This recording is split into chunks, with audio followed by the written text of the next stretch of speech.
He's far too happy with that. He's far too happy with that. Right. This is unsurprising. Yes, the poodle is the poodle. The poodle is definitely the poodle. Right, so I have the 10 books listed out, don't I? Yes, I have the 10 books listed out. The new ones and the art and the things, the ones recommended, and yeah. All that's sorted. All that is sorted. So how we are live, I should say. We are live. It should be working. Oh, we are live. Yes, Hello, we are world. live. Yeah. Yes, YouTube actually went live at a, moderately responsible time. Yeah. Responsive time. It all worked. Almost. And the bot is on. Yeah, well, we can't have it all. In theory. In theory, the bots are on. In theory, the bot is now... well, I pressed the button which turns the bot on my end. So questions should be open. Let me check the bot system is happy. It may not be happy. It's always happy. Let's see. Debug log. Archive monkey. Hello, everyone. How are you doing? I'm joined by doing Fleet good, and by Runon. And yeah, Yep, you're hot now. It's working. It's working. That's good. Hello, everyone. How are you all doing today? So, it's just said the queue is currently closed to Michael Cooch. Yes.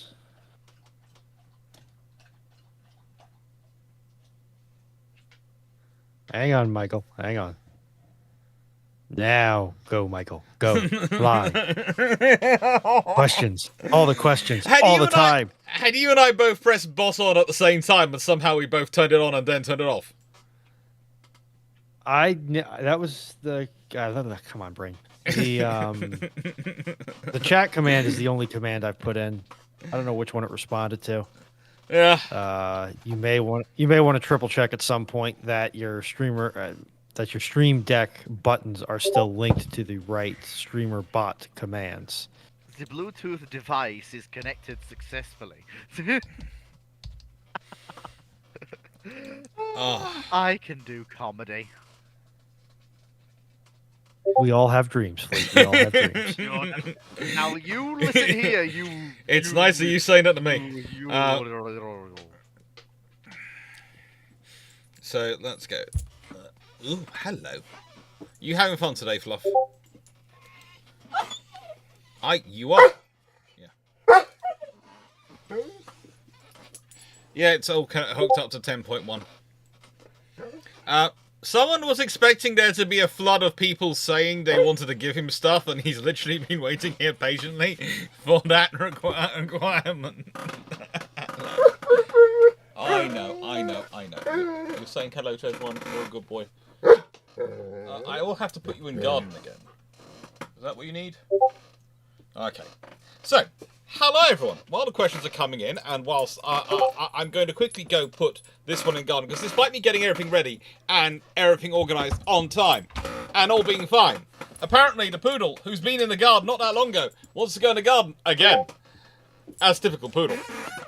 I think it's because the poodle just wants a poodle treat. Just because poodle. Yes, poodle. It's poodle.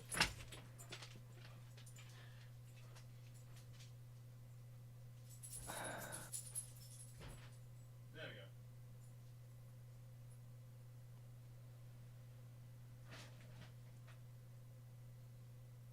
we go. Knights, I'll let the doctor answer that when he gets back or when we get to it in the queue, but that's probably going to be questions about recent events in Syria are probably going to be punted to Bilge Pump. Yeah, Syria is punted to Bilge If I pumps, had definitely. to guess. Syria is punted to Bilge Pumps, definitely, because I'm not getting involved in a civil war if I can avoid it. I mean, I'll say what I just said on my live stream when you asked me exactly the same question, Knight. Anyone who thinks they know what is going to happen is lying through their teeth. And also, I would point out, Syria as a civil war does not involve much sea taking place at the moment, other than the Russians evacuating themselves. So, yes, that's not really my area of expertise. Chandlord, I got a new mic. I figured I did this enough. The mic I was using previously was a headset mic that I've had for let's just say pushing 10 years at this point.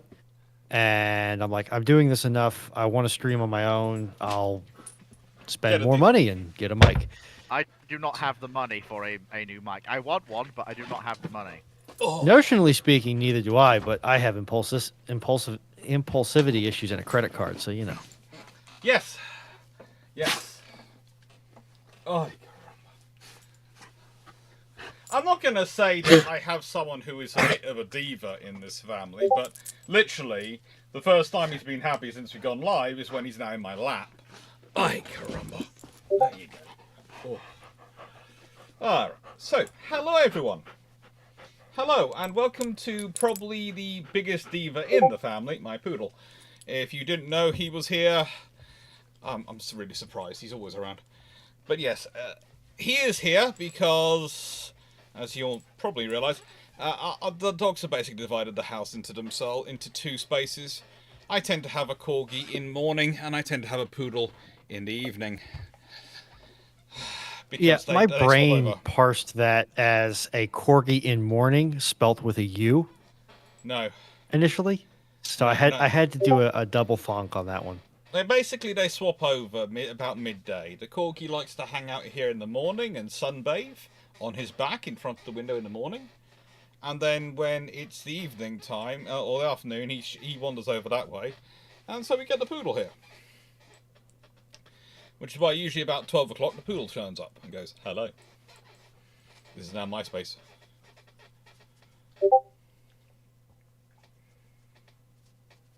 Now, yes, there are going to be lots of books in here that are going to be affordable and sensible. There are going to be a few new books, a few books which are about a couple of years old, sort of year or so old, and some older books which you can find relatively easily second-hand. And so it's going to be about a dozen or so books I'm going to talk through. The plan had been to get at least 2 of those books delivered to Fleet, so Fleet would have them to talk through. But the thing was... but somebody didn't send us his address. I did when asked for. Eventually, he didn't read it for 2 days. Is your fault? Eventually, actually, no, I read it 2 days ago. It's actually a case of I had it, and then I was trying to organise it because my post office isn't working because of the storm. So I wanted the post said, well, we'll pick it up from your house. I went, that's good, I'll book it in. I've got it booked in to be picked up from my house on Friday. It's supposed to be with you Saturday. They're now picking up tomorrow. It's supposed to be with you Tuesday. Yes. So it's just you forgot to call off the hit squad. No, I didn't call off the hit squad. Why would I call them off? You forgot to call off the hit squad. No, you forgot to call the thing off is, the hit squad. I wouldn't call them off. It was fun. It was fun. Too fun while it was that they were doing their work. Why do I always get to be the punching bag? Why is no one else ever the punching bag? Have you seen mine and Drax's relationship? We basically are always making the other one the punching bag. Because I get ahead of requirements and hand them in as quickly as possible, so there isn't any excuse beyond the memes. Oh. You happy, Big Fluff? Yes. Okay, so yeah, it's a fun day. Twitch up so I can see what's going on over there. We're gonna basically what we're gonna do is we're gonna alternate between questions and books and questions and books, and it's just gonna be a fun time, hopefully. So, question that I have received: how did prize money work in non-British navies? Was it similar to the British system, or did other navies take different? It was both similar and different. In the French Navy, you very rarely seem to have actually got paid prize money.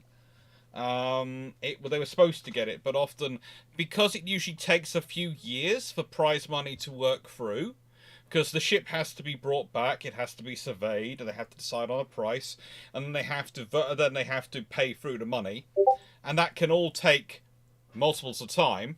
The French, in quite a lot of the Napoleonic period, keep changing governments. And sometimes they didn't honour the previous assessment. And then, of course, you've got other navies which aren't really as big. The Americans, they would have liked to have played prize money the same. And they did to an extent. But the trouble is for the Americans, and this was their major issue with the matter, was that they couldn't afford to, and luckily they didn't get anything really expensive. They got some decent merchant ships, but they mostly got smaller frigates otherwise, which were affordable. That is the issue. That is the issue. Hello. Yes, I know. You're cute. You're not going to demand... You've got your food bowl over there full of food. I don't want anyone thinking you're starving, because you've had chicken, you've had everything today, so stop pulling the starving poodle act on these poor people. You're not starving. Oh, sorry. Just while it pops into my head, Fleet, you want to know how I get bullied by the the Ship Shape and Dr. Clarke crew?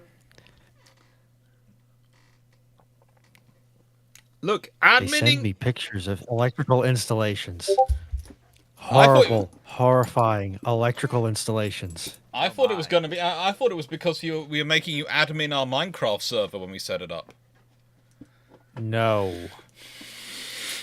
The answer to that question has been and will always be no. No. Ay, caramba. Oh. Ay, caramba. No. Danny, get... Behave. No. No. No. No.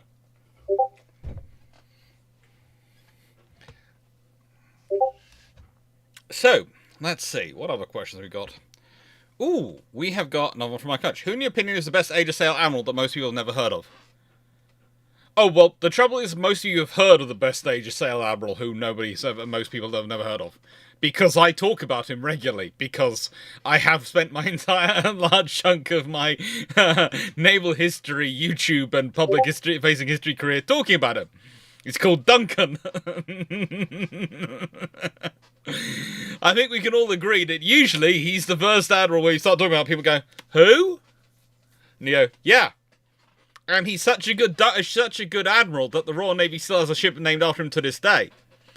In fact, I think there might have actually been more ships named after Duncan than there has been after Nelson. Let me just check. Wow. I wonder if that's an aspect of like where Duncan's lower notoriety worked to his favor, because you can name the number of ships that you could name Duncan is probably higher than the number of ships that you could name Nelson.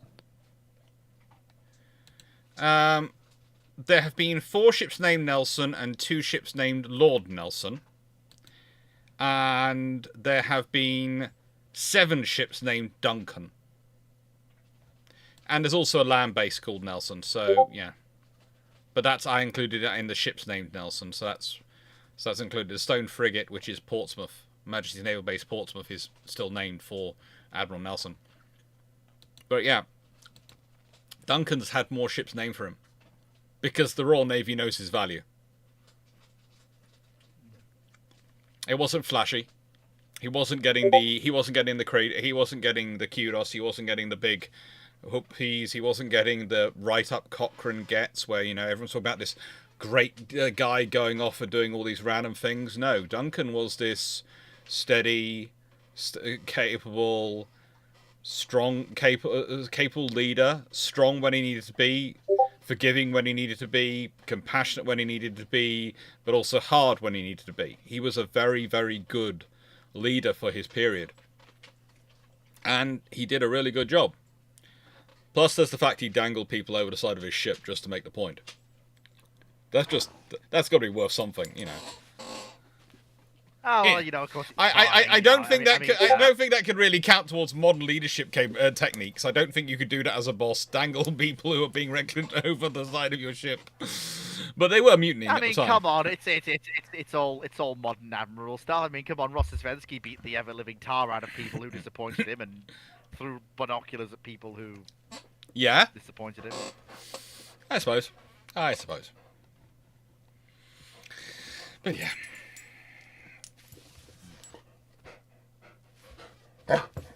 Nope. Down. Calm down. Alrighty. And let's see. Montana 67. How do you modernize the Independence class light aircraft carriers? Well, what I'd do is I'd take from the Japanese stores of long lances. I'd line up the Independence class, make sure none of their crews are aboard them, and then I'd fire long lances at them at ranges at which they go off. And then I'd build something new. No, the Independence class, they are ships built at their time. They really are. They are like cruisers which are adapted into aircraft carriers because they were worried about numbers of flight decks. And then when they get them, they use them as best they can. But honestly, modernizing them, you don't want to go there. You know, there are so many better assets. To modernize them because of the way they've been constructed, you would basically need to strip everything down and start again. It's cheaper to build a new ship. Yep. And more sensible. Fleet, are you tired? No, I'm all right. You okay? All right. Black Maxus, for another Canada trip, would you ever visit Ottawa for the Canadian War Museum? Yes. I don't know. I think any portion of a Canada trip which does not involve going through Toronto Pearson is acceptable. Yeah. We literally have mapped out already, the Ship Shape crew have already mapped out a trip to Canada, which specifically flies into Halifax.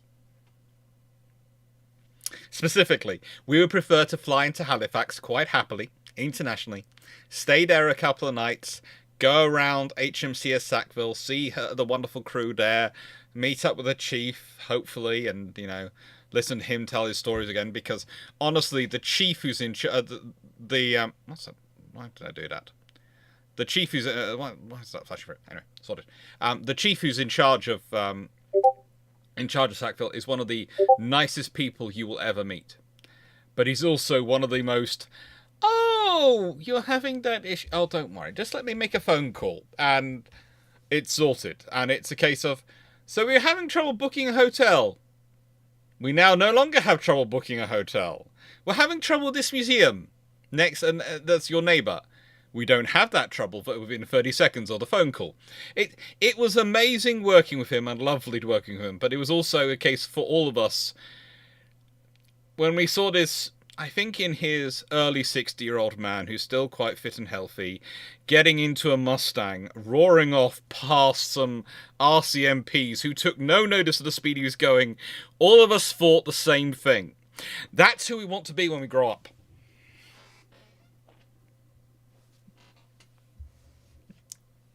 Seriously, if I introduced him to Fleet would be worshipping him as a living god. That's not really how I deal with things. Oh, you would be. I'm a firm believer in not fangirling over people. Oh, you would fangirl over him. Even Drac was fangirling over him. If even Drac is going, where did you get your shades? Literally, by the way, if you notice there's a pair of shades which Drac now likes to wear, which appeared after the Canada trip.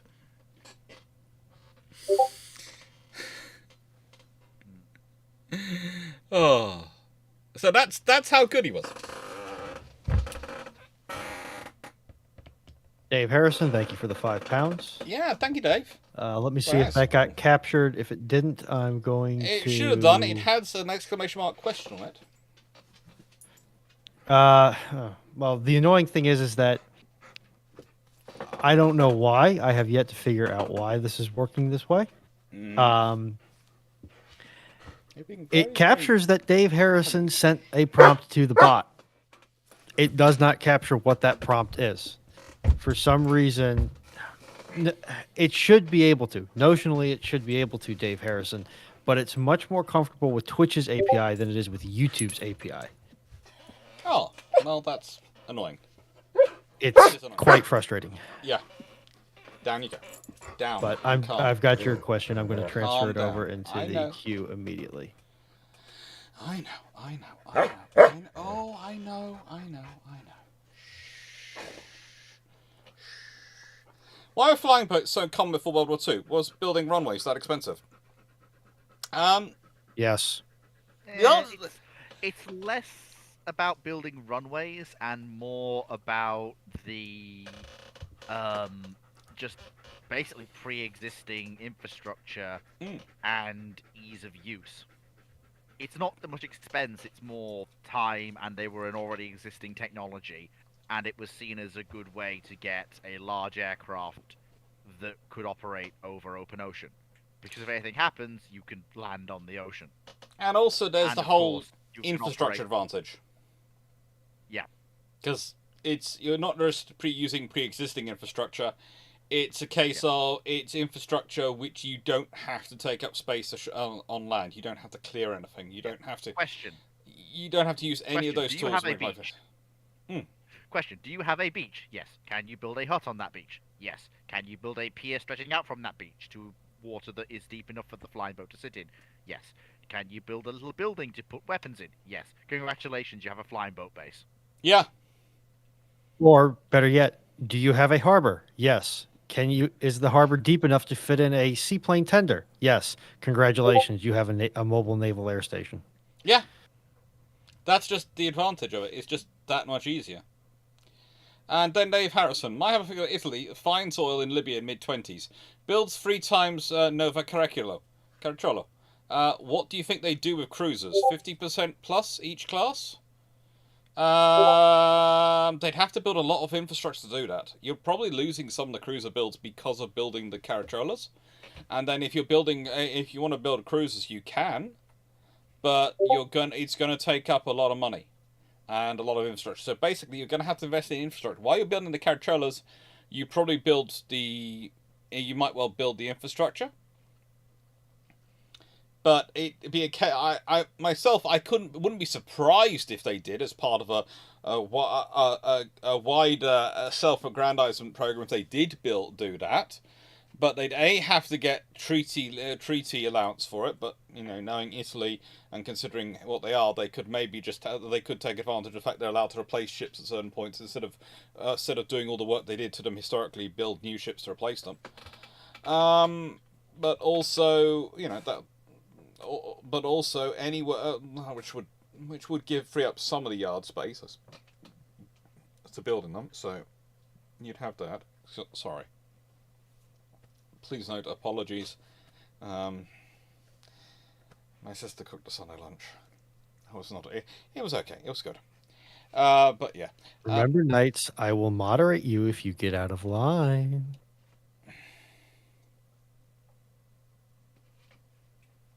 Knight, that sounds vaguely disturbing. You're saying I'm all yours for the rest of the evening. Nicest way there. That's a little bit taking that's taking our parasocial relationship a little bit too far. Okay. That's why I say what I say. I like all my subscribers. You're all lovely, and all the people who watch the channel. I'm very happy to have all of you here and chatting away. But yeah, no. I haven't had someone who can say that to me in years. Don't have anyone at the moment. No one can say they have me for a whole night. So, let's start off with the first book, and this is the book which I will be sending to, one of these I will send to the young master, Fu. Soon. Tomorrow. It's the British Naval Gun Mountings.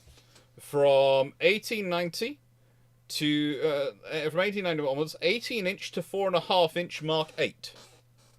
And it's really, really cool. And it is not cheap. It's £45 in the UK, $60 in the US. It is published by Seaforth in the UK and I think USNI in the US. You don't need... Well, the questions are closed now? Not sure why. Okay, but yeah, it's a really cool, really good read. There are pictures like this of 15-inch mountings, which, honestly, the amount of pictures you can find where literally you have, in this case, Barham's twin 15-inch mounts Mark 1 XY turrets, as they are being built, and literally before they've had their roofs tuck on. So you can see how the turrets are put on the vessels and how they're installed. You can also see the reason I have discussions about them with people when people start telling me going, oh yeah, the British couldn't fit this in this yard, and I go, do you know how the British built these systems? They could do it in that yard. In fact, they did it in that yard for this ship and this ship. It's a fun conversation to sometimes have. There's also a fun thing of Ellswick's gun production, 1936 to 1944. And how many guns they built and what their value was. Basically, between 36 and 44, over 8 years, they produced £5.5 million of guns in the money then. You can work out how much that is today. But that included things like 25 6-inch Mark 23s. 44, that was in 1936 alone. Overall, they would build 139 of them. For 14-inch Mark 7s, they built 44 of those.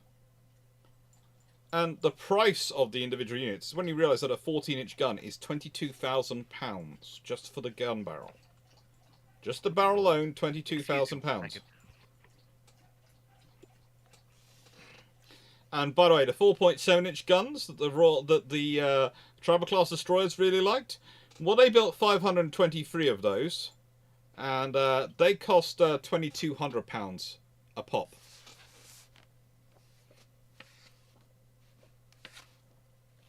Sorry, is that World War I tribals or World War II tribals? That's World War II tribals.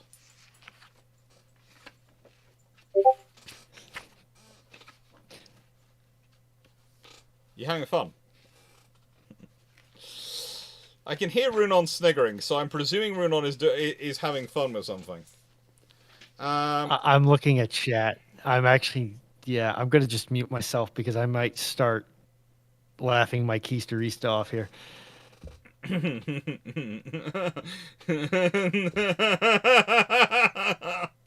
Don't worry, I'm laughing as well. You're being sentenced to Hosh. Gun mountings to be manufactured in urgency, made by Ellswick. Oh, triple 16-inch guns. They wanted 3 per ship. 12 mountings, 4 for 4 ships.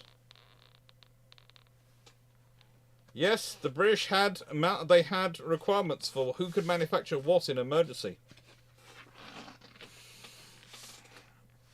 In 1932, they set up a setting, and they believed they could manufacture 12 mountings at Ellswick of triple 16-inch, triple 16-inch to equip 4 different ships within 6 months if they needed to.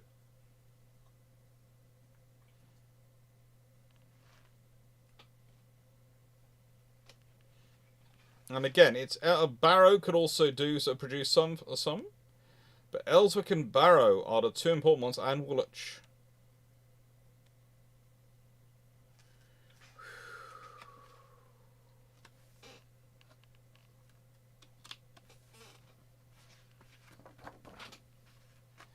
It's fun when you have a look through this and you read through the different gun mounting reviews and all the designs and what they're doing and how they're developing things.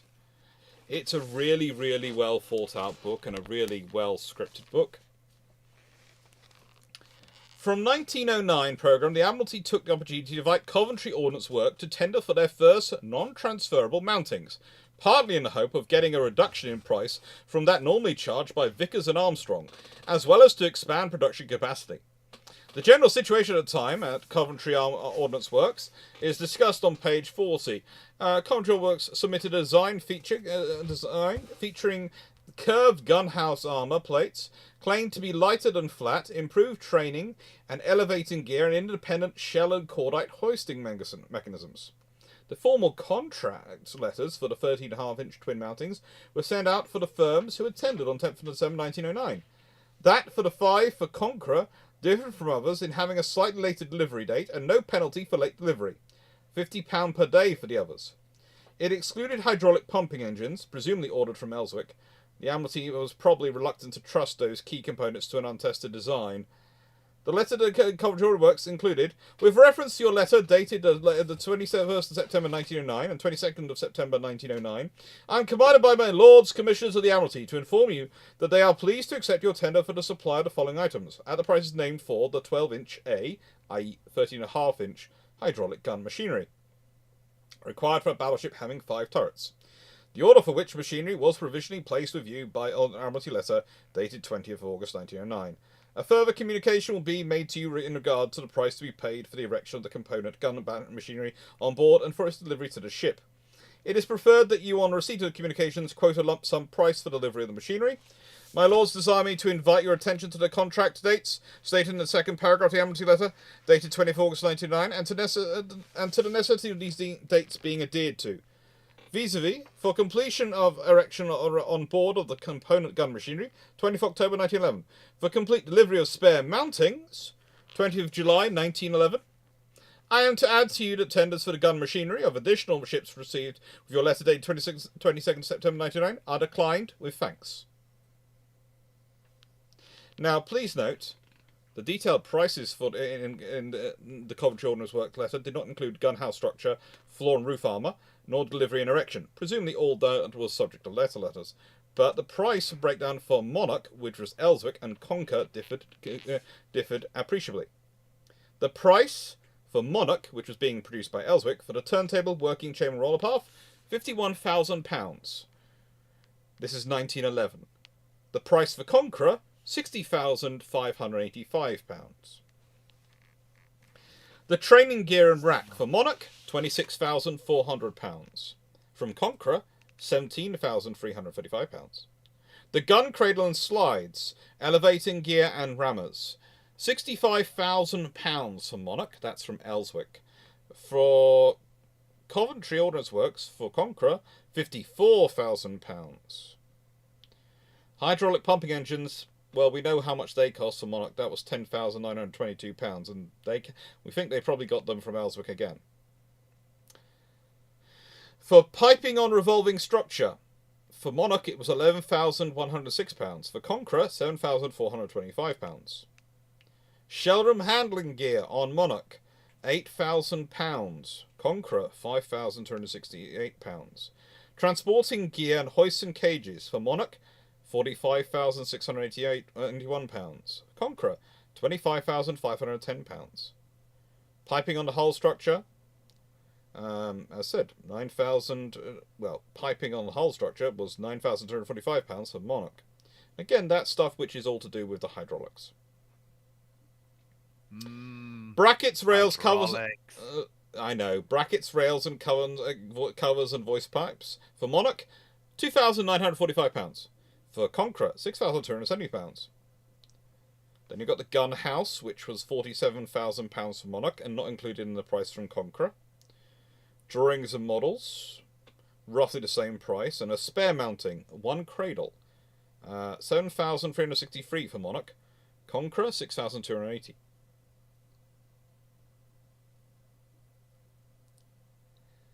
Now, this meant that the front, side, rear house, and gun armour per ton, well, £137.70.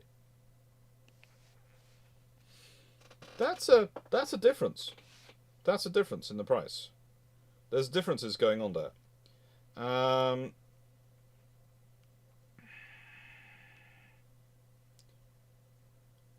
Overall,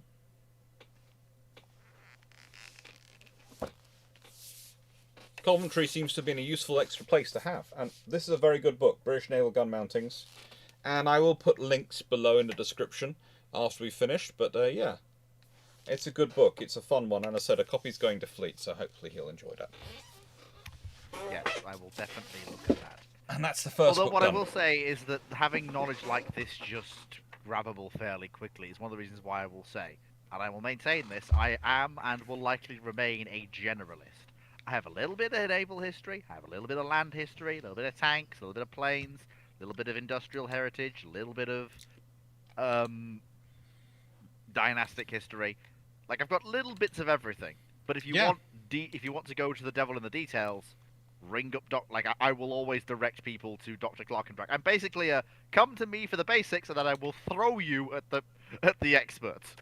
I will get my spring and I will go and then just fire people on a ballistic arc towards Dr. Clarke and Drac, or Rex, or the Chieftain. Speaking of, actually, all being well, the Chieftain will be on Ramblings on the 16th, so not this Monday, but the Monday after. Oh, cool. Cool. To answer Chandelord's statement, yes, I reworked how the stop command works, essentially. Now, instead of terminating the action in StreamerBot, it terminates the command queue, which seemed to have worked during the Streamathon, or the History Warrior-thon. We'll see if it's working today, and regardless, I have backups. So, hopefully, questions should now be open. That was me pressing my buttons. Which are, by the way, linked to version 10.1. Is that the version they should be linked to? Because that's the latest version I have. That is correct. Then that's fine. It's all good. So, Hosh versus Mikasa. Mikasa wins every single time. Yeah, that's not even a fight. Mikasa has a better secondary battery layout, she has better armor, she has better main guns, and they're laid out better. Plus, you have to bear in mind, Mikasa's not a... Sorry, Hosh is not a pre-Dreadnought. She's one of the last 4 French Ironclads. A title she says shares with her half-sisters in the Marceau class. The first French pre-Dreadnoughts is... Well, the first French pre-Dreadnought is Brenner's, but the first pre-Dreadnoughts that can actually be classed as proper warships are the Charles Martels. Which I always class as France basically deciding, how do we do an all-steel battleship? What works, what doesn't?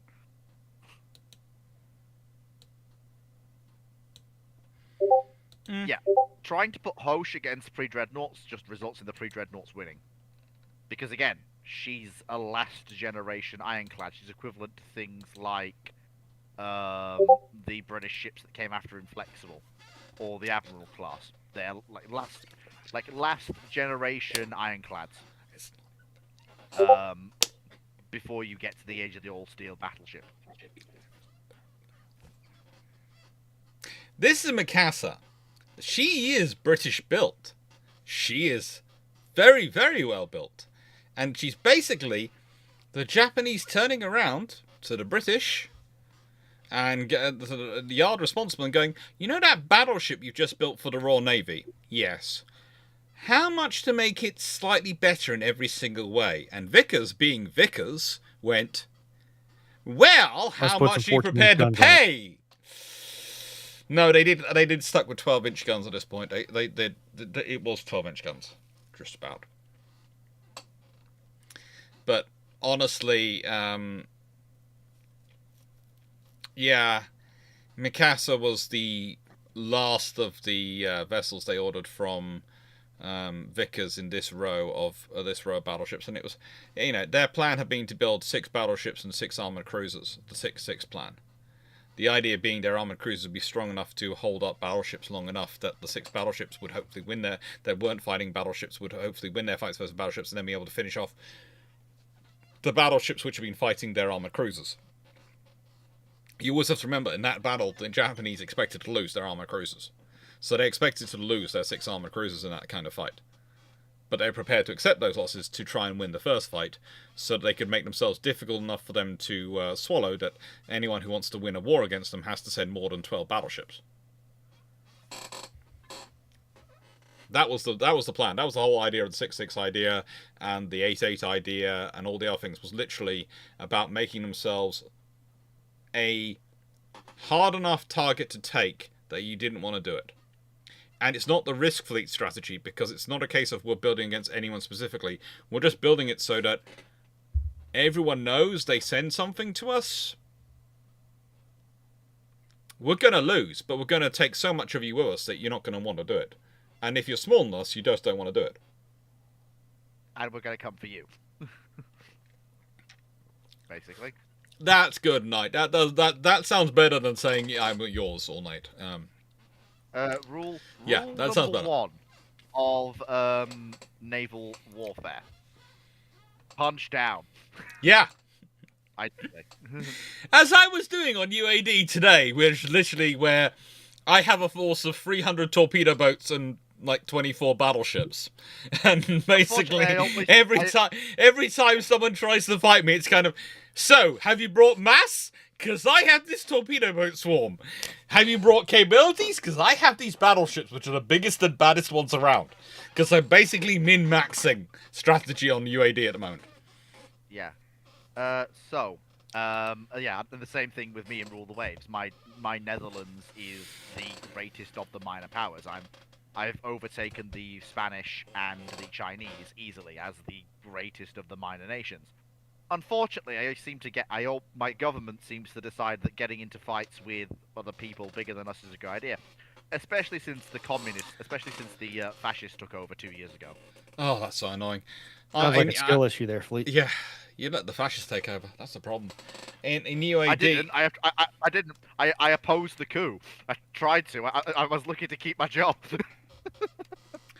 In UAD, I'm dealing with the fact that my government just can't seem to draft an alliance without trying to insult people.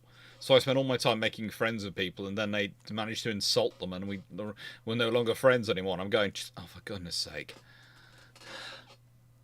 Thank you, government.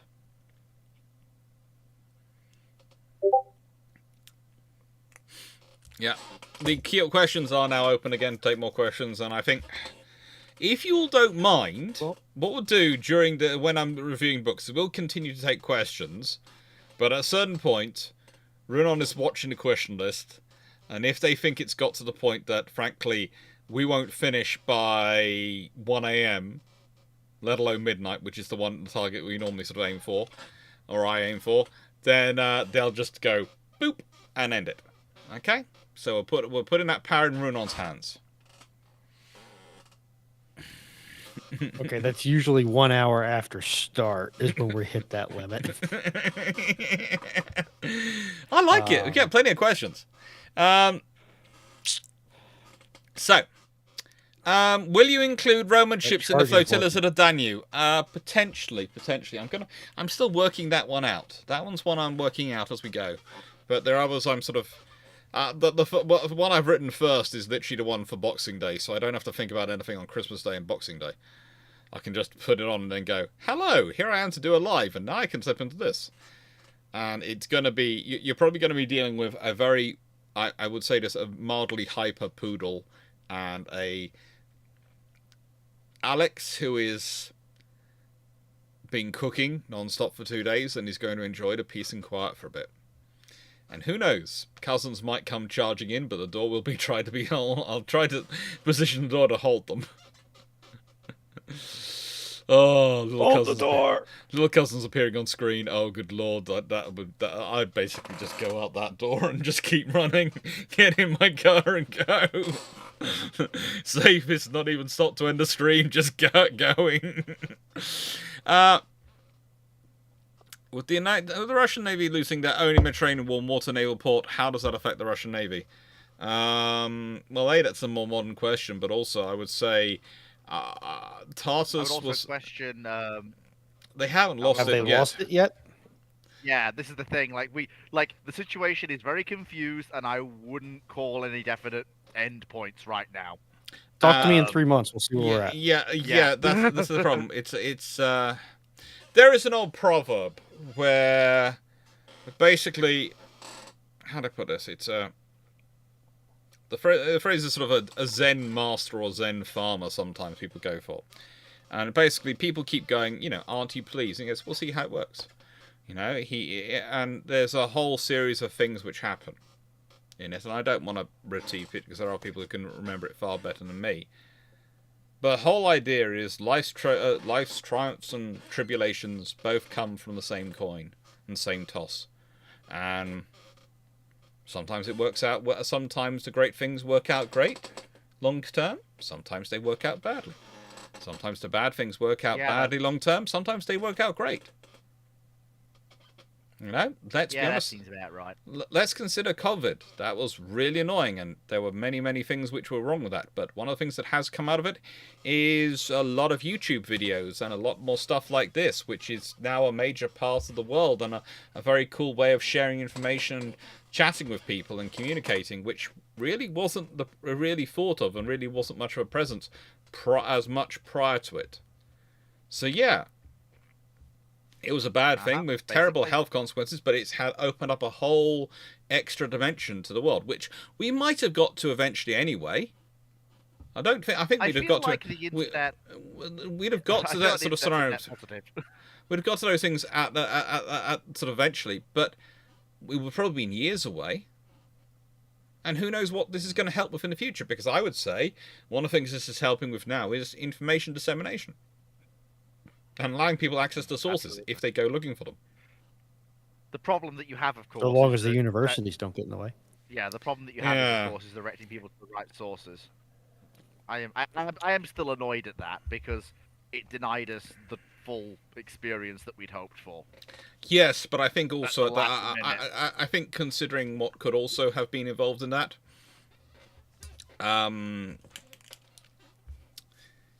yeah, that could have raised even more fun in some ways, but that would also made it even more public and even more visible. But we'll see what happens. But I think it was annoying. It was annoying.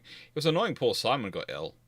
I literally recorded a video of him the next day, and he still wasn't well. You know, he wasn't the full Simon. I could see that. Yeah. I could see that. Poor man, he looked like someone had hit him with a baseball bat. We won't talk about the poor other person and what happened to them, because again, I have just apologized, and I have said I will never invite them on anything ever again, and I have apologized again and again and again, and I have sent them chocolates. That is all I'm doing, and that is all I'm saying on that matter. I'm never doing it again. I will never be that cruel.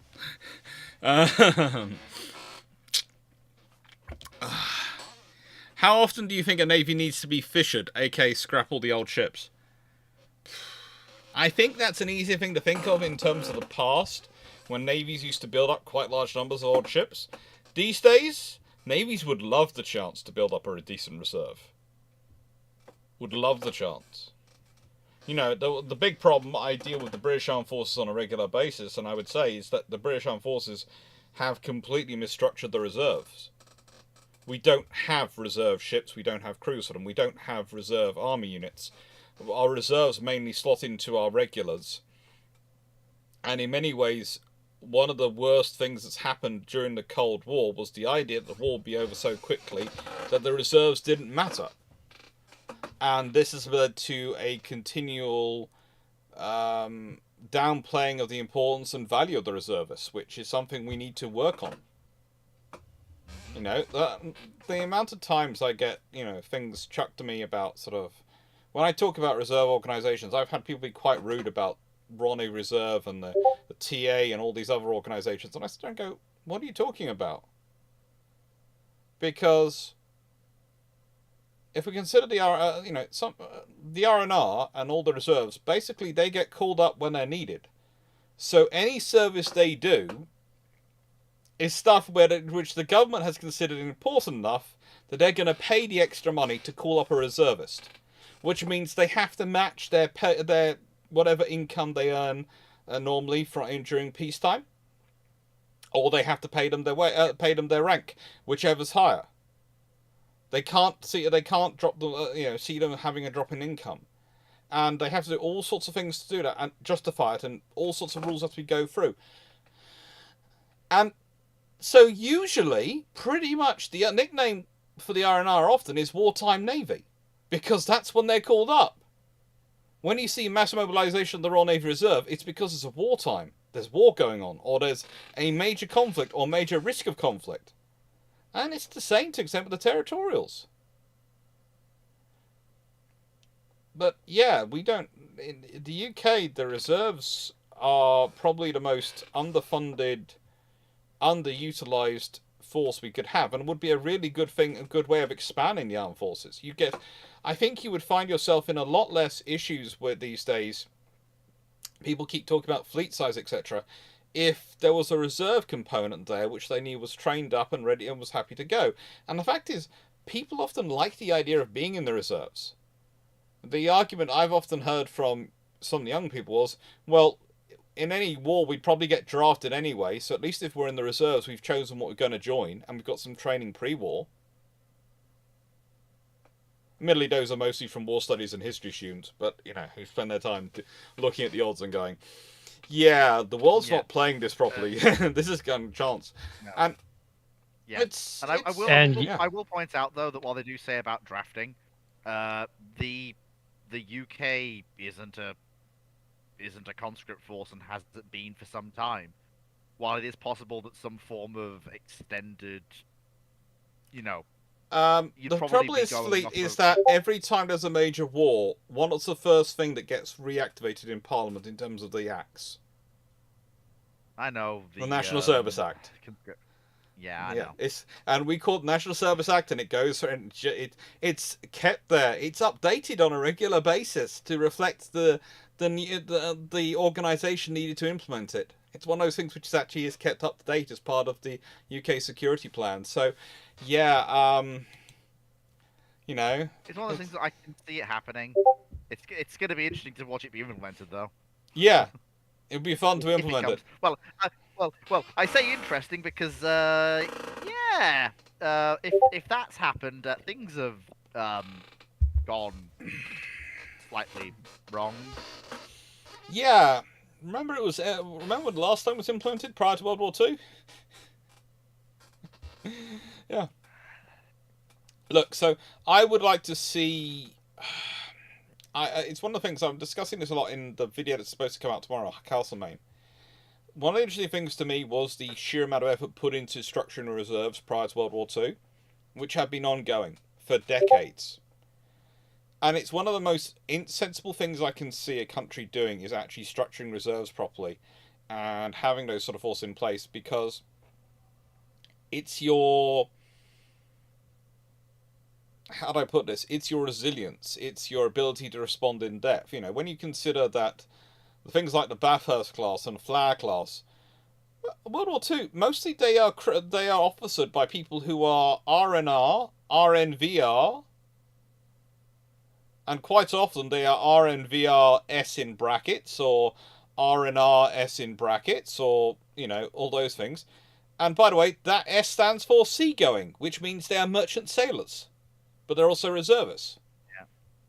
And it was a good way the Royal Navy found, and the British government found, of actually keeping their merchant sailors as qualified as they could. By having them being part of the Royal Navy Reserve. And looking after them through that.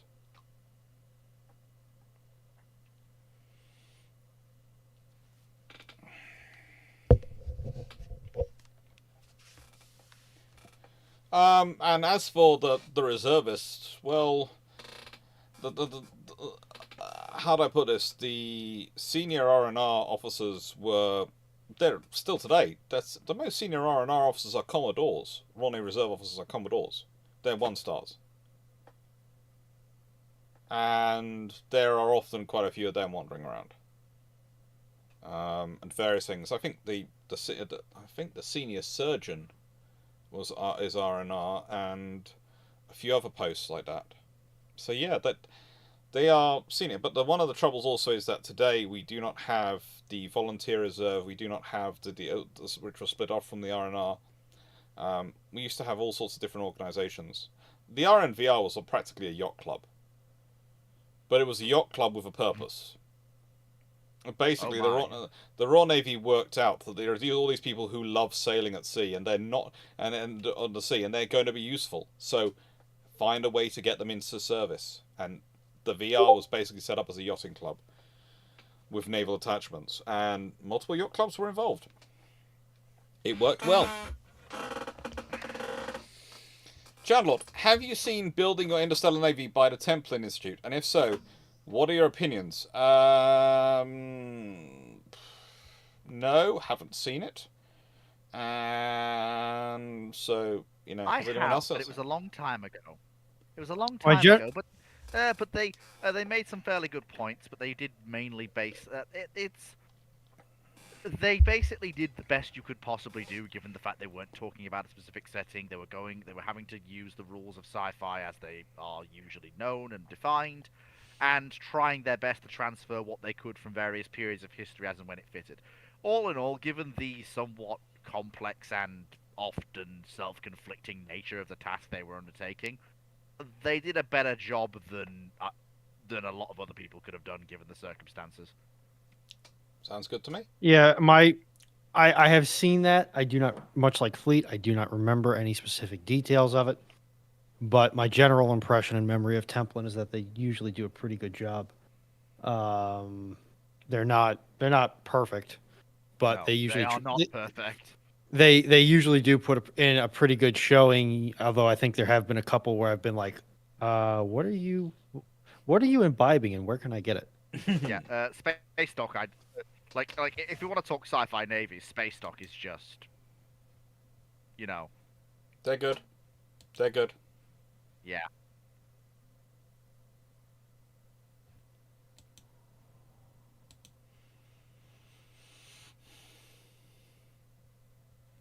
I'm happy everything's sort of working properly. Just checking for whilst using the chance of you two chatting away to quickly check everything was working properly across all the different systems. Don't worry, Dr. Clarke. You're allowed to sound that surprised. I am, after all, a high voltage electrician, and there are no sparky wires and powder monkeys, so I'm a little out of my depth. That wasn't what I was wondering about. Just Restream was playing up a bit earlier, but I think I found out the reason. If anyone's doing anything over the Wi-Fi in the current setting we have, it takes over everything.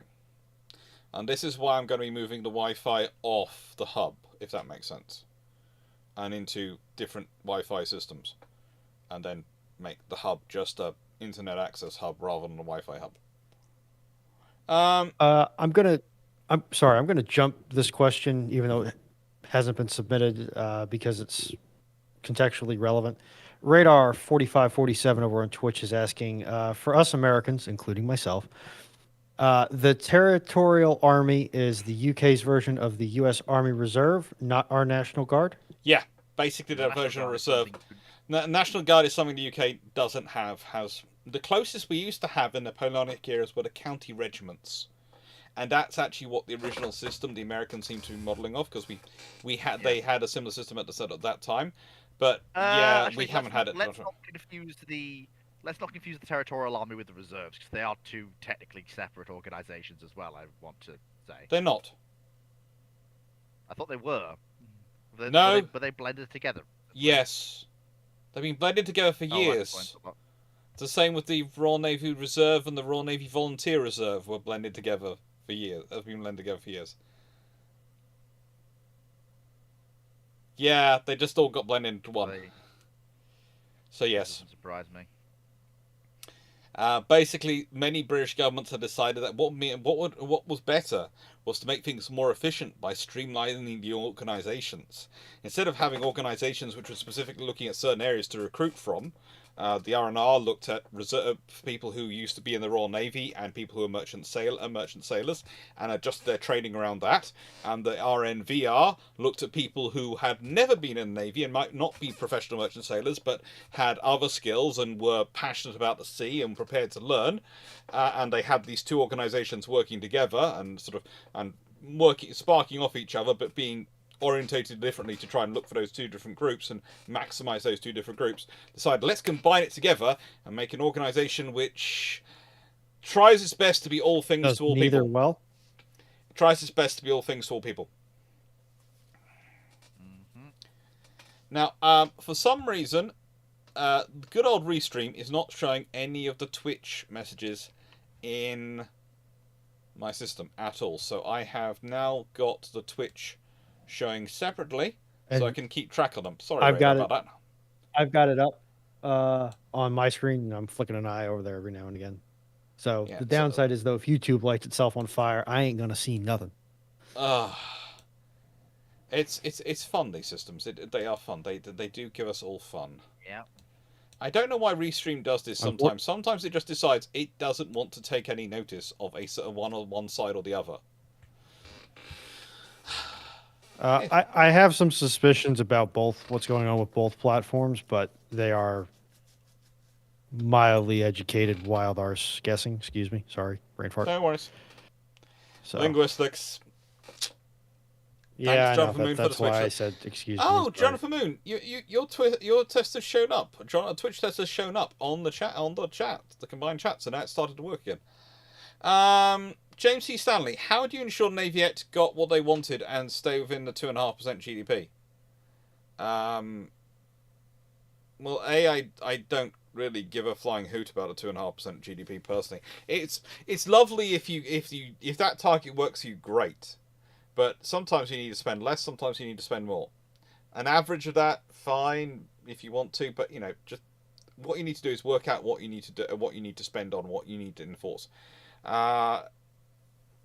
Personally, myself, if you could have longer term consistency of projects and stop having them being changed around. One of the things which I've been looking into recently is the Type 45 destroyers, and I found some documents which suggest which names were going to be used for destroyers 7 and 8. And I'm fairly certain if those names had been released, especially destroyer number 8s, those ships would not have been cancelled. Those ships would not have been cancelled if the name had been released. And one of the reasons why the Royal Navy's now started playing hardball with the naming of ships and releasing the names when they do is because if the ships have a name, it makes them far more difficult to cancel. And there's a reason HMS London is the last of the Type 26s. Because which government wants to cancel London? Because we can all see the headlines. But the trouble is, often you're getting these situations where yards will suddenly find themselves having work cut and work not going on, and all sorts of problems. Am I allowed to disclose names? Okay, so I will say the names, but I have only managed to find one source, and I haven't been able to verify that source, so I cannot speak to the accuracy of this. I found one source which appears to suggest that number 8 was going to be Diana, as in HMS Diana, which is a traditional name for the D class, by the way. It's traditionally named for Diana, the goddess of hunting. But the thing is, yeah, but we all know that in the time period when the units 7 and 8 of that class were cut, if the government had been saying, "Oh, we're going to cut HMS Diana," that government would have been looking at an electoral storm. It just wouldn't have survived. So this is that's the situation. Luckily, and this is basically the document I was reading suggested that one of the reasons why they made a decision to cut them when they did was because if they didn't cut them then, their names were going to be released to the public, and then they would never have the chance to cut them if they wanted to.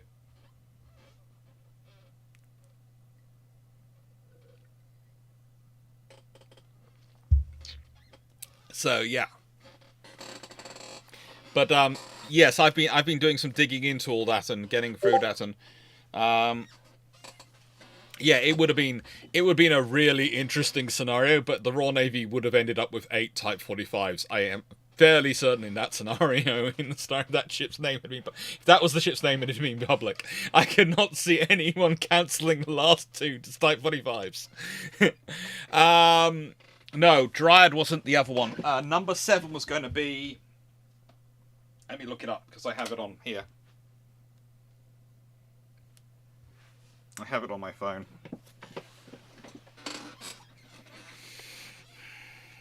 all right. I'm going to call Index on the questions, and if we run out of questions before we run out of time, I'll reopen. Decoy. It was going to be HMS Decoy and HMS Diana. That was going to be 7 and 8. Which is perfect for their roles. Let's be honest.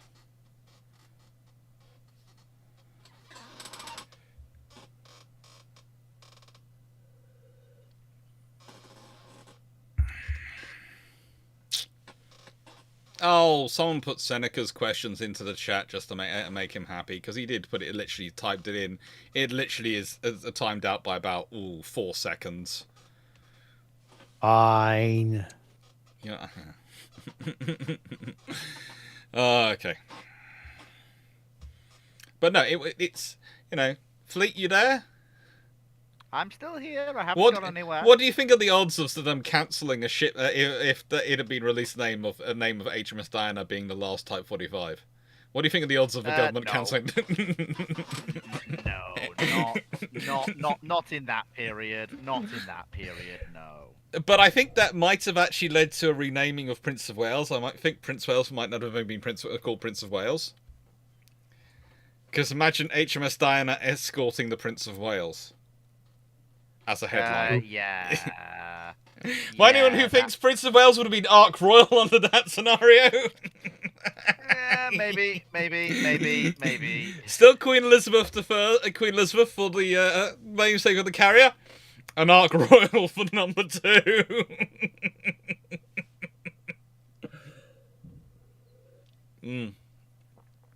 Senator, have there any been Royal Navy vessels named after fictional characters, not from mythology? I'm thinking HMS Harry Potter.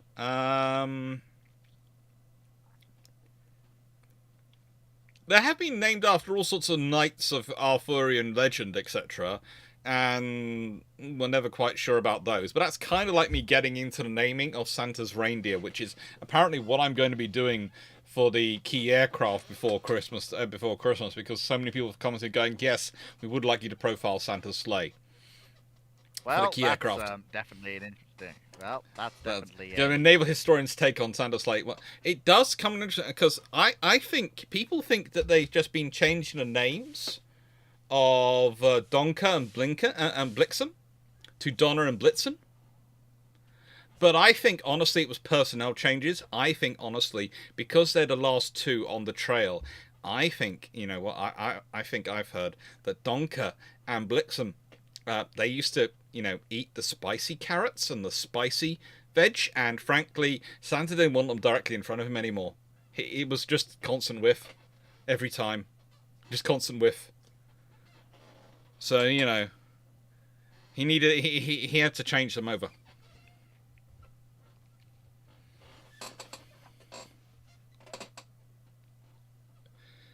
I'm not sure if Foo's laughing or crying at that statement. I'm sighing in great mental anguish. I'm just keeping nice and quiet because that's the way I live. Don't get myself clocked off. Does the poodle have Xmas sweaters? Yes. Yes, he does. Yes. I'm not saying any more than that. Who left Petchington unsupervised?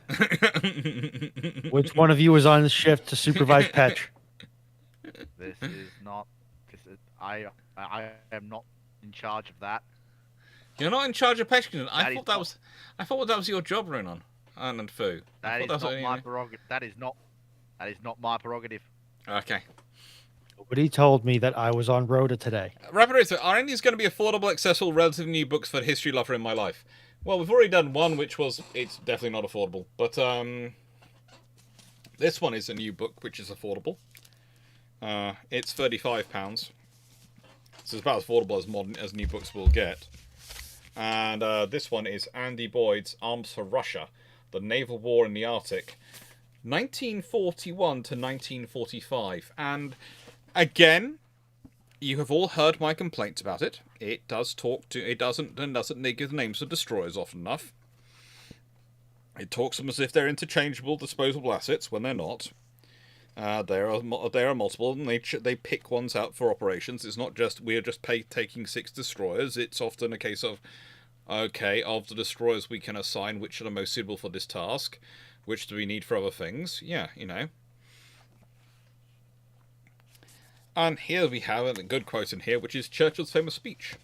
Churchill's famous speech the evening of the Barbarossa launch, delivered on the BBC, was a powerful and emotional declaration of common cause with Russia in fighting the destroying Nazi regime, as Maisky fully recognised. However, Maisky noted that the promise to give whatever help we can to Russian people was easy to make.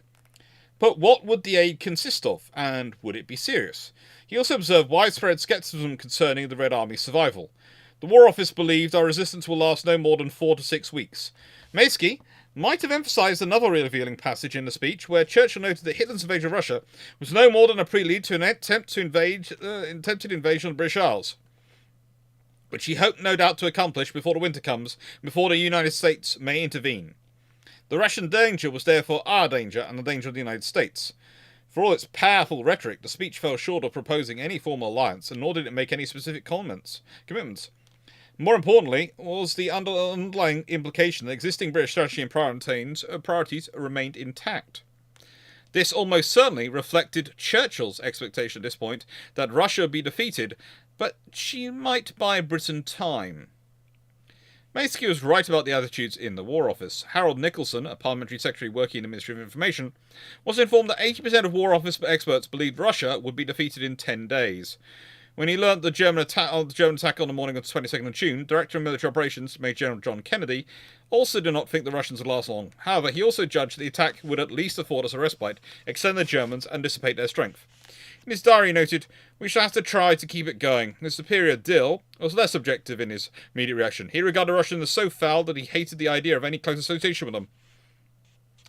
Dill's sentiment was fully shared by his vice chief, Lieutenant General Henry Pownall, who wrote in his diary for 29th of June, "I avoid the expression allies for the Russians, are a dirty lot of murdering thieves themselves and double-crossers of the deepest eye."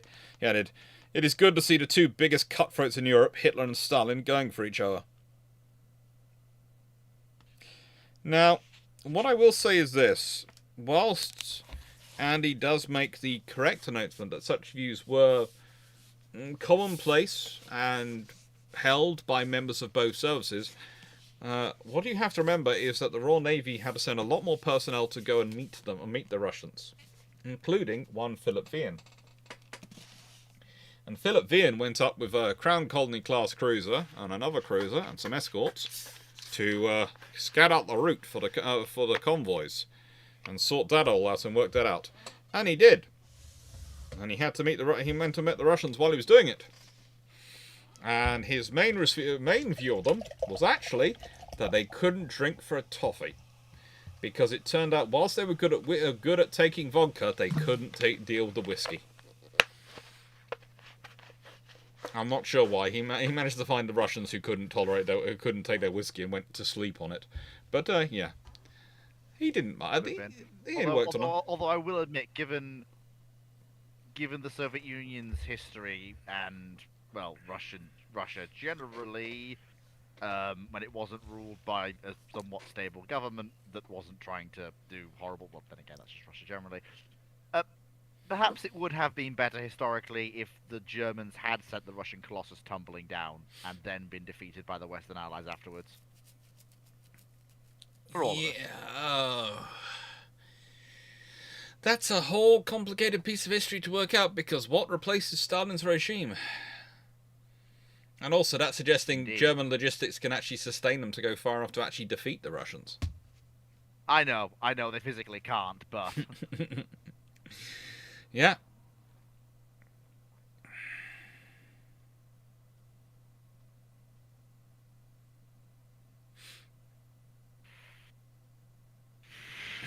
Might have avoided the Cold War, which would have been nice.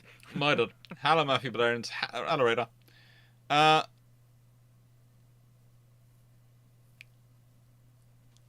Potentially Radar 4547. It was potentially a more sugar in the whiskey than in the vodka, and they weren't used to it. It caused a sugar high and sugar crash. It's all these things. You have to get used to these things. But yeah, Boyd's is fairly good. And I'm going to also bring up. Well, if I show you the list of books we're going to be talking through today, because we've got through those. We've got The Price of Victory by Nicholas Rogers. We've got The British Way of War by Andrew Lambert. And we've got... Where's the other book? I had it sitting here and then I moved it. Why did I move it? Because I was being organised.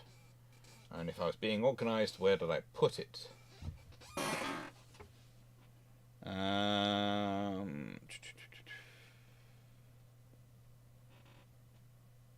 Where did I You've done that thing that we all do. You've put it somewhere safe, and now...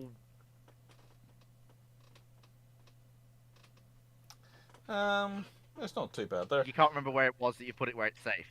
Because Yeah, that's it's safe. fair. Problem is, it's so safe. Oh, decent. It's so safe. Safe from you.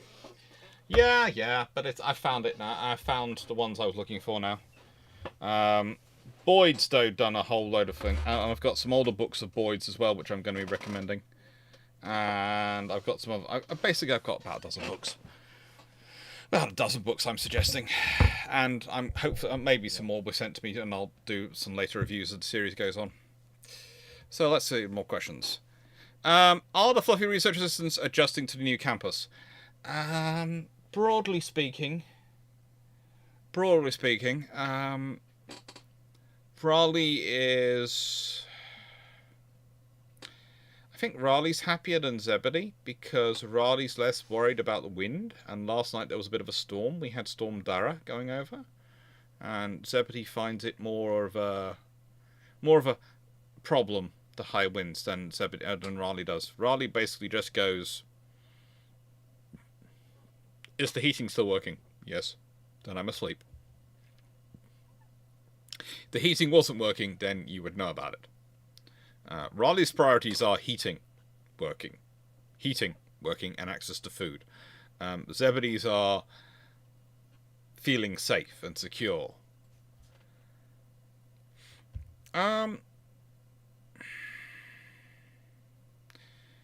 In your opinion, what frigate should the... From Hellbreaks Loose, what opinion should the Royal Australian Navy get? The Megami or the Miko 200? Why do you want to get such an old... look. If we're talking about their general purpose light frigate that they're currently they're looking at, they've down selected to the Miko 200 and the Megami. I would say they used to operate the Mikos, so they have some experience in that. But I would also say I'm kind of surprised.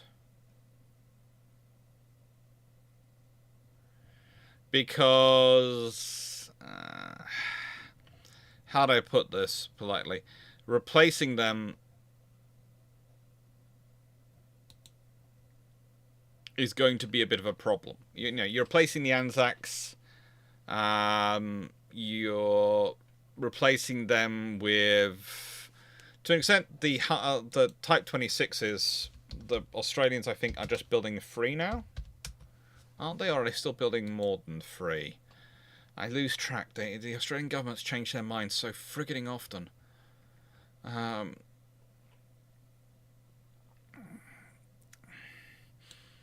They are building 6 of them, but they're building 6 at the moment. They've got plans for 6 Hunter class of the Type 26s, and they're planning to get, well, if you're complementing the Type 26s and the vessels they already have and the situation they're doing, I myself, if I was in charge of doing the procurement, I would ask which ship's already designed for operating in the Pacific, and that's the Megami class. But they're traditionally used to operating Mikos. They have experience operating them, and Mikos is a good solid design. So they can't really go wrong with either.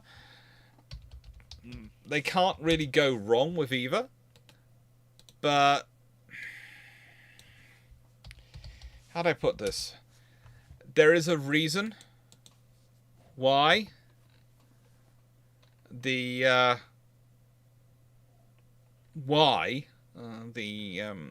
Australians are sort of not jumping directly onto the Miko project again.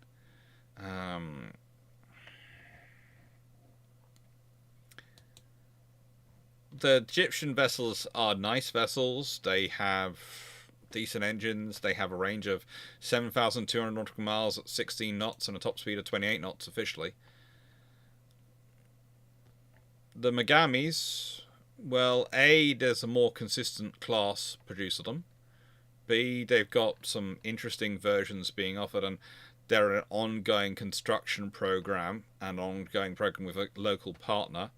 But they're also able to achieve over 30 knots. They have Kodag system, which is combined diesel and gas turbine. And this is quite useful. They have Mark 41 VLS's systems. They have mine laying equipment. They have all sorts of capabilities. And yeah, that they've got a pretty decent range as well. I think if I was the Australians, I'd be looking at the Mogamis more. They're a bit heavier. They're a bit more well versed. They're a bit more capable overall. But it's... yeah, and neither's really a perfect fit for the Australians, because I don't see any, I see you needing more than 16 cells. I don't think 16 cells of Mark 41 VLS, even if you're quad loading them with ESSM or something stuff like that, is enough. I really don't. I think you need at least, I would say you need at least 32 cells if you're and even if you're quad loading. I would prefer to have something like 64 cells and have about 24 of them quad loaded with ESSM and the rest loaded with standard, to give myself some depth of defense. Yeah, that's not a lot. That's not a lot for an air defense bubble. And if you're doing with general purpose, the trouble is, I think to an extent, what the Australians are looking for, and I think this is the problem they're having, is they're looking for something like the Bathurst class corvette, but to cover the roles which were needed for a tribal class destroyer. And there's a reason why they had both the Bathurst class and the tribal class. There is a reason they had both sets. The Bathurst class were lovely. I'm doing a whole video about them, which comes out tomorrow, as I keep saying. But they are not designed to do the roles of a tribal class destroyer. And having a tribal class destroyer do their roles is tremendous overkill. So effectively Champagne tastes on a Miller Lite budget. Yeah. Actually, not even a Miller Lite budget. I'm talking... oh, is it blue? I'm trying to remember what the Pabst PBR... Pabst Blue Ribbon? Yeah, budget. I know that because one of my cousins obsesses over them. One of my cousins loves Pabst. And the rest of the cousins basically look at them and go, "What are you?" Who hurt your cousin? I'm not sure. He's like, Texan. I don't drink, but even I know PBR is suboptimal. He's Texan, and he just loves PBR. Oh, that explains it.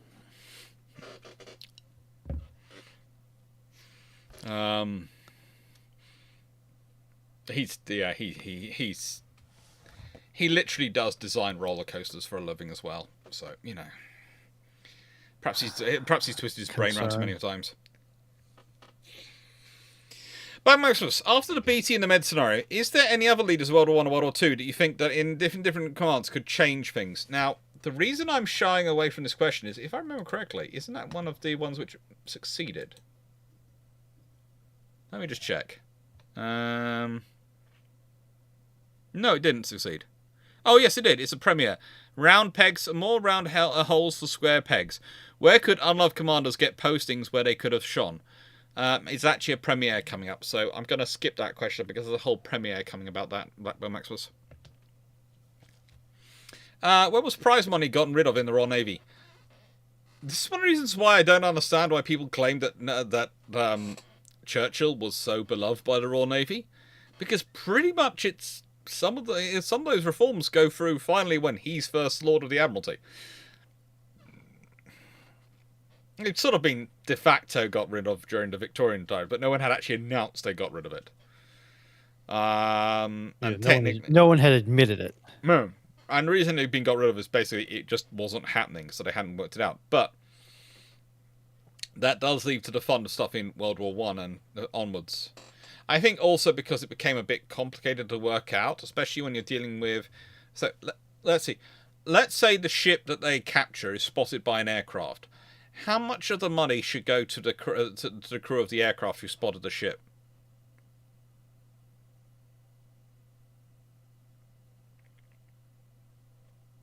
Because if you say no money, that was the situation which they did in the 18th century, but that was fine. There was no newspaper reporter to make a big fuss of it. No Royal Air Force to complain about it.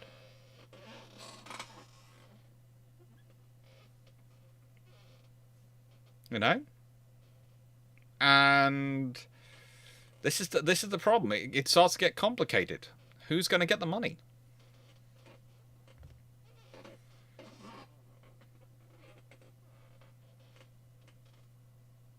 Fleet's being very quiet. Yes, he is. There's nothing for me to say right when now. When he's being this quiet, I worry. I'm going to start letting him read out the questions, I think.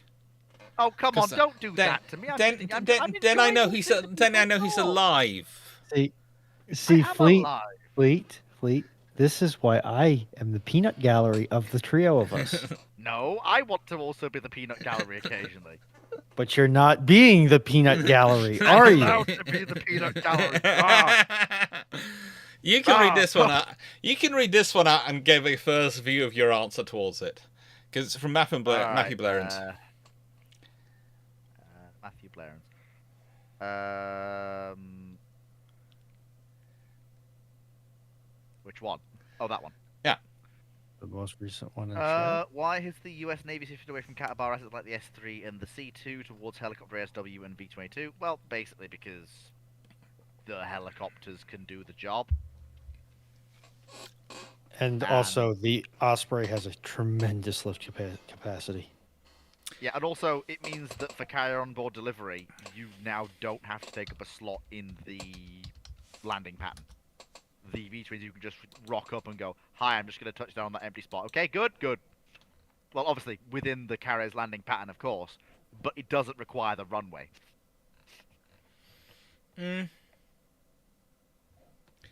Although I will say they've decided they're going to transition to it by 2028. Which is unsurprising. That doesn't surprise me. I think they want to... Because there are still a lot of issues with the V-22. There are still a lot of things that I think do need to be worked out. And I think having a gradual introduction so that teething troubles can be worked out, that, you can thoroughly integrate the platform, and you still have the S3s available if you need them. Not S3, sorry, the C2s Greyhounds. available. Yeah, the C2s, thank you, yeah, the C2s available if you need them. Yeah. I think that's the right choice to make. Because the... Yeah. I have to say the Navy is organising CMV-22Bs. They have a specific variant, and they do look quite dapper. Let's be honest. They do look. I'm going to put a picture of them up. They do look quite nice. There's some. I found a picture of them aboard Carl Vinson, which is never a bad carrier. Always seems to get the pictures of the decent pictures of them. But yeah, pretty much it's one of the things I don't like about the program is that originally they were supposed to be ordering 48 and now they've got down to 44, and that always worries me when people announce they're doing that, because I go, so you worked out 48 aircraft based on your likely needs, and in the world which is like we are dealing with, which is getting as complicated and as problematic as we are dealing with, you've suddenly decided you need 4 less airframes from an aircraft which has had a few issues in the past, and it's complicated enough it does require some care and attention. Now, yes, it has a great capacity. It has a great lift capacity and a great capability. But, yeah. I myself see potentially... I don't see the Royal Navy going down this route with the existing air groups, because we don't have a carrier on-board delivery unit. You get this a separate thing. It's part of our Commander Helicopter Force. But there again, there is an interesting point of, well, what happens to the Royal Marines and the Commando Forces after Albion and Bulwark go? And the issues we have coming up there. So it's going to depend on what comes after and what goes into there, what happens longer term. It could be interesting. It might not be. Take care, Channel. We'll see. We'll see what happens. But I also think the point I often make is that the modern underproduction 22s are not quite the same aircraft they used to be. There are changes incorporated all the time. For that long. Yeah. being in production for that long will have an effect on an airframe. Mm. And there was also the whole issue in the Middle East where they were finding that the thermal diffusion on the nacelles was not Back in a second. sufficient. Yeah, there were all So sorts they of issues. were huge screaming magnets for heat seekers. But that's quite an interesting air group there you've got there, because you've got F-18s, you've got F-35s, you've got CMV-22s, and Hawkeye E2D Hawkeyes, all in that picture. You've got the modern carrier group in many ways, and it's an interesting set to think about and look at. It really is on Carvin Center.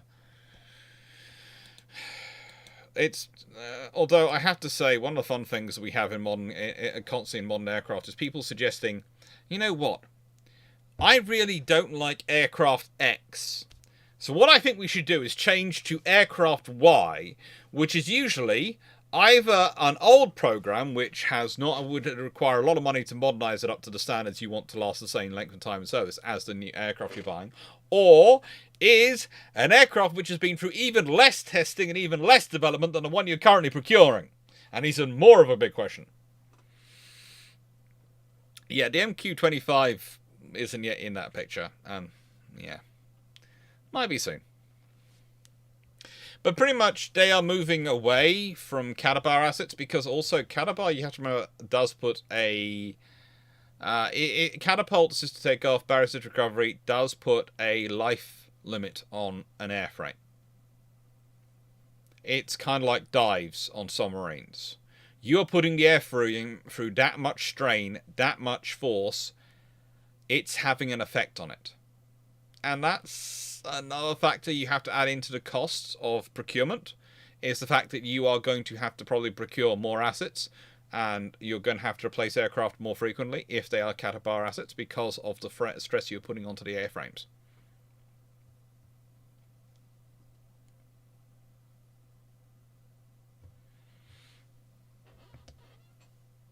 So, Are you telling me that things wear out at expedited rates when you put them under extreme duty circumstances?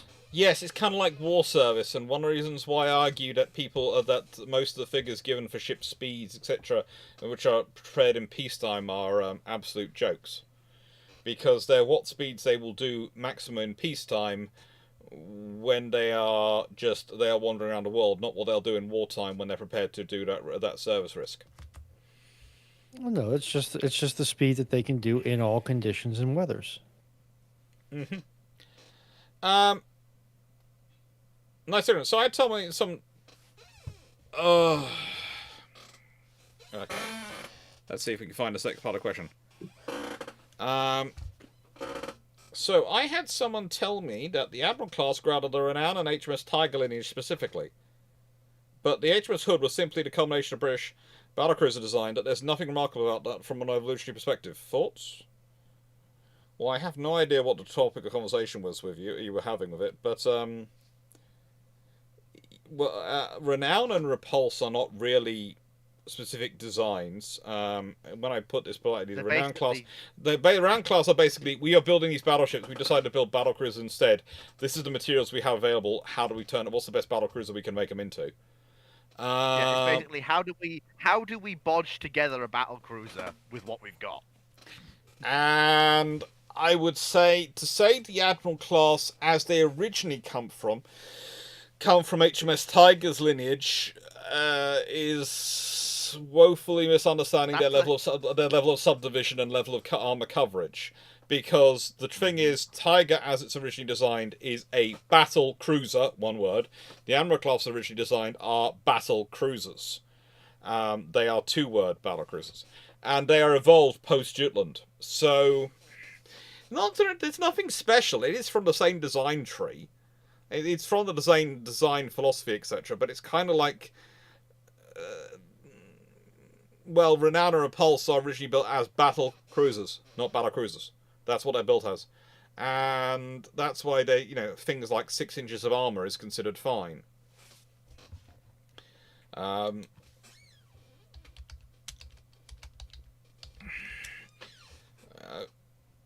Tiger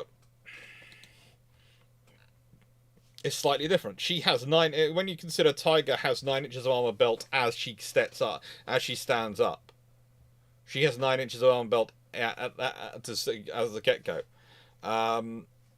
And then the succeeding vessels, or the Renown class, as they start out, have 6 inches of armor. That tells you there's a difference going on here.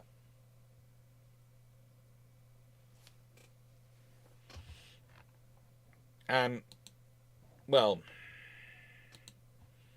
as said, the Admiral class was originally conceived. They were supposed to get 6 inches, and then they ended up getting 12 inches of armor and all sorts of things put in. It was a fun time, I think.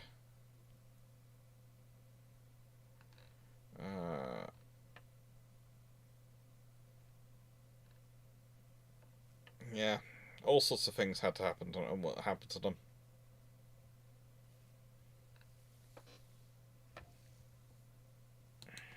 Yep. It's a fun bit of history. So, next question. So, from Night Again. No, from Channel to Channel, so you can read this one. Don't worry, Jacob. Yes, you're late, but you never know. We might open up the questions again at the end. Depends if we have. Yeah, because we've got the books, and we've been getting run over. I've been a little bit more conservative on keeping the queue open this time around. Sorry, guys. The North Carolina class had been built as 14-inch gun battleships. How would they have performed in World War II? Honestly, to be blunt, since the only thing you're really changing is you're swapping 916s to 1214s.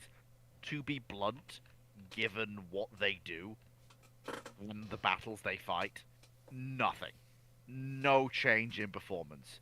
Because you've not changed the machinery, you've not changed the armor, you've not changed the secondaries, you've not changed their systems refit, you've not changed what refits they're really capable of having, you've not changed the crews, you've not changed the officers. And I'm sorry, to be blunt, the only time a North Carolina class engages an enemy surface target is Kirishima. And I don't care if Washington has 1214s or 916s. Kirishima's still becoming dead. Yeah. There's no real fundamental difference. I think some designs do consider 9 14-inch guns rather than 12. But either way at that range. But with the 9 14-inch guns, they tended to be a bit faster. That is true. They're 30 knot ships. With 9 14-inch guns, they are 30 knot ships. They're 30 knot ships. And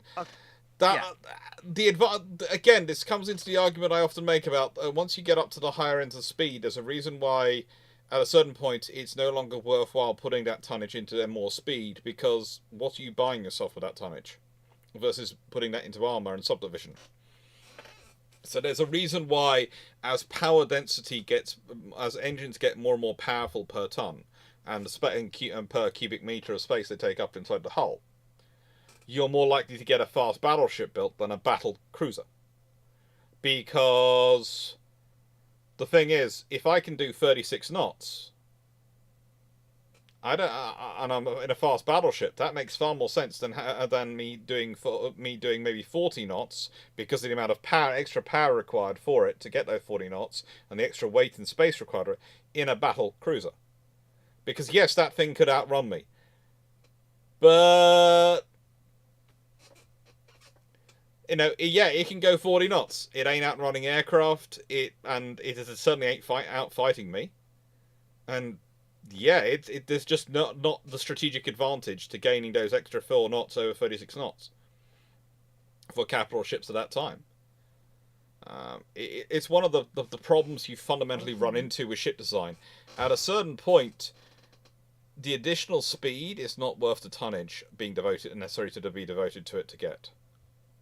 When we're talking about jumping to 28 knots versus 21 knots, that's a 33% increase in speed. That's great. But when we're talking about, let's say, HMS Hood and HMS Fernando Pulse, which were officially 33 knot ships, it's a good speed to have. But the advantage over a 30-knot ship, is that 10% speed advantage worth what you're cutting out in terms of maybe you could get a fast battleship that's 30-knot ship? For all the tonnage and horsepower required for those extra 3 knots? It's a balancing equation. It always is in ship design. And it's one of those things of when you look at the battle cruisers, the 2 words, they are all about speed. So they're built for the absolute maximum speed you can get. And then you've got the battle cruiser, which is going, you know what, actually I'd like some more protection. I'd like to actually be able to have a fight with my equivalents and stand a chance of it. But I still want the high speed. I still want the strategic mobility that comes with that high speed. And then the fast battleship is, I'm prepared to accept slightly slower strategic mobility, but I want a lot more coverage and I want to be able to duke it out with anything. And stand a chance. And that's why, in many ways, it's kind of like if we were talking about them being as rating ships, where the full-on battleship is, let's say, the 4th rate, and then you're going up from speed, etc. It's the fast battleship is the 3rd rate. It's just that it's fast enough, but it's also armored enough that it can fight everything. And fast enough it can fight everything. But it only works when you've got the power density up to the level. And that's the main problem for the Queen Elizabeth class, because they're trying to be fast battleships at a time when they haven't really... Well, no, let me put it this way. The technology they implement in them does not provide them with enough power density for them to achieve what would be fast battleship capabilities. And I would honestly say, in 1913, 1914, if they'd been 26-knot ships, they probably would have passed the fast battleships in that period. Technically, they should be 28-knot ships to keep up the cruiser line. But let's be honest, if the Queen Elizabeth had launched and had been declared as being 26-knot ships, what would the world have been calling them? Yeah. They didn't call them the fast battleships. They wouldn't be calling them the super dreadnoughts, they'd be calling them the fast battleships. Or rather, super dreadnought would become synonymous with being a fast battleship. And if you built your ship at any point and said to the world, oh, this is equivalent to Queen Elizabeth, and they went, what's your speed, 21 knots? Ah, you're not equivalent to Queen Elizabeth. But the thing is, that would have invalidated the entire standard battleship line in like one go. So, other books. This series, fairly new, not the newest, but fairly new, from USNI and Osprey. Osprey mainly published them. They're their whole new series, and they're very cool books. They are lovely drawings. This one's from the Japanese Combined Fleet. I have about 3 dozen, but these are my 2 favourites to show off to people because they work out so neatly when I start displaying them on screen. And they've got things like this in there, which is always useful, especially if I turn it the right way up. And it's a really interesting analysis of the different options, put together by, of course, Mark Style, who does a lot of their stuff on the Japanese Navy. And then we have the British Pacific Fleet, done by Brian Lane Herder. Again, it's a really cool read. It's got some really cool pictures of some King George V in action. And what they get up to, but also what the carriers get up to. And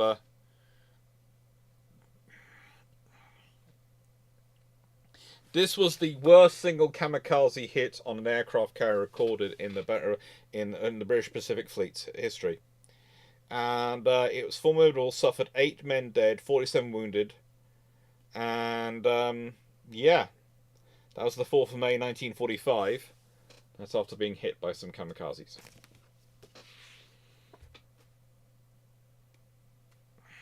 And she was back in operation not long after that, if I remember correctly. This is the thing with armored carriers. That's what they can do.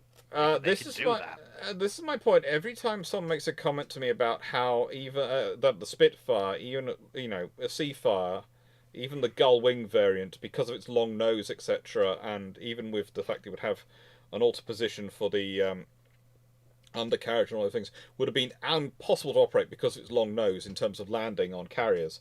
I point to the Corsair. Basically, you come in crabwise. And No. It's fine when it's an American aircraft that does it. Yeah. Look, it was the Royal Navy who figured it out for the American aircraft. I'm fairly sure they could figure it out for the British aircraft. Something American exceptionalism, rah rah. It's not Eagle that. screech. It's not I that. will also point out that every nation has supporters who will sing its praises to a degree beyond what should be reasonably acceptable and ignoring reality as it stands. I would say it's not a case of that. To my experience, more it's a case of so much of the traditional history about the navies in World War II glosses over the Royal Navy's aviation capabilities and its aviation history. That sometimes it's kind of like me talking about the other day. I was in Simon Elliott's video. I was talking about the fact that sometimes talking about the Roman Navy, people look at you and go, Rome had a navy? Yeah, they did. And they look shocked.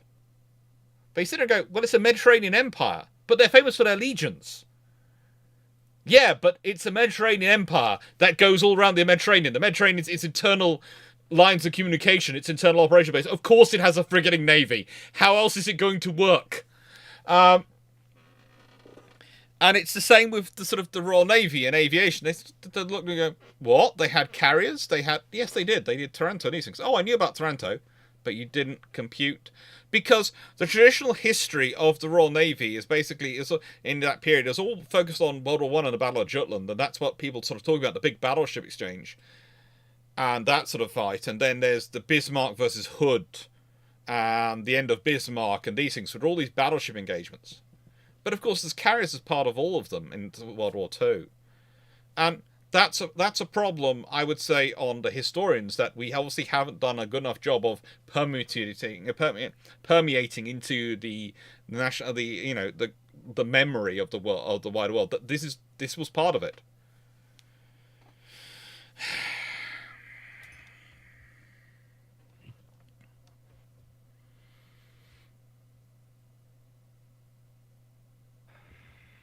It's a fun time.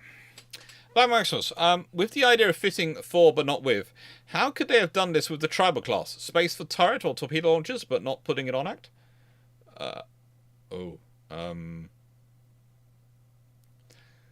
Let's put it this way.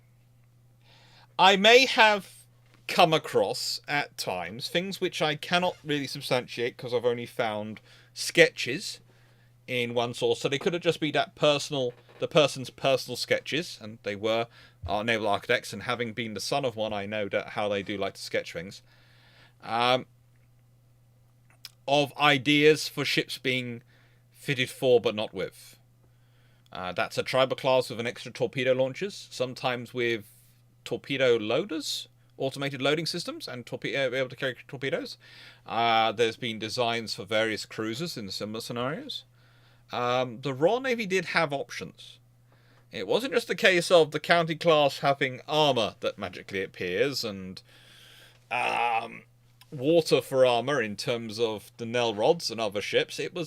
There were ideas of fitted for but not with going on in the 20s and 30s.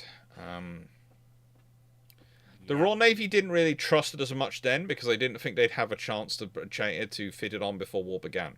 So there's no point for them. As much. Things they had to do, they did. But, yeah. These days, they, to an extent, have to trust it, but I still don't, because I don't think people are going to stop a war for you to take a couple of months out to fit these things. Thank you, Blackburn Maximus. It is fun to hit 14,000 subscribers. It's just, I now have 16 days to hit 15,000.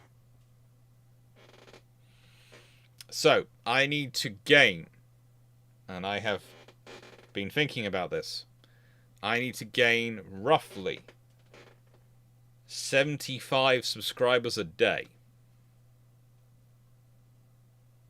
Judging by the way people drop off. So, please help. I will, if you help me with this, don't worry, I will make Fleet Eats Chocolate Cake until he can eat no more chocolate cake. How's that sound? Is that going to incentivize people to do it and subscribe to me? You most certainly will not. I'm trying to lose weight, not gain it. No. What we don't do that. We don't mess with the man's physicality. What we do is that if we do get to that 15,000 mark on the 24th, is we implement the photo icon that lights up when either one of us is talking, and we use the lovely Fleet as Hosh drawing that has been so graciously provided to us. Oh, by we could some do of our that. Community members. We could do that. That's a system I've been looking into Yes. because I've been looking into that because of course that's what they do for VTubers. So I was considering, as I see that so often thanks to my mum's watching habits, I was thinking, I wonder if I could do that. I wonder if I could set that up properly for them. And I have looked into it. It is possible. It is doable. It'd be fun. Don't worry. Don't worry. I have decided that basically I'm going to model the two Dans ones on Fuamoko because I feel that fits them. So don't worry. Your Hosh inspired one, Fu, will definitely be one of the more sensible ones going.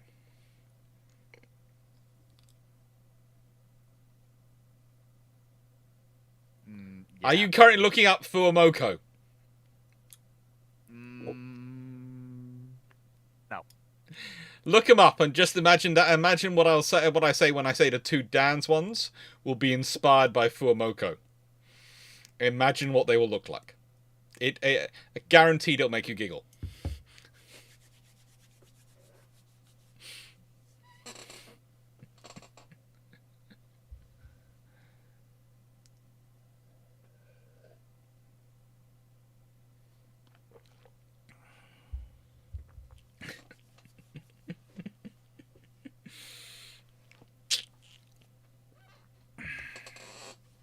Let me have a look quickly.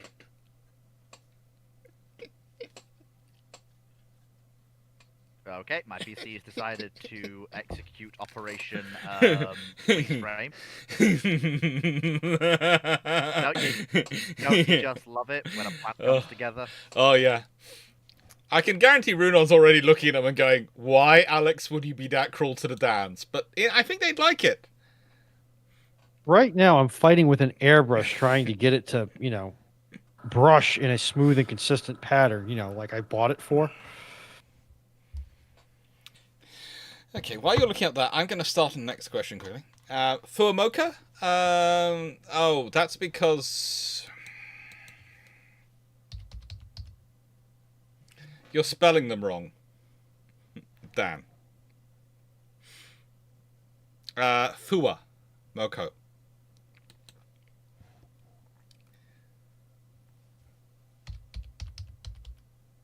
They are some of my mum's favourites.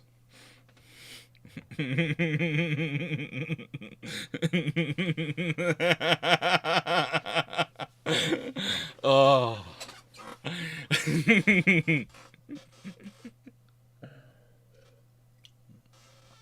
Also, I feel that honestly, the Dans could do an introduction like them. I would pay good money to record that and listen to that. Indeed. Oh. Right, channel or channel. How did the Spanish American? Have you looked them up now, Fleet?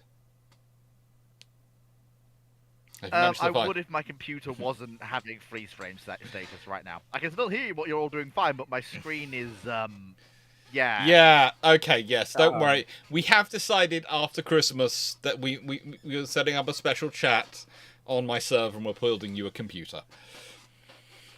Please. There's all sorts of parts going to be sent to me, and I'm going to assemble it and get it to you, or you'll have to or you come pick it up if you're not worried about it going through post office. I think I'll come down and get it. Besides, it'd be nice. It'd be a good drive. Yeah. And I do like a good journey.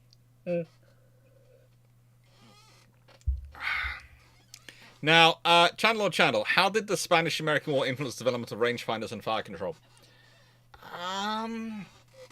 Not as much as you'd think. Quite a lot of the battles took place at rather close range.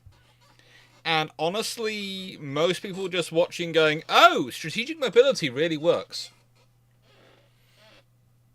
The Battle of Lisa had set already in motion quite a lot of the ideas for fire control and quite a lot of the ideas and sessions over for gunnery. And remember what I've said previous occasions about the reason why Dreadnought has wing turrets is because you need 6 guns firing forward to have accurate ranging, as if you're chasing your opponent. Yes. It's one of the reasons why if I say this, is if Jackie Fisher had realised that super firing, you could do super firing, I fire one turret over the other, he would have wanted to do that, but he'd have still wanted 6 guns, so he'd have gone to Vickers and got their triple turrets. At which point... Which would have been incredibly funny. In which case, you'd probably remember the triple turrets were designed for a 14-inch gun from Ellswick's at that point. The 14-inch, they had a 14-inch 45. They had on development at that point. Yeah. So HMS Dreadnought could have been armed with 15 14-inch guns in 5 triple turrets. At that point, what you've basically got is you've changed the bar for what a Dreadnought is. It's not enough to have... Like, the entry level for a Dreadnought is at least 14-inch guns and with triple turrets. And also... You'll probably basically see us, like, if that had happened, you know how, I'm sure a lot of you are aware how we look at Blucher and what she represented. Mm-hmm. We'll probably look at things like this, like, if in the world where Dreadnought is what Dr. Clarke has just said she would have been, we will look at things like the Nassau's, the Helgelins, the South Carolinas as equivalent to how we look at Blucher. Yeah. I think it could even be worse than that, though, because the thing is, that would mean her length would increase, but her beam would also decrease to accommodate those sort of turrets and that sort of arrangement. Yeah. And so on the same power... she, broadly speaking, probably would have, she could well be a 22-knot ship.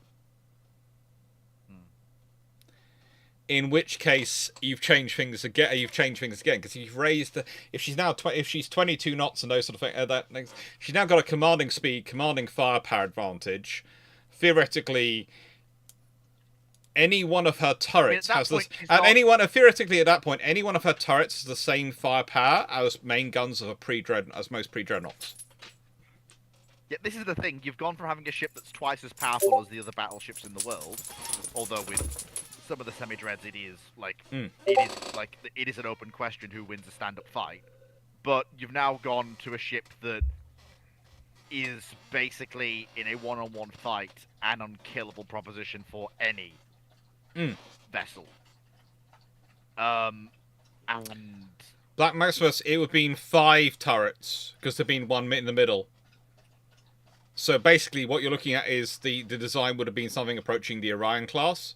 That's what, because it's the same designer who's working on them, and that's what they wanted. So that's what they would have gone with. So it would have been 15 14-inch guns. Bear in mind, the only reason that you see the Bellerophons and St. Vincent's the way they are, that's not what the Royal Navy wants following Dreadnought. They wanted to innovate, to go further. Yeah. But, yeah, that's not what they got to do. So if you've got that as your baseline, and the Royal Navy's churning out that, then people take longer to catch up. Honestly, because there's no way you as the Tirpitz are able to turn around to anyone and go, you know what, our 11-inch 50s are just as good as their 14-inch 45s. You can sort of say that with the 12-inch guns. You can't say that with 14-inch guns. Nope. You can't. Which means the Germans are probably going to step up immediately. Well, they're going to have to develop one. The Americans have got the 14-inch gun they're already working on, but they're going to have to hold things back to build them.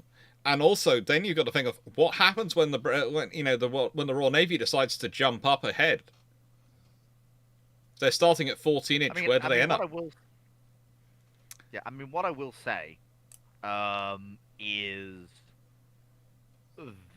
you're probably going to see the US, in order to keep costs down, do South Carolina. Like, they're going to say, hang on a minute, that ship looks very similar to the one we built before. Yes, but put them next to each other. And you'll look at it, oh, that one's much bigger. Because it's basically, in order to keep costs down, instead of adding a fifth 12-inch turret, they'll just go, okay, the ship's bigger, it's got 8 14-inch guns. And it's not slow. Mm-hmm.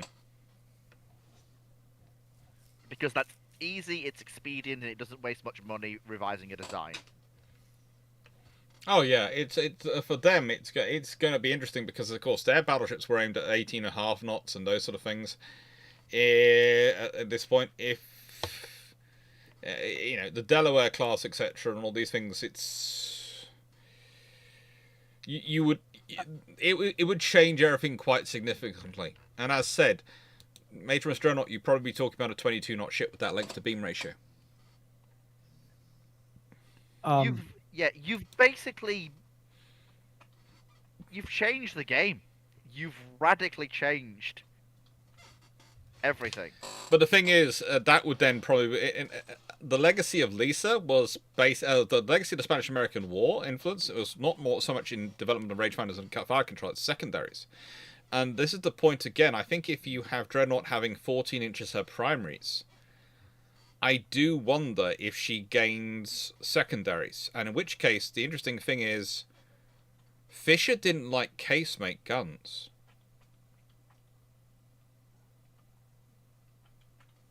I do apologize for interrupting, gentlemen, but unfortunately I took advantage of my brief break here to look up Fuocomo, and I would just like to know that what have the Dans done to offend you, Dr. Clarke? Nothing. I just think that that they have said that together they have a very similar personality and very similar energy as Fuomoco, and I think that they would be a very suitable homage to them. But you can decide which one of the two is fluffy and which one's fuzzy. Sure, Doc. Whatever helps you sleep at night. I never asked for this. Oh, don't worry. Also, I will say this now to you, Fleet. What are you doing on the 20th? 20th of December? Nothing, as far as I'm aware. I mean, by the way, don't try and get a hold of me after the 22nd, because I've got the family over from Finland, so I will have very little spare time to do. Well, the thing is, me and Gareth the Brit are hoping to organise a Hearts of Iron 4 on this stream on the 20th. So you know. Oh, we're finally getting round to that, are we? We finally might be actually getting around to that. In which case, you like to probably pop along, take part. Yep. Thanks. Dibs on France. Oh, we're never gonna. And by the way, Fuomoco are way ahead of me. We're never gonna. All I'm saying is, if I'm gonna have cartoon characters for Dans when they are going to, when they are on the channel, I think they've got to be Fuomoco inspired, because the two Dans are basically Fuomoco of the ship-shape crew. And the reason I say this is not just me who said this; it's my mum who's defined as this, because she's decided each of us have our own Hololive sort of counterpart of our group and who we are. And you can all work out who she's decided Drac is. Okay? And remember, this is based off not off her listening to many of his videos, because she does enjoy his videos but hasn't listened to many of them, but her meeting him in real life and what she's decided. So please put suggestions in the chat of who you think my mum has decided Drac's character is equivalent from Hololive. Team U has put forward Boom Boom Dan as the fuzzy one. Yeah. By the way, Dr. Clarke, I am going to have to poke Garius, because I'm sorry, but if we're bringing naval historians into Hearts of Iron 4, I am not cruel enough to put the basic Hoi 4 system on them. Oh, don't worry. Don't worry. That is a naval rework mod, and you shall all as well. That's good. Don't worry. It's fine. Currently, it's only him and me who are booked in for it, as we're the only ones who said yes, we're free. So the thing is, I'm going to have to be there to moderate it. More than likely. Probably. Oh, Lord have mercy. Oh. Just for the record, for the FBI or OPM agents that infest my life, nobody in this group has any real meaningful hold over me, and it's more performative when I'm like, oh dear God. Except on the Minecraft. No, the Minecraft is absolutely a hard line of do not cross.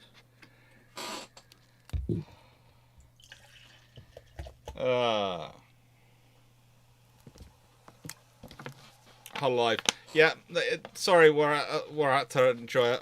My mum, how to put this?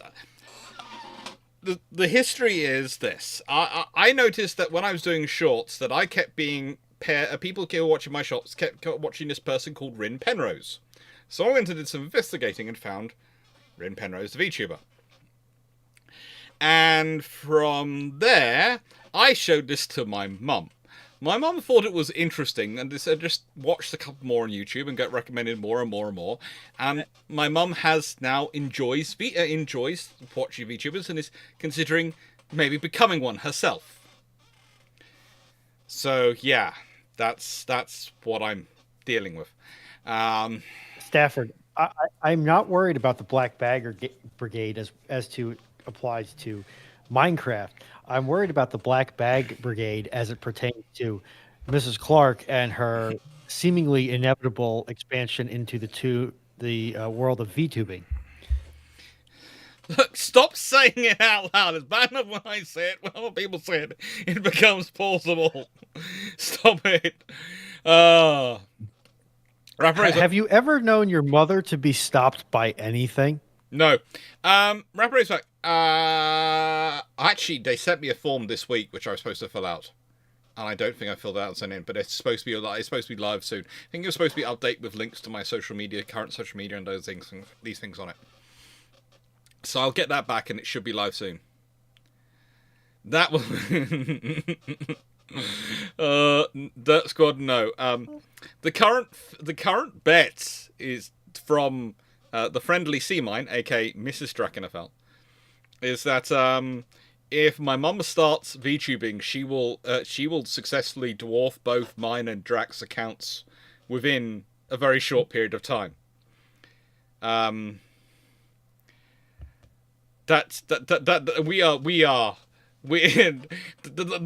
fact was though that when she said this, neither myself nor Drac were laughing at the idea because both of us were kind of predicting it be true.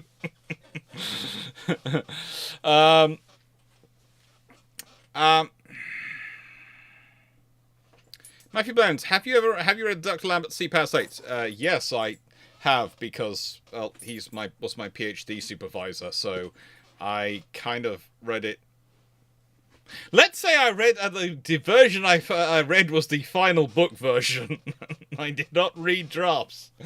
I did not see any other versions of it over the years, or chat on sitting on a chair at all. And Dr. Lambert is not Prof. Lambert is not the type of person who literally has finished books sitting in boxes underneath his desk for years before he sends them into the publishers. He's not just writing books and then sending them in when he feels like it. He's honestly not that type of historian. But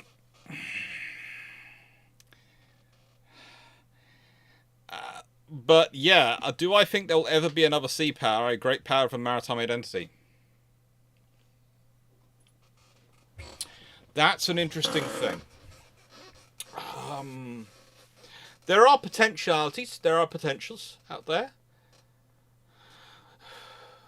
But I don't necessarily see it happening in the way it will on Earth. I don't necessarily see it being terrestrial. I think, though, there will be a lot of parallels once we eventually get to space powers.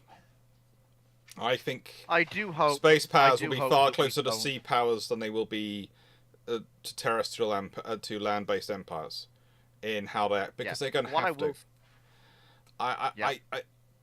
Sea power empire before. Then I'll let it pass it over to the Foo for his points. But the thing about sea power is, if you consider the sheer amount of technology and development you have to put into it, there are still medium powers who are steep power states.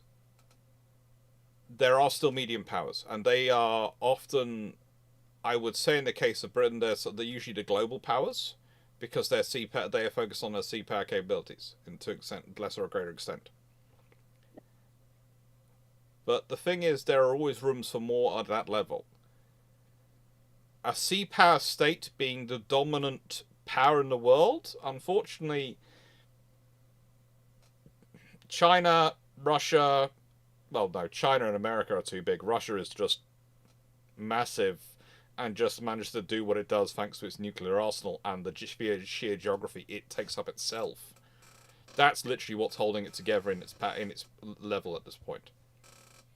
I know there are people who will disagree with me on this, but I'm sitting there going, well, yeah, Russia's producing more than we expect them to do, and they're certainly producing more than Europe, but that's largely because Russia didn't spend the last 30-odd years going, yay, peace dividend, let's sell off our infrastructure, yay! It's not because what they're producing is necessarily the best equipment that you can possibly get, or the most capable, it's just that they've actually got infrastructure and can actually do the constructing. The main reason they haven't... Russian renaissance of...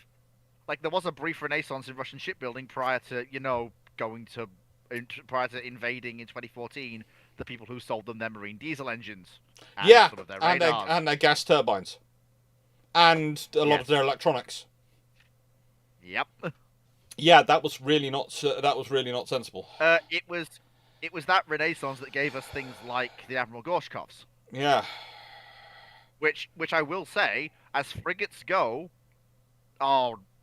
you can't really go wrong with them as a general purpose frigate. No.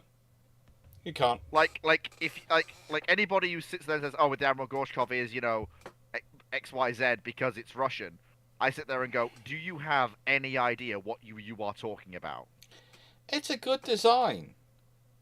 I would say they do struggle with some of their higher tech stuff and some of the militarization, and that has impacts on their radar, their computers, the electronics in general, and also their electronic warfare capabilities. But it's still a good ship. It's but a I also perfectly say viable that vessel. they're one of, they are one of a rare breed, which is a generalist frigate in a large navy. Yeah. You don't see many of them. No. I would say it'll be interesting to see how some of the more, maybe not individual nations, but a NATO-like or EU-like assemblage of nations, particularly in the Western Pacific, shake out, because you have nations like Japan and Korea who are heavily dependent on maritime trade, and the Philippines, which is a gigantic island chain, that are all very much dependent upon sea access and sea control and all the things that we typically associate with what drives a naval power.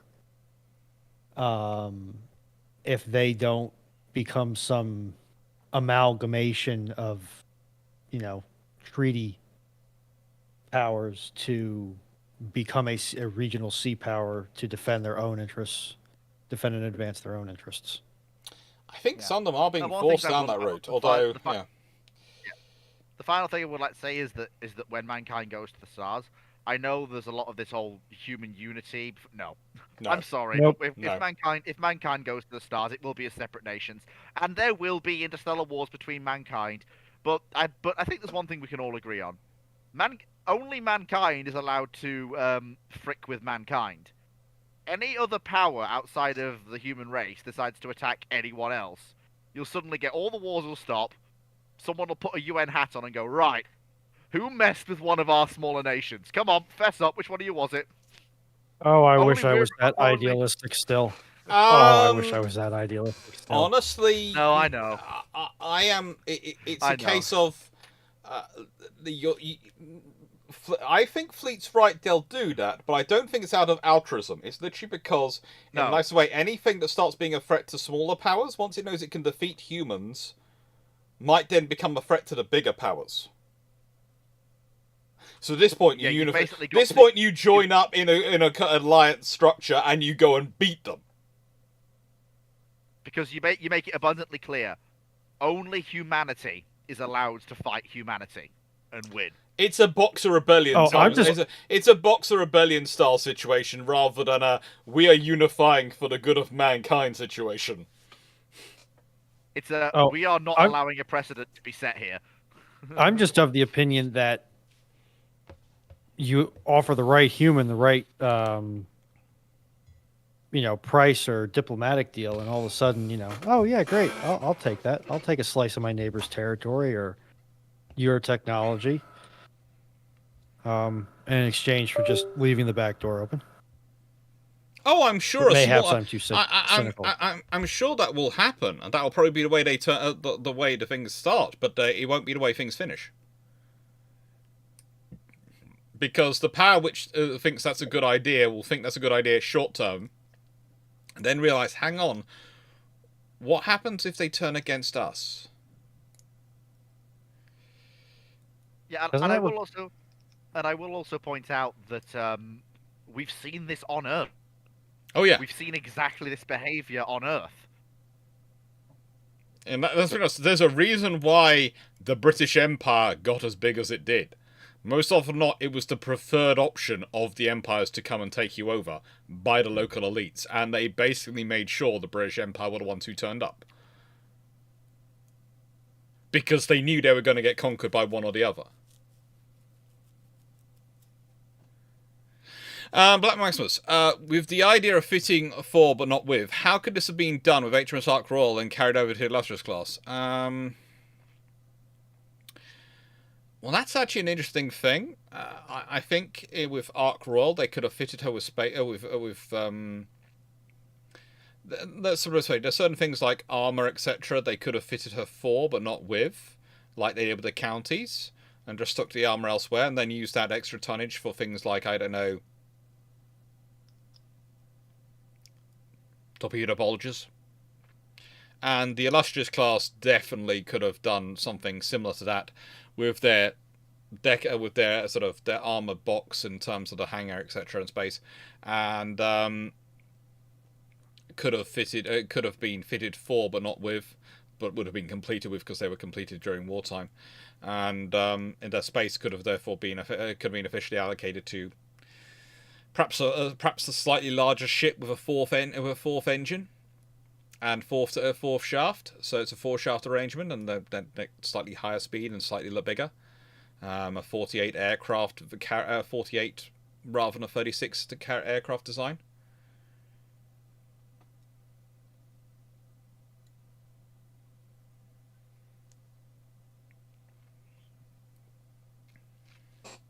Yeah, the Belgian Congo was the best advertisement the British Empire ever had.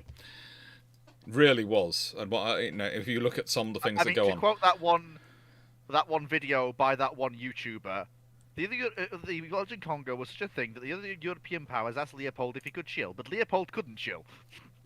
Yeah, it's when you are doing empires so bad that the actual bigger empires are looking at you going, you need to stop this. You're giving us a bad name. You're making us look bad. And we're already doing things that we're not quietly admitting to. Yeah. But nothing like that. No. And the whole thing is, you're supposed to keep it under the rug.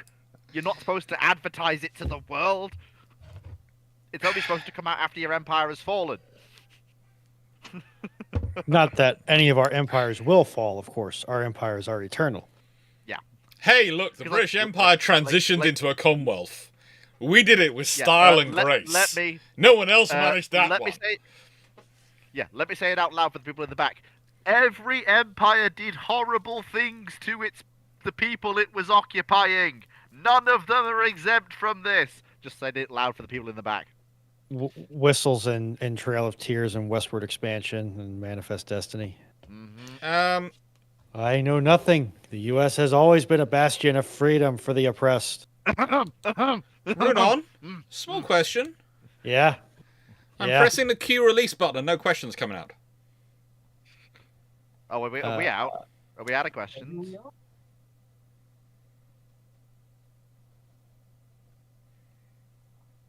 I doubt we're out of questions. Fleet basically just says it. Fleet just says it loud for the people in the back. Ah, there it is. No, my button's not working for some reason. Oh. Queue release is not working for me when I press the button now. No ideas why. Chandler. Would the Independence class have been better served by being based on Alaska class cruisers? Yes. They'd have been about 3 times the size for starters.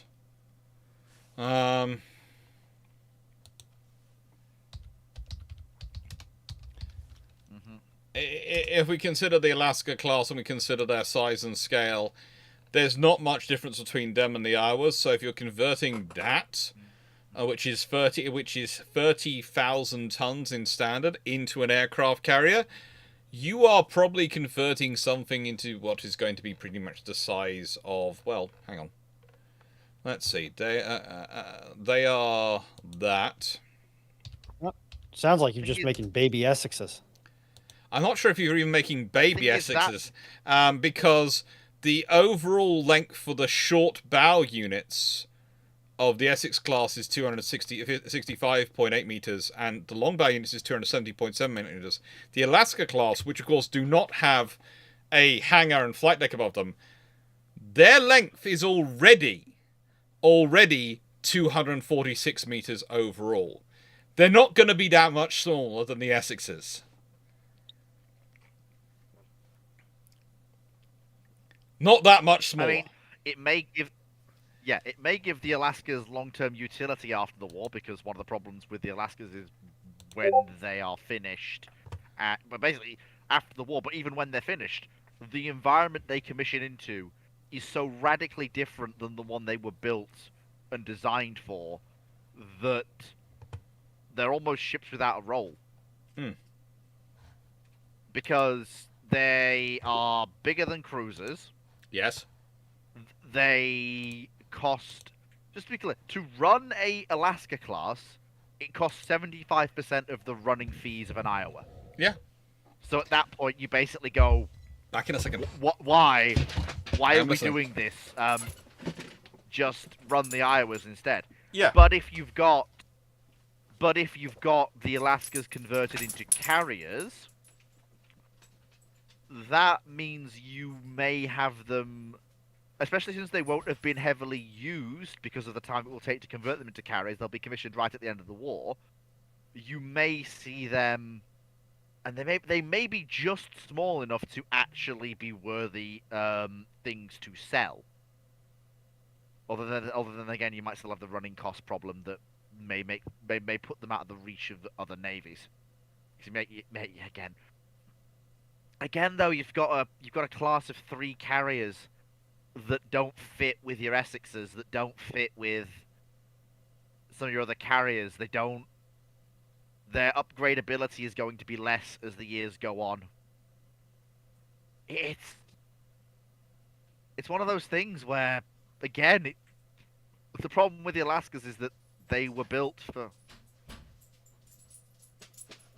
basically built for. I can tell you which power would be ripping everyone's eyeballs out to be a chance to take them, though. The French. Because think about it, they are basically getting a fleet carrier for not fleet carrier price. And pretty much as they be done alongside the Midways, they might be built with this kind of strengthened deck the Midways have, so they have real long-term capabilities. That's true, but essentially but it's important to bear in mind. Yeah, fleet. Your buyer is going to be any navy which needs to, for whatever reason, stand up a fleet scale carrier force from functionally 0. So the French fit into that. There's only one, the French. Yeah. Because they're the only ones who can. Because this is the thing that I often say to people when they say, why were no Essexes sold into other people's service? Crewing costs.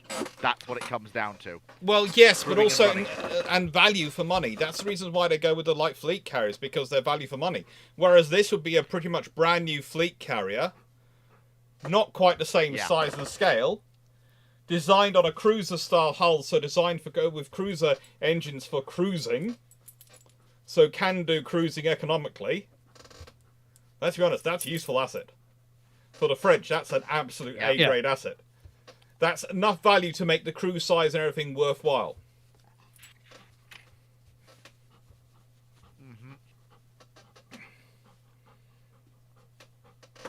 You trying to get up on my lap, you big fluffy piece?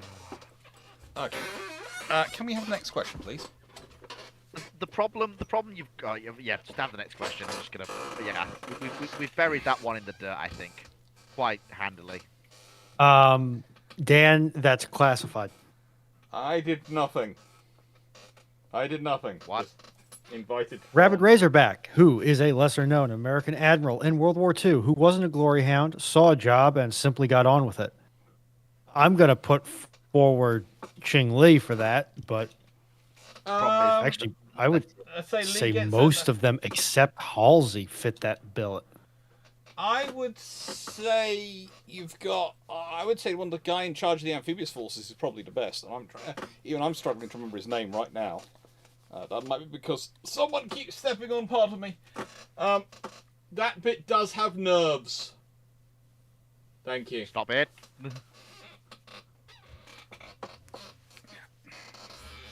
Free bottom surgery? Hey, bacon strips. Hey, bacon strips. Hey, bacon strips. Oh, good lord.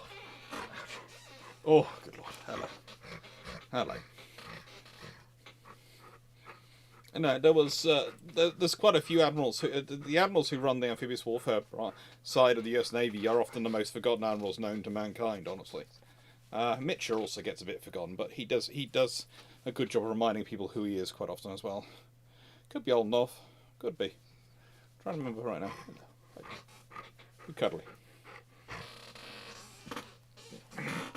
Rabid Razorback. How much did the Historiathon move the research forward? The Historiathon move research forward. It's done enough to buy the pictures and those things for the first book, and it's sorted out that, and it's done a couple of things. I think it's pictures, and I think it's a visit to Q. From memory, I think that's what it's achieved, which is good. Because Q will mean I can go and check the latest archives, which are records which have been released.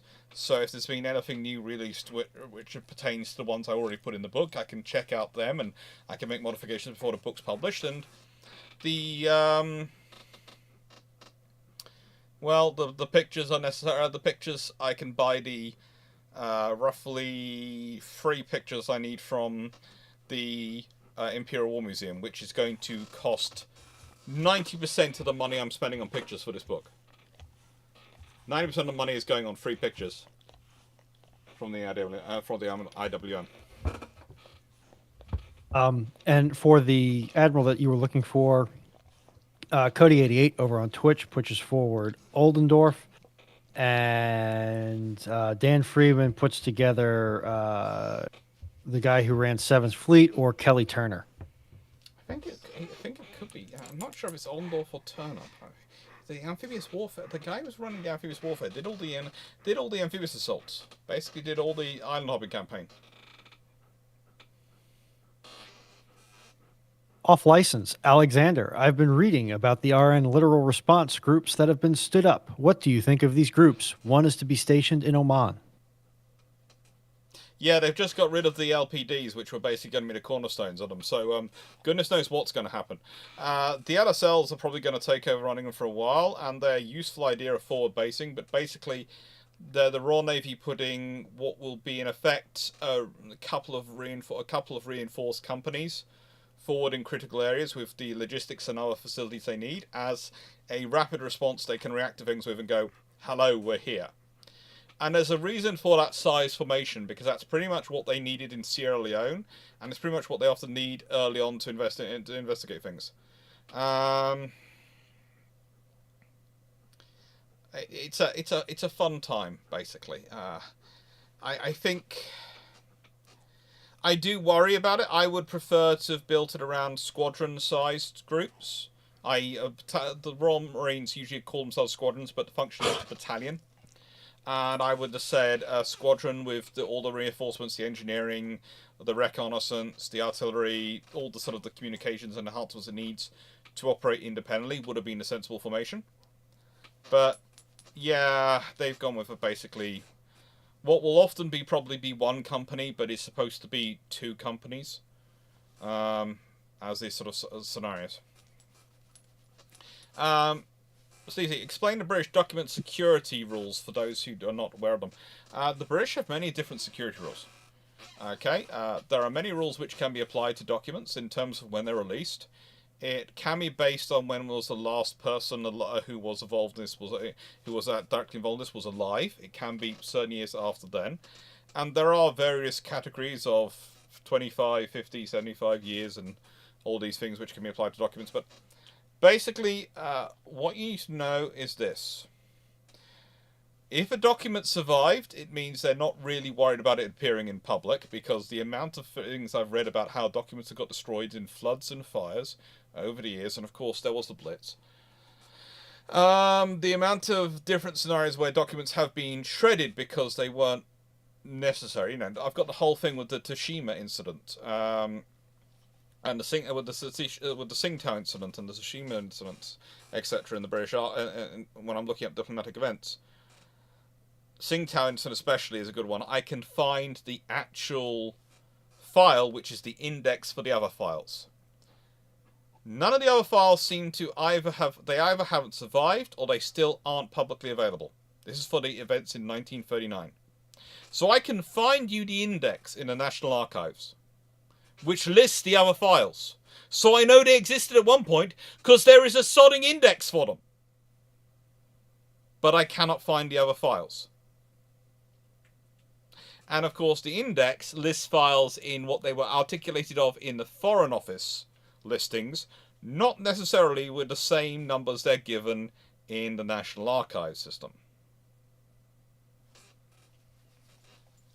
So yeah, it's a fun piece of thing to do, to search archives in the UK. But this is one of the reasons why, to an extent, people who have either the time or either get some training in going through searching through the archives, or actually have the time to spend a lot of time in them, have an advantage in historical research in the UK. And it's also one of the times why sometimes when I see some people and they're going, I found this document in the archives that says this and proves me completely, and I'm looking at them going,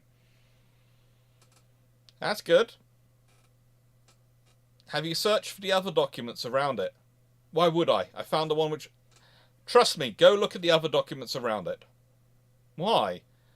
Because they're often co-located with documents and they might change their entire position in the next week.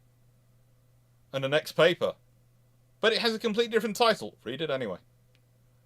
Because sometimes, again, one of the fun things I've had is in a carrier design document, which was ancillary systems, between a section which was to do with toilets and how to deal with waste management aboard the vessel, and a section to deal with, which was to deal with, what was it? Not fire suppression. Don't look at me. I have no idea. It was to do with washing vegetables, and a system set in place for providing suitable water for the kitchens to use. Between these two documents, both about water and circulation, the systems manage it in the vessel, they had 3 pages which were to do with the catapult system for the carrier. Or rather, as the British were calling it, the accelerator. The accelerator. Mm-hmm. Because you have to remember, catapults were the systems which operated from ships like cruisers and battleships. Accelerators were used on carriers. The Royal Navy differentiated between 2 systems.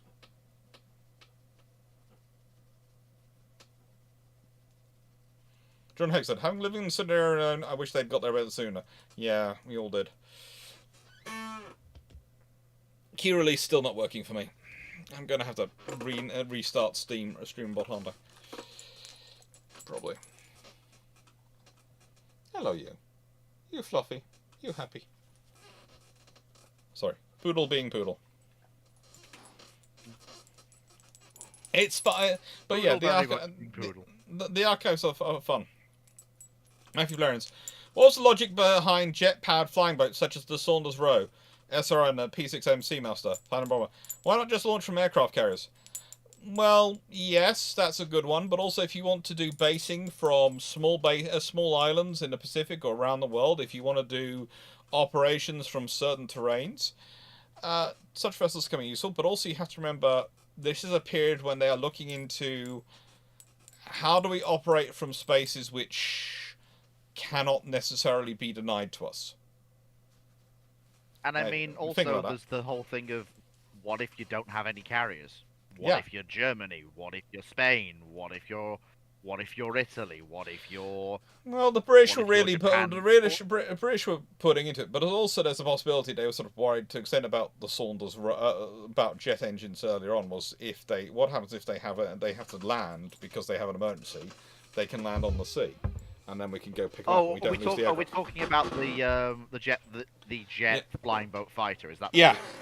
That's really simple. It was this brief post-war period where any concept that was even remotely viable was being at least prototyped.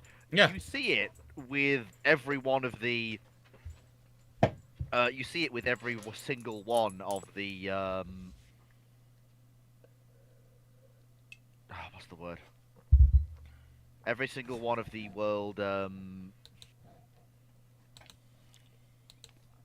world aviation areas. I mean, just look at what's the word? Just look at the Americans. They also try to create flying boat fighters. Yeah. The Russians try a jet-powered flying boat. Like, there's this whole period in the early Cold War where any concept, it doesn't just go for flying boats, it goes generally, until the new security environment and the stability of the mid-60s in terms of how conflicts will be fought and the assets we need to wage those conflicts appears. You see a wide variety of projects come out. But once you get that stable period during and after the Vietnam War, you start to see most of the world's militaries coalesce around a certain idea of, even if there's variations in doctrine, the weapons and tools they'll need to fight a conventional conflict. Also, I'd add in that you have to remember there was an initial reaction to the threat of nuclear weapons of what else can we run off other than bases, because what can we survive, what will survive, because there was the idea that you use nukes generally and you just flatten all the enemy air bases. And every airbase gets a high-level tactical or low-level strategic weapon. Yeah, everywhere. We're going to nuke everywhere. Just nuke it all. Yeah, of course. Yeah, and of course, of the whole mad doctrine of various nations to try and fight in a nuclear battlefield, which is just... Yeah!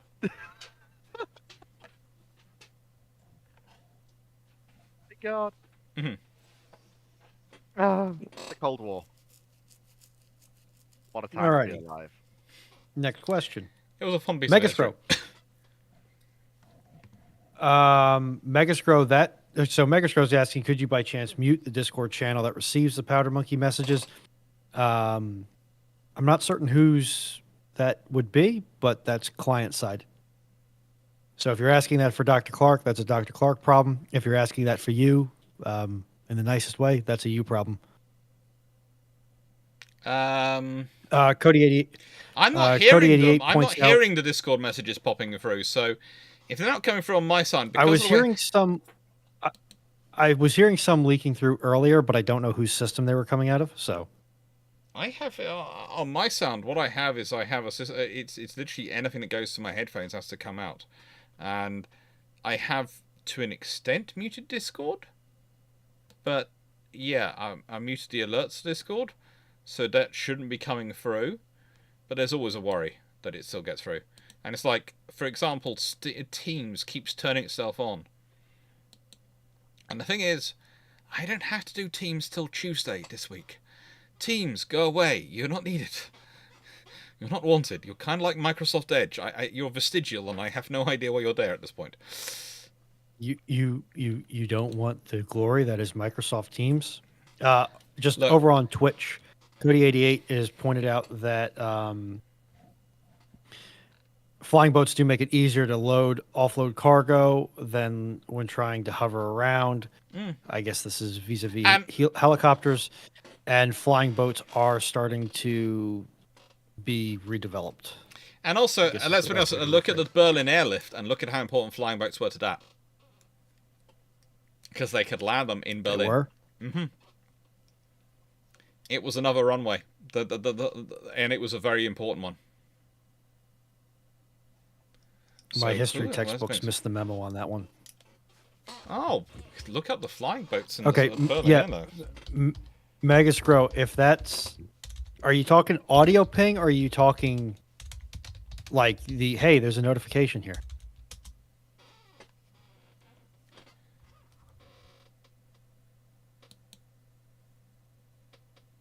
Also, Discord does like to run in the background and continue to give you pings even when the window's closed.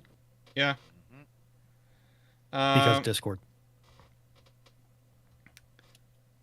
Yeah, so...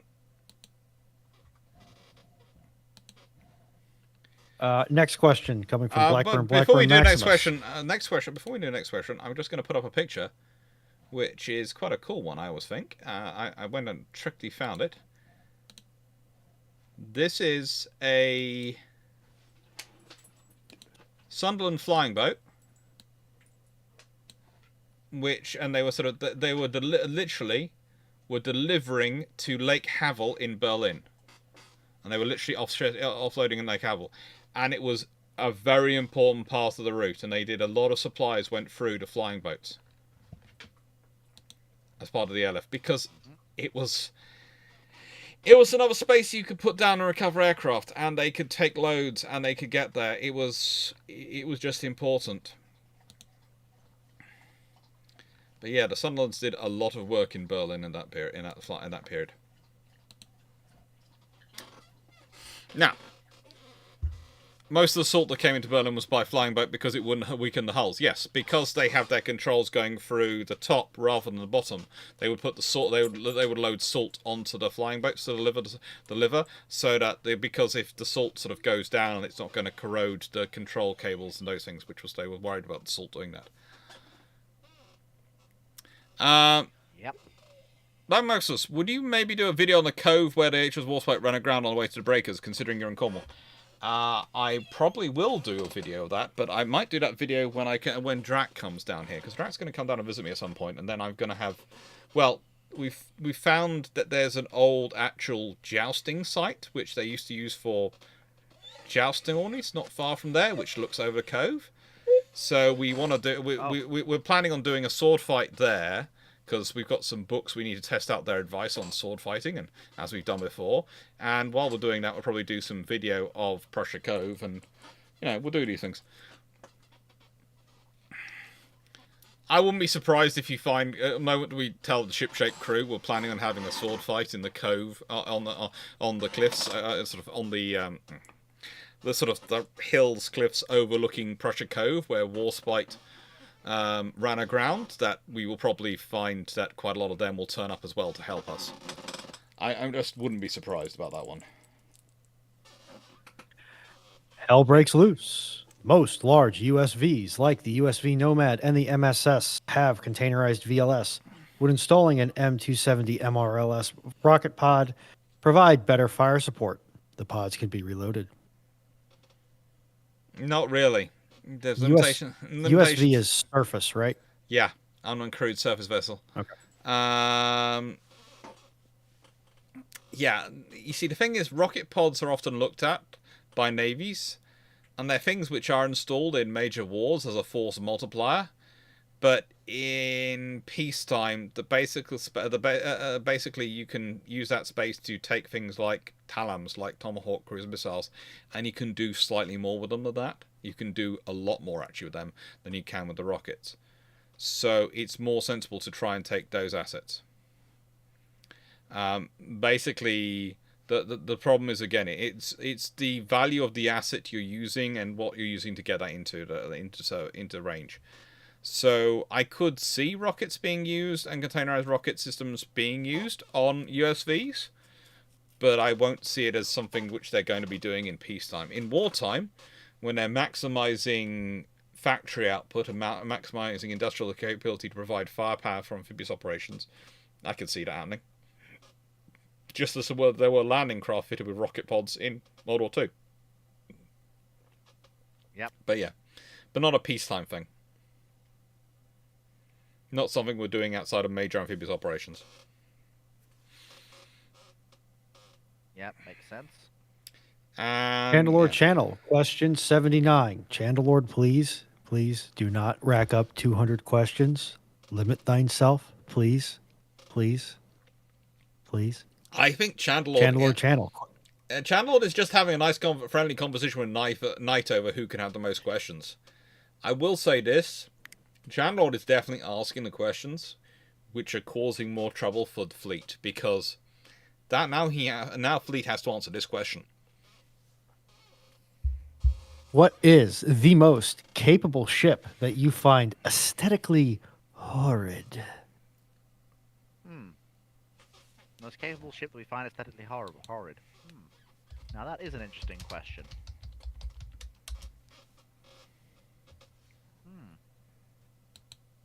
Problem is, it comes down to personal preference, doesn't it? I'm going to go with the US CGNs. Honestly, yeah, Long Beach. I hate how she looks, but good lord, can that ship put out the damage. Well, mainly it's I'm going to put a box on top of a smaller box on top of a hull. Yes, but Montana, the Hosh is not capable. She's at best an equivalent to some of the ironclads of similar size to her when commissioned. She is not a world-beating asset, nor is she a incredibly capable asset. A lot of the technology in her is several years out of date, and a lot of her design style is several years out of date. There's a reason why her three half-sisters are a separate class, redesigned to take advantage of more modern shipbuilding theories. Do they look any better? I can win this without even with my eyes closed, and preferably I'd like to keep them closed. Well then, I'm waiting. Hit me with it. The one Carlos class. You can't sit there and tell me that those armored cruisers are ugly. No, I'm talking about the modern LHDs. Oh. They're not ugly. Have you looked at them? They're boxes! Okay, actually, no. They are literally car ferries! I know that the Kiwis have recently suffered a loss of this type of vessel. No, any of the no, hang on. The gray painted oceanographic vessels. Oh my God. What happened?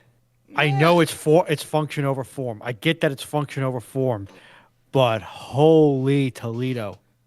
What happened? Nah, I'm still going with the Canberra class and the one Carlos class, aka the one Carlos, the Canberras and the Andalos. They're just boxes. They're literally just a box. I'm changing my vote to any modern helipad equipped oceanographic survey ship. Mm-hmm. It's just wrong. It's just everything's just wrong. They're perfectly capable, and that's why they're just wrong. But they're just wrong. Ancient Evils over on Twitch is putting forward the Kahless class, Kahles.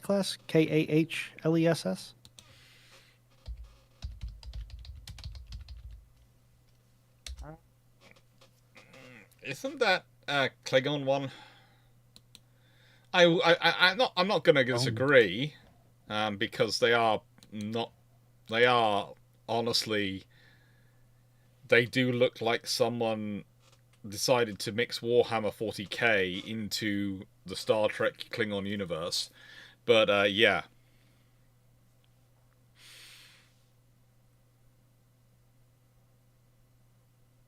Oh, Ancient Evils. Juan Carlos. Juan Carlos.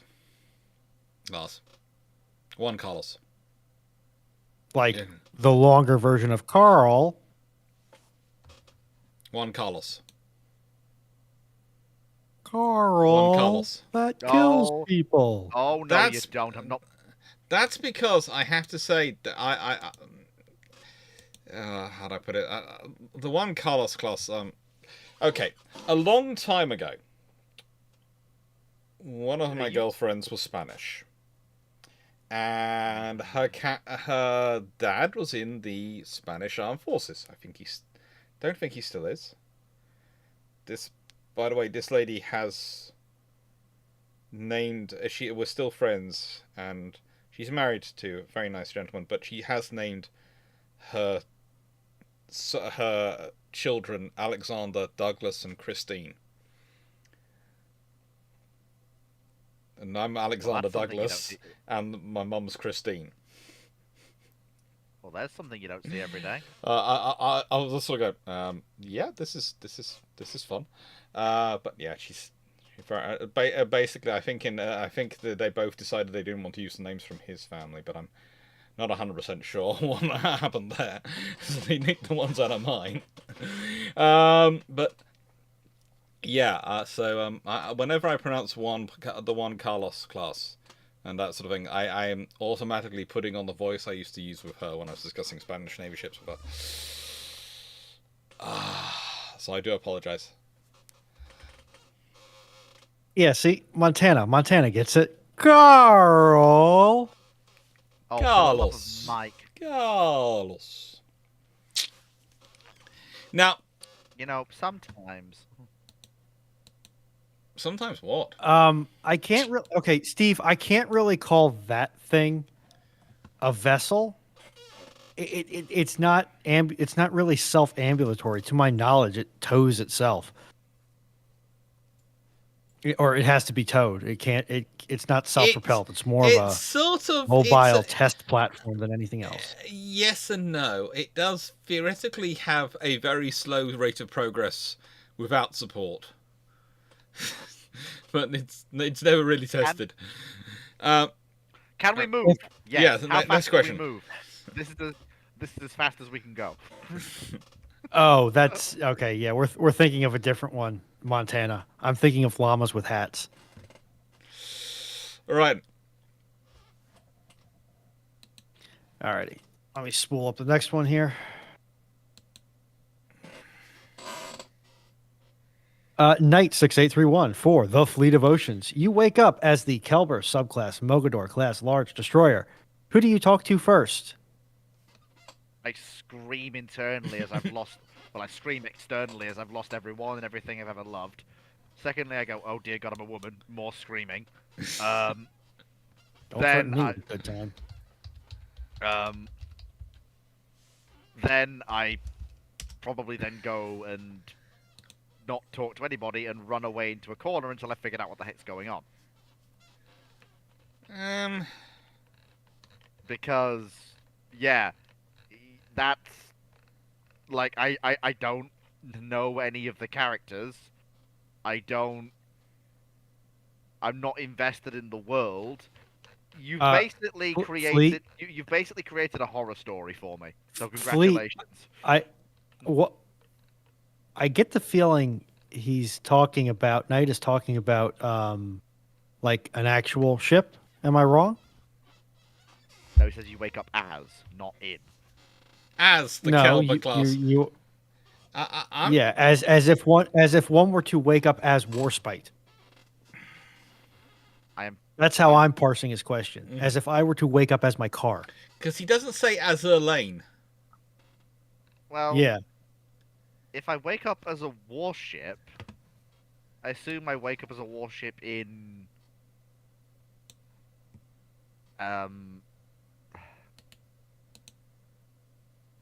Well, the trouble is the Mogador class, they only built 2 of them, didn't they? Yep. So Kelber subclass. At least I'm in commission. Well, they only commissioned the improved ones are Kleber, Dish, Hoche, and Marceau, which I presume is why he's got talked about. So basically, you're becoming Hoche in World War II edition. But in that case, if I'm a person, but those 4 ships are never completed, so we have sort of no idea. No, I'm sorry, Fleet. Knights does mean Azure Lane. Oh, but in that case, then see previous question. Lots of yeah, screaming, followed by Montana. I can agree. Getting that module installed was quite nice. Takes a while, but it is quite nice. Again, like I said, lots of screaming. There's always screaming. There's always screaming. I'll swap with you. Speaking of Montana, what prevented the Implacables from being built? Because they spent so much money on Victorious, they decided they couldn't do it for anyone else, because they started with the wrong ship. They should have started with the Implacables, because they're the biggest and had the least war service and the least damage, so would have been the easiest to do. But instead they started with Victorious, which had some of the worst war damage. And basically, they actually decided Illustrious Formidable they won't do because they've had so much war damage. But then they go, well, let's try Victorious. No. Just no. So it's because the British government decided to wear themselves out and their bank balance out. Drac has worked this out, and I've done some sums, and I basically agree with him, that for the cost of what they spent on Victorious, they could have completed the 4 Maltas and brought them into service. Problem is, by the time Victorious' refit is being considered, the Maltas are long gone. That's the problem. They're not. So if the decision is to be made, they're not by the time. When do you think the Victorious decision's taken? I think the full rebuild for Victorious is until the late 50s, isn't it? No. Sorry, gentlemen. I'm just going to briefly interrupt to say that if anybody is going to answer that water enjoyers question, remember to keep it PG at worst. What happened? It's nothing that I need to step in on just before somebody gets a little bit too wisecracky for the little cousins that may be in the chat. Yeah. I'm not involved in this. For once. That's fine. You're fine. Continue on. Now, Good. you have to remember, I will continue. Victorious is constructed from 1950 to 1958. I'm sure the Maltas are cut up by that point. The Maltas are cancelled in December 1945, but they're not cut up till about 1947. The decision that Victorious was going to be the one selected for 1950 was made in 1946. Okay. So, in theory, you can get away with it. In theory, you can, yeah. I'm still sat there with my hands on my hips going, theory and practice be two entirely different things, Jim. What I would say is, basically, if they made the decision to go, rather than going rebuilds, they made a decision to build, to go with Malta class, and not even done it, then they'd have carried on with constructing them, or put them on one side and carried them on construction later. Yeah.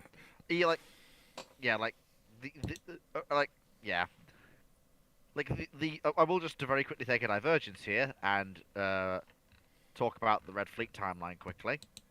I was expecting you to would expect nothing less. The only reason that we see the Maltas appear in the Red Fleet timeline is that, again, Lee restarts them because of the Russian carrier capital ship program, and also but what he does is, the realistic way we've put it in is, it's framed as a job-saving measure. Basically, the reason they went with the solutions they did was because there wasn't anything else for them to be built against. If the Soviets had been building an aircraft carriers at the time, I have no doubt the Maltas would have been finished off. It's the thing of course, when they're doing it, they're making the choice of, we don't need to build this now, so we can take our time, synthesize knowledge, and then build something new later on. Yeah. That's the idea they think they have. It's also not so much the Graf Zeppelin that's the problem, because basically the entire Western world looks at Graf Zeppelin and laughs hysterically. That's the Red Fleet timeline. What are the Russians doing? Yeah, what are the Russians doing? And then they look at the 6 Stalingrads and go, But the fact is, once your opponent has an aircraft carrier, you can't presume they're not going to build more. So at that point, what you do exactly. is you do go, look, okay, right, and we've got rid of these ships, we need to finish off these, and it's kind of like again the G3s, etc., and all those programs which are done. So the Maltas would have been finished off. It's a repeat of the Unicorn situation. They go, oh my god, the Russians have Graf Zeppelin, finish the Maltas, and then they're going, oh my god, but the actual reason is, oh my god, the Russians have 6 Stalingrads, and we only have Vanguard. And I'm going to point this out and then move us on because we are just tapping at the 3 hour mark here. The point that Dr. Clarke just raised is exactly the value that the Graf Zeppelin, as much of a questionable decision as the Graf Zeppelin is, had any level of value. Yeah, basically. Our next question. The argument is, and I'm just going to want to finish off, is that if the Germans had looked like they were actually going to complete the Graf Zeppelin, the Royal Navy Churchill would have never paused the carrier construction. As it was, the only way he got away with pausing capital ships and carriers was by rewriting the definition of what the Scharnhorst were, from fast battleships to battle cruisers. And it's very interesting. Prior to Churchill becoming First Lord of the Admiralty, they are referred to by the Royal Navy as fast battleships. When he's pushing through his decision, he insists they be called and referred to as battle cruisers. And that's where the idea comes from, that the Royal Navy and the Allies thought they were battle cruisers. You look at the Royal Navy writing in 1939, 1938, they're calling them fast battleships, like the Dunkirks. And you look at some of the senior officers talking about them, they're talking about them as fast battleships. The Royal Navy considers them fast battleships. But the only way he can justify pausing the aircraft carriers and the King George V is if the Scharnhorsts are battle cruisers, in which case the British have a 3-2 superiority because they have their battle cruisers which have 15-inch guns, and that's how he's framing the superiority. And they don't have an aircraft carrier. If they have any of those things, then suddenly you need to build those because the Royal Navy's short of new modern ones, because they've been using so much tech, which is roughly 20 ships which are 20 years old, to make up their numbers because of the treaties. And we have Matthew Burns. Why were there so few naval contacts in the latter part of the 20th century? Where is there the potential for future ones? Potential for future ones is pretty much everywhere. It's 7/10 of the world's surface. I mean, the thing is that people say, oh, there weren't many naval conflicts in the latter part of the 20th century. And then I look at the vast lists of actual shooting naval wars that happened in the latter part of the 20th century. It's the thing is, they don't tend to get remembered. They don't tend to get remembered as much as the land wars because, let's be honest, naval fights don't tend to produce refugees. You don't get a song about all the fishermen couldn't fish in this area because of a naval war. That's not going to start a version of Live Aid. That's not. It's true. It should do, but it doesn't. Because fishermen often does lead to food consequences for other people down the food chain. Yes. What I will say, for example, just to give a few examples here, India and Pakistan knocking 7 bells out of each other multiple times. The Israelis and the Arabs knocking 7 bells out of each other multiple times. The US casually in an afternoon annihilating the Iranian Navy while a Russian destroyer that happened to be transiting the region looks on, basically with a massive set of cheerleading arms on top, going, "Go on, United States, give them the business." And give us all that sweet, sweet, sweet weapons data. Mm-hmm. And there is a funny meme where, just very quickly, there's Joe Rogan and a bunch of other people sat there with Soviet caps on, going, the bridge crew of the Soviet destroyer watching the US casually go to town on the Iranian fleet. Oh dear, good times. Good times. The thing I would say is this: is that we forget naval conflicts. They don't strike the same as land conflicts because of the situations involved, but they're still as powerful and as important. In fact, more so, because often they have lots of disruptions beyond it, and we are often less prepared for them. But I'd also say the fact is, once you have navies fighting each other, it's the weapons being used are orders of magnitude. That's once navies are in combat with each other, it's real, and it's getting real fast. And you will lose things. We have passed the skirmishing phase. Once navies start shooting at each other, there are, and it is how do I put this politely? Navies don't tend to do the sort of the whole, oh, we're firing warning shots things these days. They do the, you're on the bottom of the ocean. And honestly, the Falklands War could have been far more interesting for history, because if either the, you know, there are two options being sent after the two options being sent after the Argentinian carrier. There was the Harriers, which were supposed to take it going with. There were various weapons. They were supposed to be basically armed with bombs, but there's also a debate as to. I don't think they had the Sea Eagle at the time, though I've seen a lot of people write up ideas about the Sea Eagle being used. But the Sea Eagle, if I remember correctly, was designed in 1976 and was manufactured from 1982 onwards.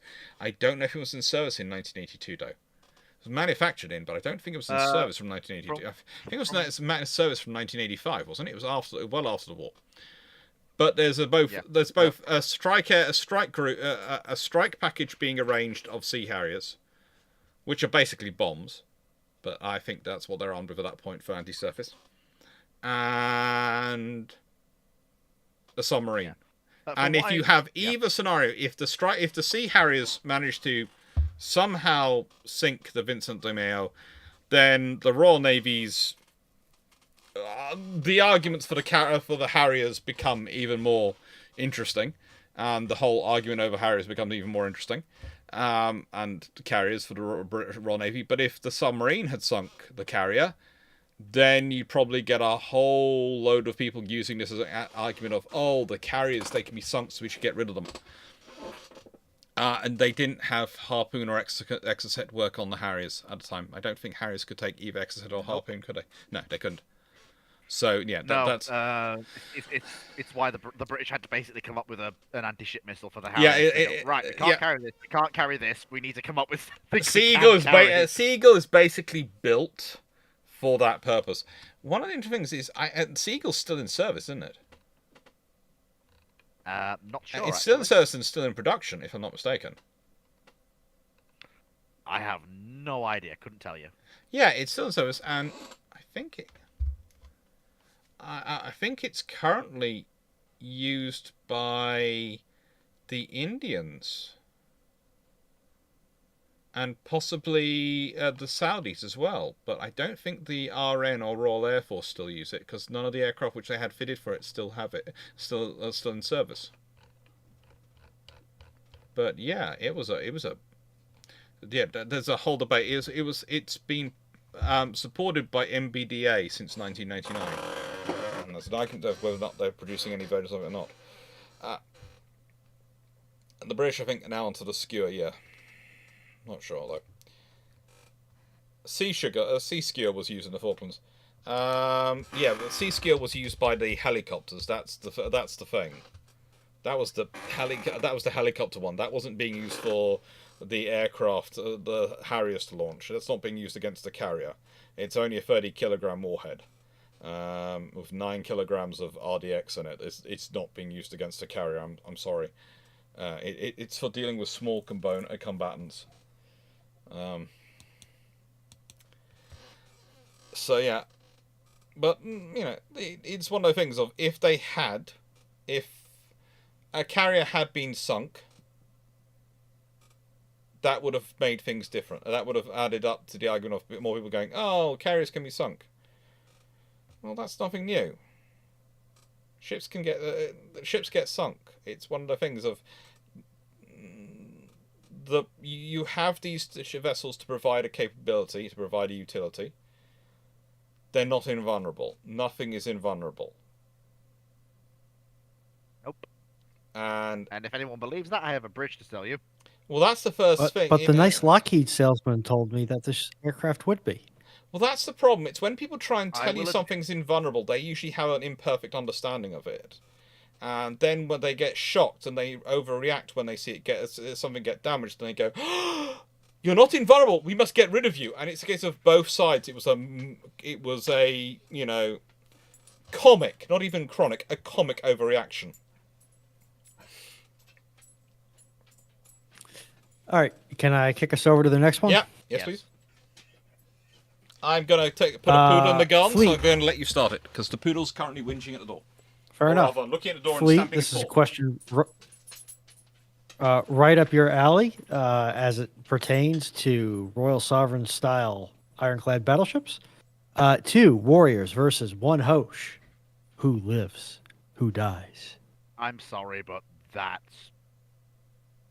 it's not even funny.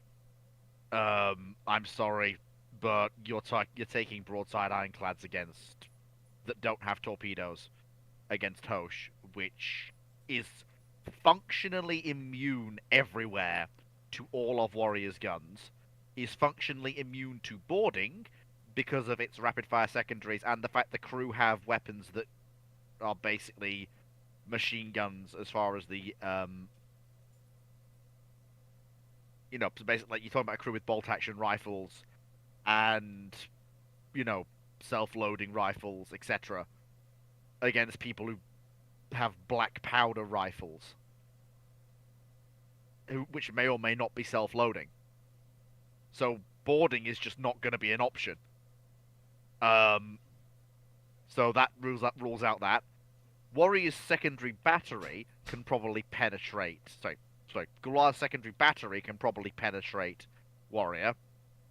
Never mind what her 4 primary guns will do. Also, yeah, did I mention Gloire has torpedoes? Yeah. If one of those hits any of the Warriors, that's it. Good night, Vienna. And at the ranges they're fighting at, there will be options to set up a shot. Now, obviously, in a beauty competition, you say Gloire has torpedoes? She does. No, did I say Gloire? You said Gloire. I think you Hosh. did, yes. Yeah. I meant to say Hosh, sorry. See, we're talking about Warrior, and this is like 2 Warriors versus Hosh, and I'm like, no, Hosh is gonna win that. 1 Warrior versus 3 Gloires is a massacre of Gloires. 1 Hosh versus versus Warrior and Black Prince is a massacre of Warrior and Black Prince. But I would ask the question is, what kind of scenario is it that Warriors have found themselves fighting the Hosh? Yeah, I'm questioning what idiot let the Royal Navy get into this mess in the first place. That being said, well, seeing as the war plan for the Warriors, if it's in the later period when we're talking about the period when they could have theoretically still been in service and theoretically come face to face with Hosh, is later on when they're being sent to distant stations. Why has the Hosh been sent to the China station to fight a war against the Royal Navy?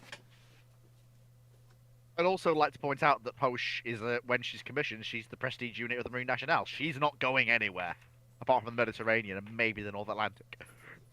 I feel bad for the Marine Nationale now. Don't worry, it gets better. The Marceau class come along and they're just Hosh, but better in every single way. They are actual equivalents to the last generation of. But are they are they aesthetically better? Are you saying you trying to claim the Mogadors are actually equivalent to something? Or something? Mogadors? No, I said the Marceau. Marceaus. Class Barbette ironclad. Yeah, Marceau the came after Hosh. Oh, they are really? rough parity to most nations' broadside last generation ironclads. As long as their engines are working, I suppose they have a chance. The exceptions, of course, being some of the RN's admirals, which are superior, although it depends on the situations and the Italians and the Austro-Hungarians. No, well, the Austro-Hungarians don't have better ships than the Marceaus. The Italians, the Italians go a bit mad and build what is essentially a pre-dreadnought early. We don't ask the Italians why they did that. Because they're the Italians. They like a qualitative advantage. Dan, this is the HMS Warrior of Warrior v. Guar fame. Alrighty. Oh, does the button work now? No. The button doesn't work for me. Okay. I'm typing in because the button's not working for me. I'll look into that and see why it's fakakta. The guy everybody likes. How did the construction of a navy help the kingdom of Pergamon in expanding its power in the Aegean during the late 3rd, early 2nd century BC? The Dutchman coming in with a good question. It's a good question.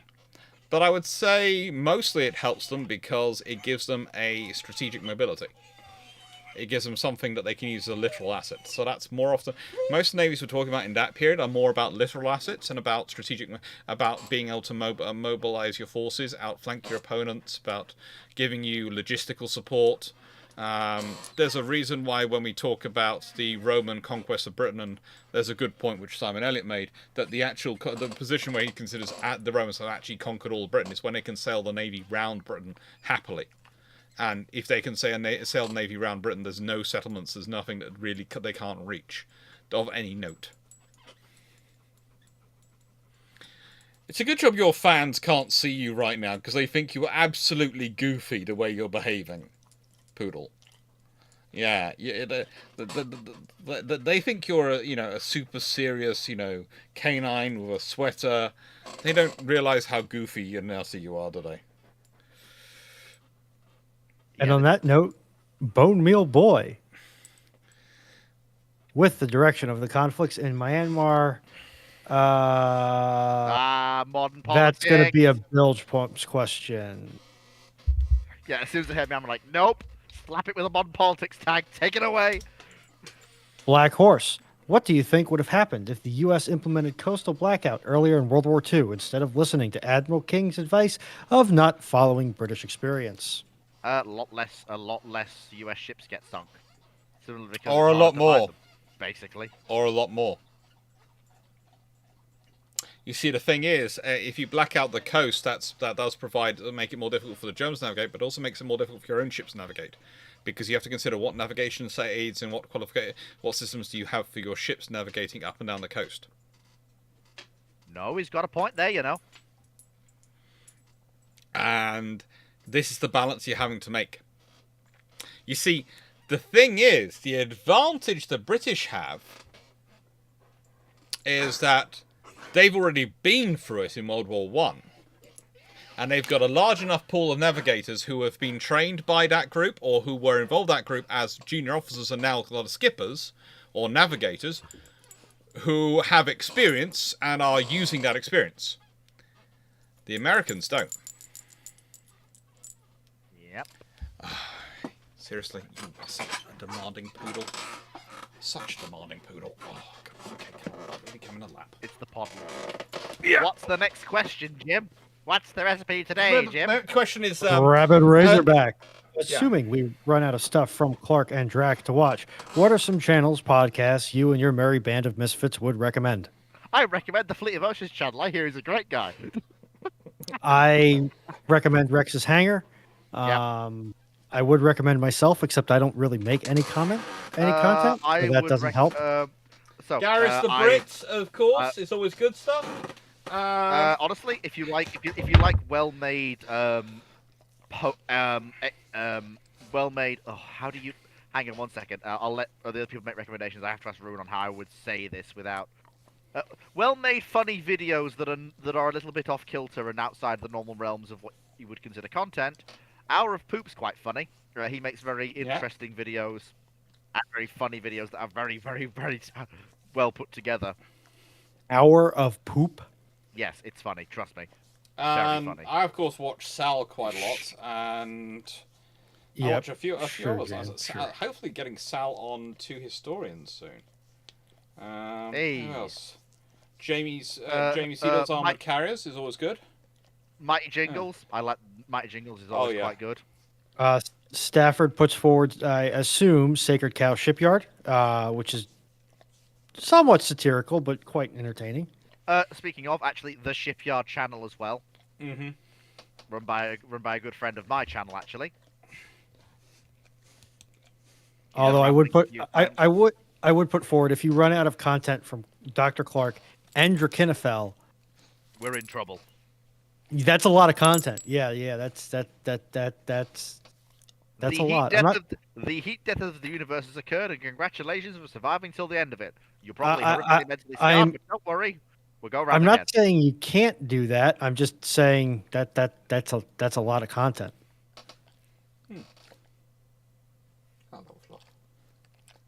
Oh, have you caught your ear? Dan Freeman puts forward World War II TV and History with Kaylee. Oh yeah, that's good. That's good. Um, Catherine Waugh's channel is always pretty good. I always forget what it is called. But, John Hegsted puts forward Laserpeg. Mm-hmm. LP is fine as long as you. Perun or Perun and Perun. You can't go wrong with PowerPoint, man. No. Crap. Linguistics. Nicholas Moran, the chieftain. Yeah. Yeah, the chieftain. Yeah. So, I would type in exclamation next, but Yeah, I got it. Vice Admiral Nelson, what would have been the aim of Hood's fleet had the Russian armament in 1791 led to war? The aim of Hood's fleet would have been to blockade the Baltic. That's it. Go into Baltic, back up the Swedes. Blockade St. Petersburg. Probably send another fleet, Mediterranean fleet, mobilized to blockade blockade Black Sea. Support the Ottomans. That's what the British would do. They'd send their fleets to support things like the Ottomans, etc. And in 1791, the Ottomans are still a fairly decent armed forces. The Swedes are in a fairly good military shape always. Add in the Royal Navy, they've got a lot of firepower add on. Before I click over to the next one, Cody88 over on Twitch has put forward Bowtime Gaming and Tex Talks Battletech. I have never heard Bowtime Gaming, but I have listened to Tex. Tex is actually quite good. My WhatsApp is just ringed with my mother personally recommends Doobie 3D. Why did I know this was coming? Oh, we all knew this was coming. She's still surprised there's been so few suggestions of who she thinks Drac would be of the HoloLive EN group. I choose life. Thank you very much. Oh, it's quite funny. Bruno looks at me, I look at him, we both go, nope, with a capital M and run away. Yeah, that's good. You look at him. The poodles look at you going, I think you're cowards. No, I just have a healthy, developed sense of self-preservation. That's what I have. That's good. And, the fact that you don't is a you problem. Indeed. Honestly, I never got round to never got round to the scenario of developing self-preservation. That still sounds like a you problem. Yeah. Indeed, it does. Habitual line crosser is fun, yes. I think Mom's got a list of others. I'm All just going to go Chandelord Channel. Question 70. In World War II, what would be the worst case scenario for a raiding cruiser? A squadron of counties or one of the towns, but half the size of the former?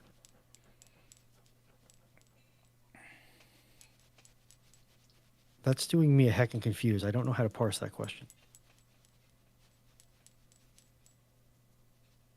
Which would be worst case scenario for a raiding cruiser? A squadron of counties or one of towns, but half the size of the former? So is that a squadron of 8 counties and one of 4 towns? Because then you're gonna have to say the 8 counties are worse than 4 towns coming across 8 counties. If you come across 8 counties, that's basically your nightmare. You're dead. If you come across 4 towns, there isn't much of you come across. Because basically, a raiding cruiser is going to be a Deutschland class or something from the Japanese, and either way, you don't want to be coming across 4 towns or 8 counties. And 8 counties is frankly not good. Yeah. Todd's Workshop is good. Yes, it is very good. But Channel, do you have anything to add to that to explain that question?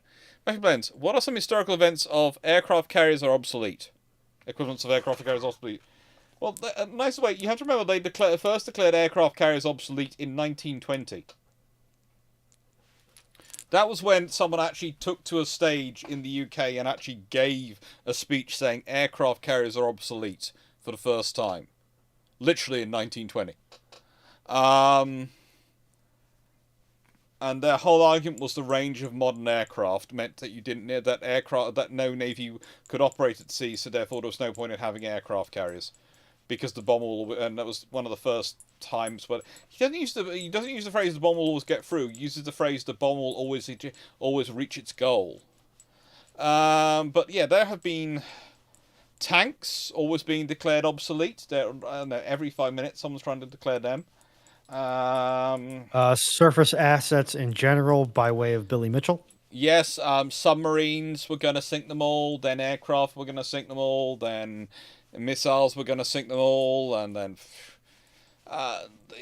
basically every time something new comes into warfare, or something is added into warfare, people go, it's going to replace all these things. And actually, what it usually does is just joins the plethora of options available. It doesn't tend to get rid of them, APCs are a good thing. That they're always writing them off. They're always saying we're going to not have any APCs anymore because they're either not fast enough, or they're not well armored enough, or they're this, they're that. And the thing is, everything is a compromise when you're building it, and that's why it's never going to be this perfect thing. And that also means it's quite good, because as they're compromises, they tend to be compromises in terms of the functionality that you need from them. And that's why you have them. You don't have them. Yeah, night, Carl. You don't have these systems because you want these systems. You have them because you want the functionality and capability they give you. And that's the thing. You don't have a carrier because you want an aircraft carrier. You have a carrier because you want air power that you can project from anywhere in the world. Or rather, you can project from 7/10 of the world's surface to virtually anywhere in the world. Because aircraft still need to rearm. They still need to be maintained. You can refuel them in the air. You can't rearm them in the air at the moment. Lockheed Martin, challenge accepted. They've already accepted a lot of money to try and develop that, and they've so far failed. It's one of the few DARPA programs which actually got cut. Do you realise how bad something has been going for DARPA to cut a program? Yeah. What I will point out is Lockheed Martin isn't the one who comes up with all the good ideas. It's the small, tiny part of Lockheed Martin that's wrapped up in Skunk Works. Those mad lads are the ones doing the funny things. They do all sorts of stuff. At any rate, USS Montana, 67. Assuming Repulse manages to survive the torpedo attacks and make it to a friendly port. What happens next? The Rear Admiral who was left behind in Singapore gets put in charge of her, and if she's okay to fight, then she's kept in the area and she forms the nucleus of ABDA command. If she's not okay, she's withdrawn to either India or maybe even all the way back to the UK or Australia for repair. I don't think Mortz could. I don't think Mortz could take her. She needs to not remain in theatre. She really needs to not remain in theatre. She needs to book it with extreme prejudice. Why? Well, because she's damaged. It depends how far she's damaged. Okay? So the thing is, if those torpedoes are only given her glancing blows, then she can probably get that repaired, potentially in Singapore, but most likely you'd send her to Australia or India for it. So she'd still technically be in theatre, and probably you'd send her to India, reactivate her after she's been repaired, and then use her with the Eastern Fleet that's been formed up. And honestly, that changes things, because if you have Repulse and Warspite in your fast group, then, well, how to put this? Somerville's going to feel a lot more confident about maybe running into a Congo or two.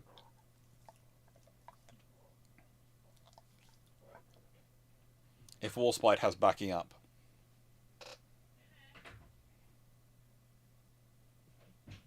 Ooh. I can hear movement coming from the other door. Can you? Big Fluff? Hello? What are you hunting? Alrighty. Bottle number 6. Of what? The bottles. Glass bottles. It's not in here. I've only got 3 and I've got 2 in the fridge. Unless one's lying down. Or one's been positioned elsewhere because someone else watched it up maybe and put it in the other place. Sorry, is this the hunting stuff? I know, that disturbed you, didn't it, Poodle? It did. And Blackburn, Maximus has a question. Continuing with the idea of fitting for, but not with, if a light/scout carrier is built by the RN in the 20s, based on the county class hull, what can be done for the design? To be added on in war?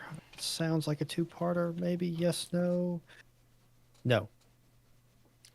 I would say if they're building a light scout cruiser based off the county class, It was having a lie down. It was having a lie. I know, she keeps disturbing you, doesn't she, Big Fluff?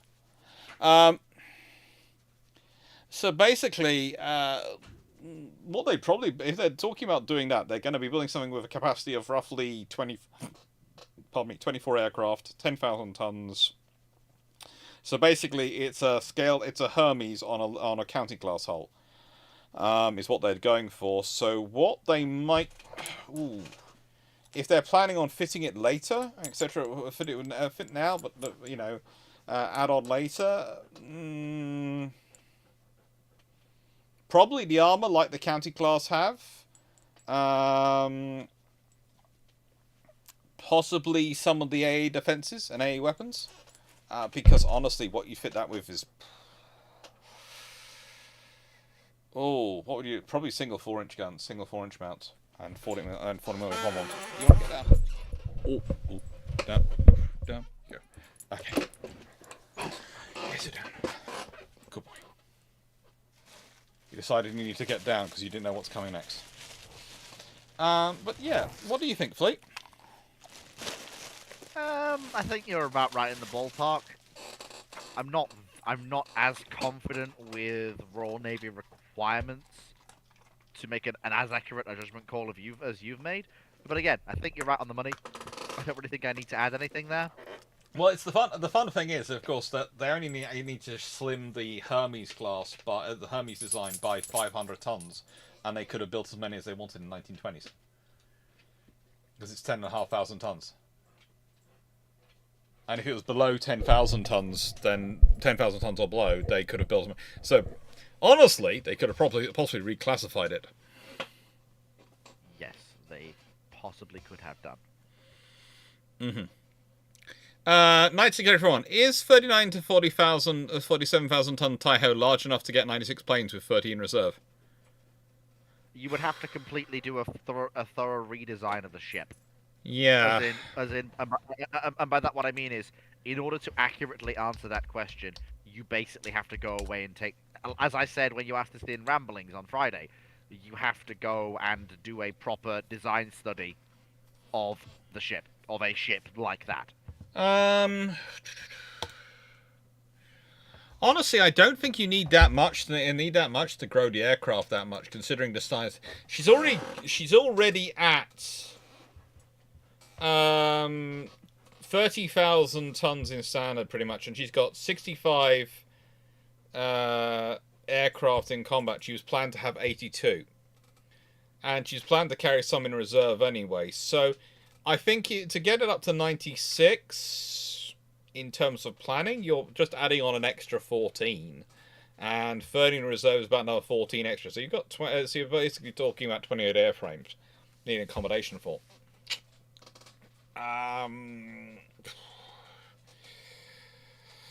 Honestly, it's 30,000 tons in standard. You want to up it to 39,000 tons? I'd say you could probably do it. Just looking at the hull and shaping and looking at the hangar space. I'm using the rule of thumbs, the various rules of thumb, which I learned over the years looking at these carriers. I am honestly thinking you could probably do it for 3,000 to 4,000 tons. That change. No, Taiho. Look, it depends on the sources you read what they claim she was initially planned for. The design study I have read, which was written from the book I've read, which was written by a Japanese historian, used 82 as the planned figure for active aircraft. So that's what I'm going with. I realise there are some English sources which say 96, and I can understand where they're coming from, but again, the storage of aircraft is different, so I'm using 82, okay? Which is also I think. And I would also point out that just because she can doesn't mean the Japanese would. They may have reasons for not physically stuffing the ship full. Here historically, they may have doctrinal reasons. She ends up with 65, and that's mostly because that's what they have in terms of airframes and aircrew serviceable and available. Yeah, Japan's problem prior to the Japan's problem, as me and Dr. Clarke and Drake have said a lot, is prior to. Obviously, this is only true prior to U.S. submarines shutting down Japan's coastal shipping lanes. They can build aircraft. And to be blunt, they actually churn out a fair number of reasonable flight decks during the war. The problem is always decently trained. Well, heck, it's not even decently trained pilots. It's just pilots generally. And you do need decently trained ones, especially. It's one of the problems. No. What I mean is having decently trained pilots would be nice, but they can't even get pilot numbers up. So, just getting basic carrier qualifications is proving difficult. Another book I'm going to add in, Andrew Lambert's British Way of War. The reason I like putting this in, and the reason I recommend this for people who are interested in history, etc., is because if you're not really sure if you're interested in naval history or not, this is just a great read, and there's enough political and general history and social history, etc. stuff going on in there as well, to cover the development of how the British come about with their way of war and what they develop. It's a really great biography of Sir Julian Corbett and the battle for a national strategy and the battle for the problems that were had in Britain developing a strategy and having a strategy going into World War One. And it's been something I've been rereading a lot recently because of the books, the topics I've got coming up in terms of what has been voted through and what I was expecting to be voted through. We've got one of the lives that's being voted through for January is the Admiralty managed to get a blank check for research and development from 1900 onwards. That's a really interesting one. That's Runon's own topic, of course, suggested. And yeah, once you start looking into this and you start looking at if the Royal Navy does have a blank check from that point onwards for research and development, then I'm more and more certain that it's not 12-inch guns which are going aboard HMS Dreadnought. Because they'd have loved to up the guns for Lord Nelson's. So it might still be twin guns, it might still be the twin arrangement, it might not be the triple turret arrangement, but it could have been the triple turret arrangement. There is enough base of that design around. But it could have been 13.5-inch guns or 14-inch guns on the Lord Nelsons, in which case, Lord help anyone, because the Lord Nelson's already jumped up to 14-inch guns and a triple turret, and then you've got HMS Dreadnought coming out with 5 triple 14-inch. You have issues going on for the rest of the world. You have issues. You have a world going, oh, frigate, the Royal Navy's just gone on a look what we can do to you thing. Because no one else is going to be getting the level of budget. And Britain is the only nation at that time which has sufficient maritime infrastructure, maritime industry, and most importantly, naval research and development labs and facilities to actually functionally spend that kind of money at that time.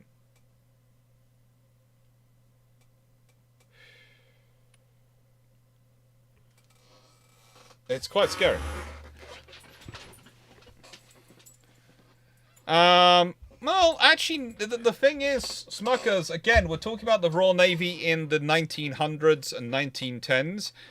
They did get... You remember, you're talking about a time where the thing we usually point out is the "we want 8 and we won't wait" campaign. The fact that the Treasury wants 4 ships. The Royal Navy's asking for 6 ships, and they end up compromising for 8 ships. Because it's a very different period than we're talking about today.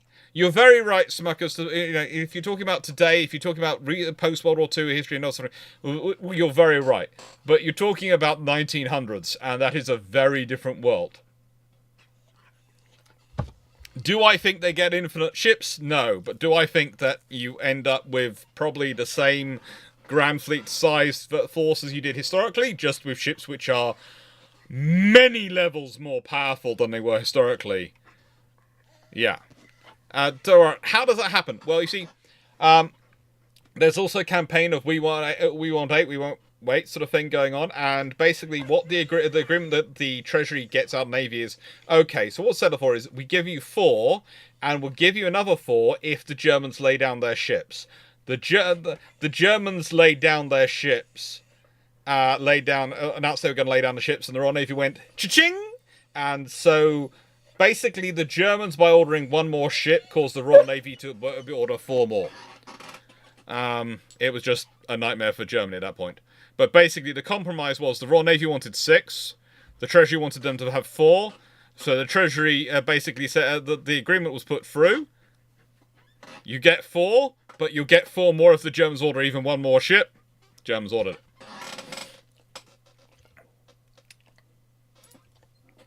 And the Royal Navy got... Yeah. That's where you get the R-class battleships from. That's why there's 8 of those ordered. And that's the other thing. You have to remember, the Royal Navy is what they're building at this point is 8 15-inch gun battleships. They're also ordered a 6th Queen Elizabeth class. So they had 14 of these great big super ships on the order. And yeah, it's just not a good time to be a German. This is why we say that realistically, the Anglo-German naval race is very much won in 1913. It's probably what it arguably was won even earlier, but 1913 is pretty much it's over. 1914, they're just delivering a kicking. Yep. I know. You're a good boy. Alrighty. Stafford Thompson. Which Navy is the most snookered, I guess? I'm guessing. I don't know what that word is. If a hot war were to break out in 2025, and what would be the best thing to mitigate such a scenario? Personnel or equipment procurement first? 2025 is 3 weeks away. So nothing is going to change, going to make a major change into any Navy's readiness between now and December 31st, 2035 or 2025. Did he say major Navy? No, he said any Navy. Which Navy is most... Navy, period. Navy is most snookered. Well... I mean, if a major war is to break out in 2025. Well, basically, that would assume that... Well, first of all, you have to assume that that said nation's Navy is involved in the conflict. So that rules out a lot of the minor nations. It rules out India, it rules out Iran. Why does it rule out India? India's not going to get involved in a major conflict. Are you sure? Pakistan, China. I mean, I suppose, but let's be real. If a major conflict's coming, it's going to be Russia versus some combination of the West, with China maybe getting involved if China gets involved, then India's not staying out of it. Yeah, if they get involved, which I'm not sure they will. Remember that China wants to make one China in reality, so Taiwan might get knocked over the head. I am aware. Yeah, the thing is, I would say it's one of those scenarios of if there is a major war, the world's going to be very interesting very quickly. And the fact is, the navies which are equipped are best equipped for rapid expansion are the navies which have been focusing on developing of, I would say, XL UUVs and USVs. Because you're not going to be able to expand personnel as quickly as you can expand those assets. Also, something to be said for the navies that do at least have pipelines for decent levels of personnel recruitment. I would say you've got other issues in that. And there is quite a few people who are going, well, the Russian Navy's already out of the count. There's a difference between the Black Sea Fleet and the rest of the Russian Navy. They were... Fleet, before you count us, let me just say this and get this done, okay? Yeah. So, The reason I'm saying it is because I don't want you to get into trouble, so I'm saying it. Why would I get into trouble? But okay. Okay, so because there are many trolls on the internet who do not like you saying this about the Russians, and you don't need that pressure on your channel just yet. Okay? I mean, I wasn't going to say anything bad about them. Okay, enough. all right. You're both pretty. Just answer the question, please. Yeah. The Russian fleet has issues in its history and its organization, but a Black Sea fleet was always considered the political best position to go for.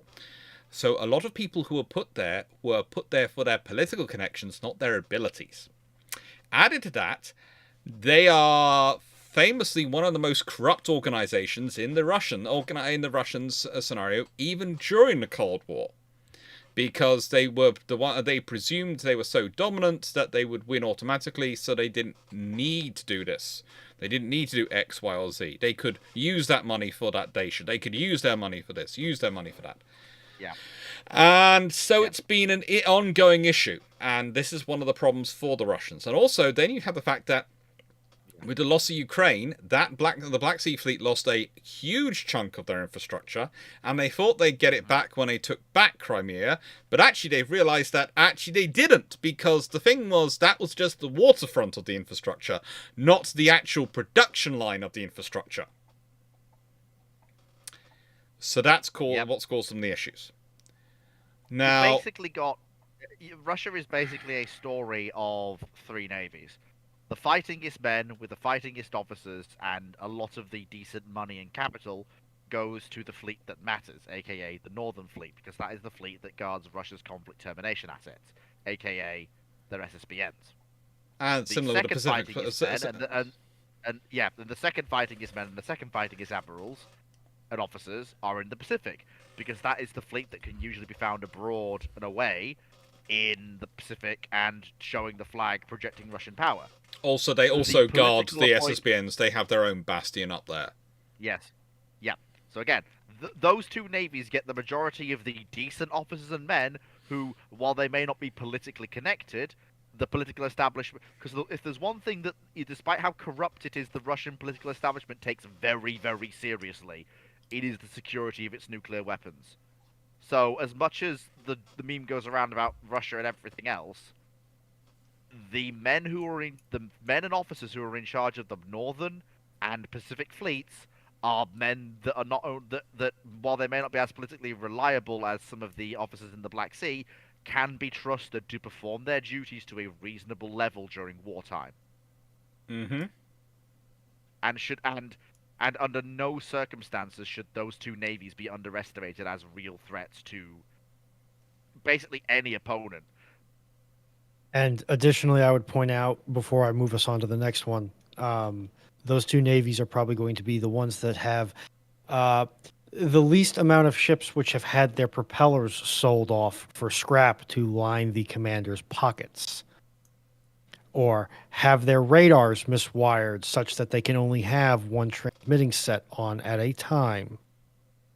Yeah, the reason that the reason that Moskva, which was ex-Slava, was in the Black Sea, was a prestige piece. She was the oldest of the Slavas. She was the most run down of the Slavas. She was the Slava that had basically the longest time on her ticket. The Slavas that are elsewhere are the ones that had more extensive refits prior to the collapse of the Soviet Union and were also younger ships anyway. And therefore are more valuable. Mm-hmm. Alrighty. Moving on. Knight 6831, question 171. So, why does the Type 31 Inspiration class general purpose guided missile frigate not have a ship called the HMS Inspiration? Honestly, because they were just... I can't even get into that in the whole naming debacle. Someone had a bright idea, and the fact that they've named one of the vessels Camper Down and we're sitting there going... And you've named that because of its involvement in an amphibious operation, where it blew itself up.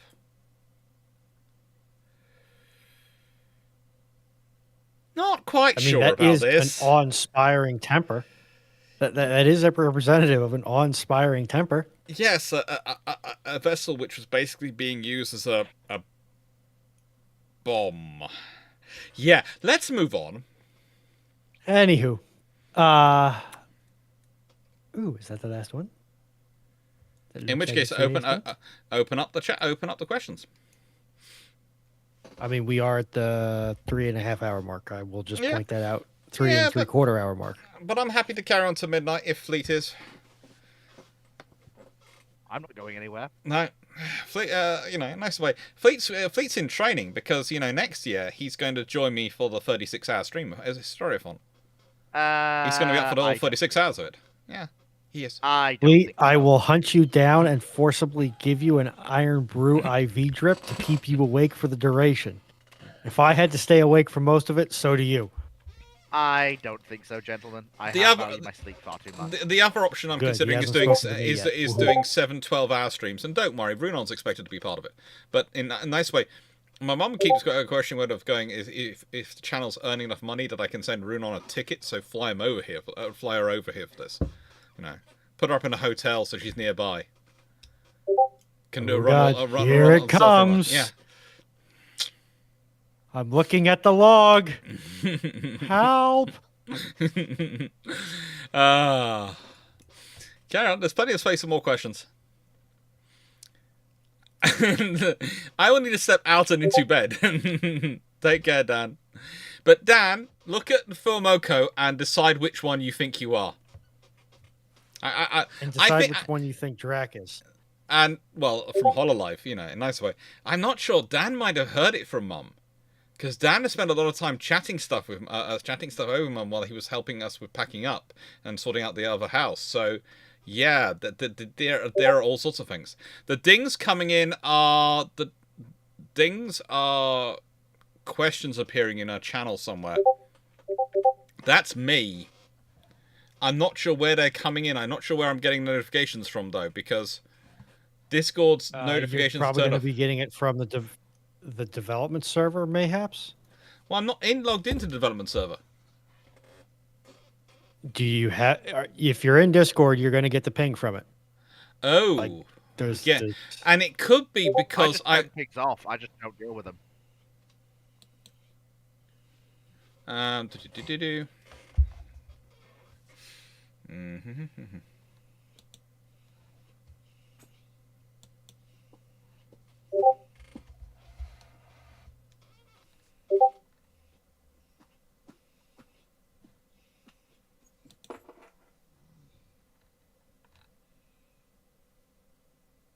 I think that's that has worked.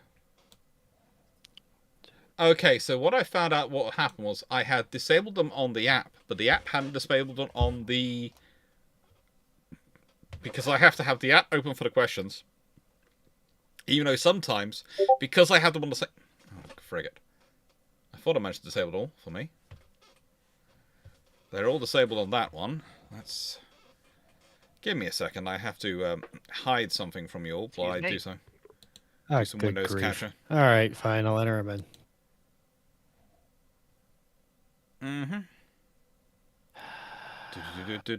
Let them in. There's plenty of questions to come. It's always good. It's good. I have to go to my wage cage tomorrow. I don't care that I'm 5 hours behind you. I still have to do laundry. Oh, it's fun. All right, I'm gonna sneaker net in the ones that got stabbed. And Stafford Thompson, to your earlier question, I have no idea how to pronounce that word. So that's why I just kind of substituted it in, because I have no idea how to pronounce that word. Oh, having fun tonight. RG, Jacob, W5570, and Colin Cameron, I have snagged your questions out of the chat and dumped them into the log. Cody 88. My job involves far too much paperwork for my title and for what I'd like to be doing with my life, especially with regards to the pay. However, I do like my job overall. No, the queue is not currently closed.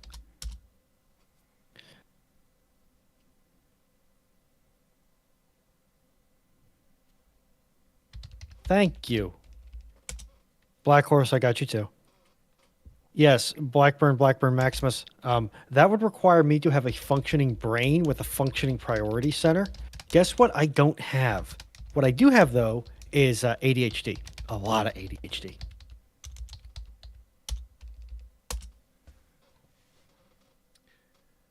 All right. Okay.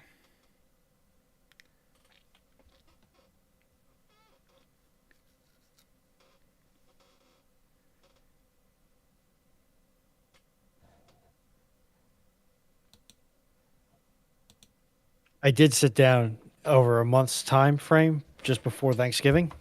Right, tabulated all the time I spent over a work month. And I am a tradesman. I twist the sparky wires, and yet I still spend 42% of my time at work chasing paper or going to meetings. I'm sorry to tell you this, Runon, but you are now a manager. I have no one to manage, though, and they don't pay me enough to be a manager. You're managing yourself. That's why you are a manager. Yeah. You have another thing is if you're actually someone who is doing proper managerial things, you're not a manager. You're what's it called? But here's the thing, Fleet. I am at the very end of the branch. I don't even have any leaves on me. I am the leaf. Doesn't matter. You manage yourself. I do far more managing upwards than I do managing out or down. Yeah, welcome to management. Yes. I'm not going to say this, but the two of the jobs I do where I'm managing, I spend more of my time phoning the head office, explaining to them what I've just done and what I'm going to do and why they should not get in my way when I do it, than I do actually doing my job. Please cease being annoying, lest I use the MacGuffin upon you. No, usually it's a case of, this is what I'm going to do. We're not sure about that. Well, the phone will stop working. And it's a case of, you use me often enough to go and deal with people who are not doing these things. You just have to leave me be. Yep. Montana, that implies I have a mental to break down anymore. And Dan, if you still got yours out, if you're on Twitch, if you have questions on Twitch, please use the same thing. If you put exclamation mark question, the Twitches will get put into the system and will get saved in. So I know there are 8 people watching Twitch. If you have questions you want to go, I think I'll give it a couple more minutes. I guess you could say things are twitching. Yeah. Cody 88. Well, if that is your working environment, and you are in the EU or generally speaking North America, might I recommend you contact health and safety? And I don't mean your company's health and safety. I mean your government's health and safety. Okay, that is not a quango you want to get involved in. Because even in America, a land known for its shocking lack of worker protections, OSHA would be all over that like white on rice. Mm-hmm. Anywho. Yeah, Cody 88, if RG, anything question. which involves breathing strange white powders and shredded fiberglass, no. That's going to be... Yeah, fiberglass is in many ways the new asbestos. It's asbestos for the rest of us. I'm just going to say this. You're going to see behind us the classic Sunday evening tussle of Poodle. Will they be going to bed? Will they not be going to bed? Did you say tussle? Yes, you appear to have won in one go. Poor Poodle was caught napping. RG, following my Prince Eugen and Bismarck defecting on the voyage question, What if they become the Free German Navy? And what if it starts a reaction where more ships defect? Where's the Free German government's my first question. Yes, there is no. There is no Free German government. That's kind of the problem. They would become the Free German government. They would become the Free German. Basically, they would be Lutyens would become the head of the Free German government. And my lord, the fact that man was a devout Nazi, but leaving that aside. Look, if he wants to become it in the nicest way, if Churchill could get into bed with Stalin, trust me, he would have no qualms about Lutyens. No, it's not so much the fact that it couldn't happen if Lutyens wanted it. It's the fact that Lutyens isn't going to want it. No, but the question is if they did. So in that case, Lutyens would have to want it. Or whoever was the senior officer who was still alive after that small little rebellion went to... Actually, no, it would be... I think Bismarck's captain, as far as I'm aware, was not a devout follower of the Nazi Party. No. Don't get into that one. That's one of the myths which comes out from from various movies and various things. But he's even Lutyens is slightly less inclined than they often make it out to be. Lutyens basically most of the stuff that says he was a devout Nazi comes back down to his last message to Hitler, where he basically does what standard boilerplate any senior officer is going to send in that situation. We will fight to the last shell. All those things. Yeah, basically, look at what Royal Navy officers have dispatched as their messages when they've been fighting horrendous last stands, and what Gordon sent to the UK. General Gordon sent back to the UK when he was. That's basically boilerplate generals, senior officers send when they're fighting last stands. Oh, no, we are doing this, all praise, everything. Yeah. All hell. Yeah. Basically, if your senior officer is sending out a message like that, my advice is punch them hard, knock them out, and just start waving the white flag. Far quicker. No, it's Brevelli. Hand me the white flag. Alrighty, Jacob W 5570. What do you got, Fleet? That was fine. Carry on. Okay. Jacob W 5570. Question. I've seen that some of the Italians had painted red-white diagonal stripes on their bow or stern of some of their ships. Why? And were there any other navies who did something similar? Visual identification. I'd like to take a stab at this. Go on, dang it. Darren, you can explain it. Yeah, it's essentially visual identification for aerial assets. It's the same thing as why does the Bismarck have a gigantic Nazi emblem on her nose, on her bow? It's visual identification. For aircraft, yeah. Same reason why U.S. battleships either tend to have the U.S. flag and or their numbers painted on top of the main turrets. Mm-hmm. And why British battleships, when they're at sea, fly a socking great flag. Yeah. Because it's... Mm-hmm. And then last of the sneaker netted is from Black Horse. Question: what do you think happens if convoys are either delayed or started earlier in World War I and World War II? If convoys are delayed in World War I, when the Germans are really getting going with unrestricted submarine warfare, I'm sorry, but if that delay is too long, that might bring Britain to the table. It's a case of it's a possibility. It certainly is a possibility. But I would say, what's the reason they're delaying them? That's the question. I think the first thing I'd ask them. If they are done earlier, then that's going to reduce the impact of submarines quite dramatically. But it also means something like the Flag class are coming into service earlier. So if the Flag class soups are ordered a year earlier and come into service a year earlier, then you've got probably a chance that the convoys start earlier. Because one of the reasons why they hold off on convoys is because literally they don't have enough escorts for them. That's the that's the reason you don't convoy if you don't have escorts for the convoys, because believe it or not, it'll be worse. What I would also like to say is that if the convoys start earlier, German tactics may also have time to adapt. The trouble is, it's adapting with World War I technology. It's adapting with World War I technology. I'm not saying it's a wolf pack like we would know of in World War II, but It's basically you'd send out a bunch of, so instead of boats going out in ones to a patrol area, you'd send out Reload the boats. page, Knights. You'd send out boats in 2s and 3s. I think they go the other way. I think they'd be using mines more. In the World War One, they were going more for mines. I think honestly they go with the mine layers more. The thing is, I'm going to say if you can get out in front of a convoy, mines will do far more damage than a wolf pack will, and it's far safer for your submarines.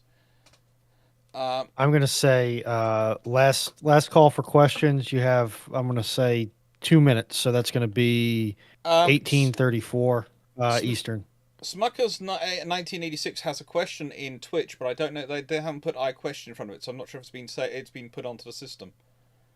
So, it will not have been. I'm not certain what exactly the question is, unless we're talking William II.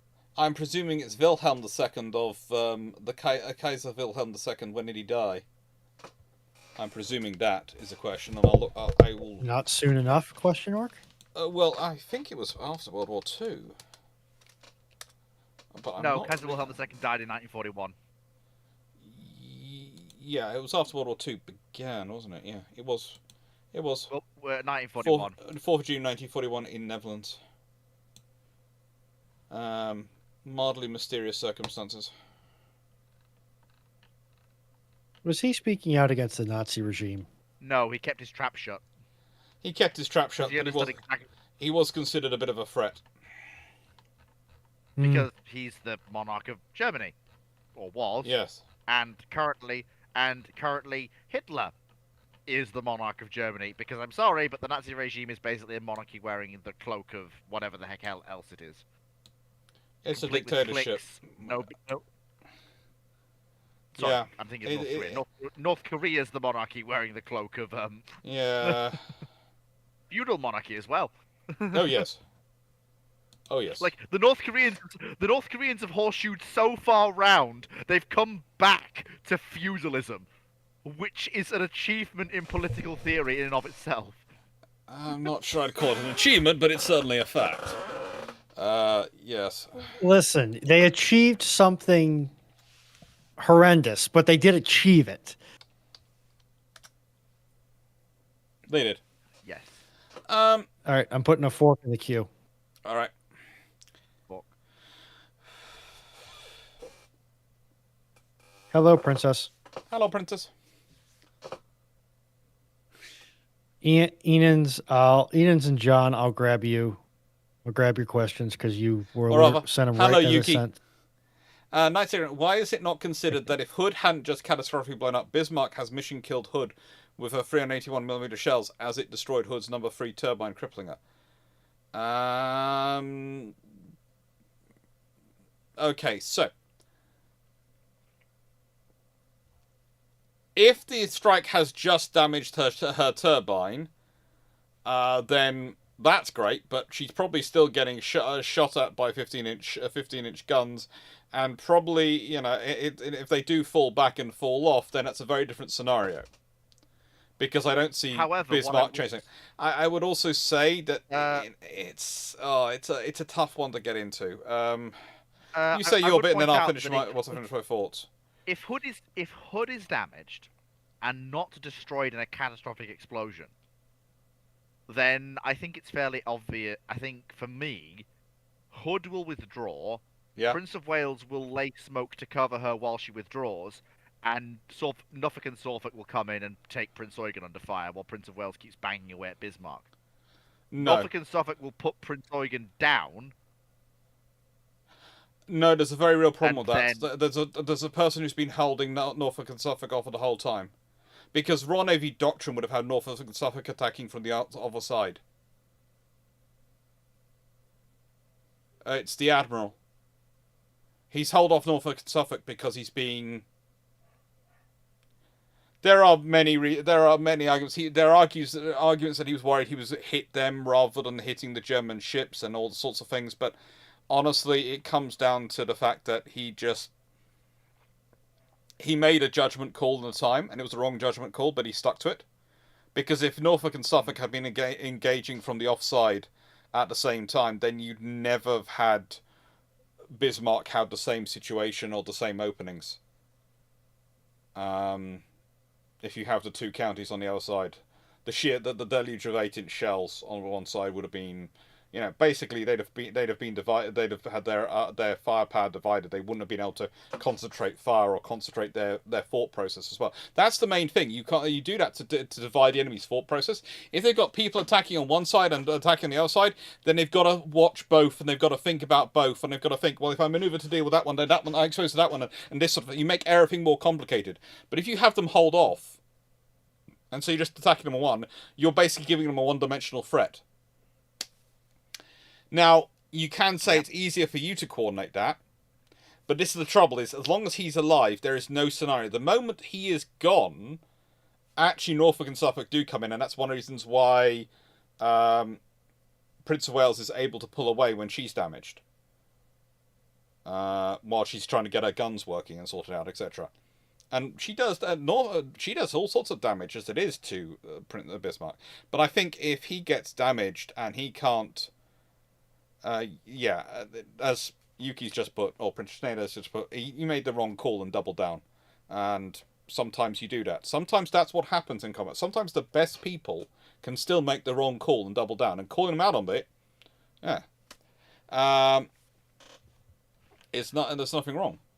But the thing is,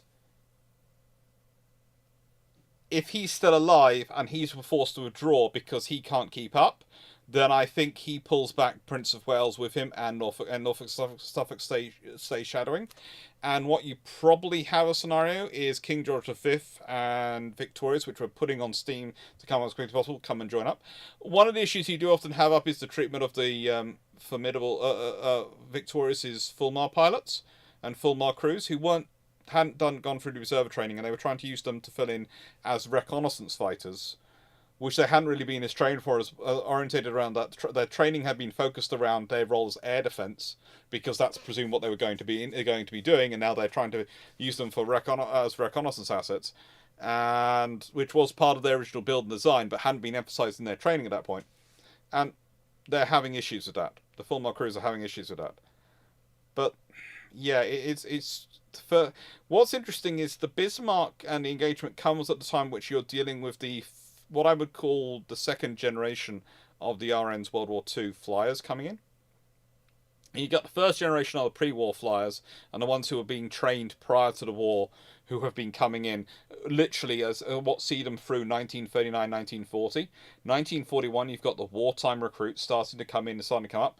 And it's one of the interesting things is that the Bismarck operation does reveal problems with it.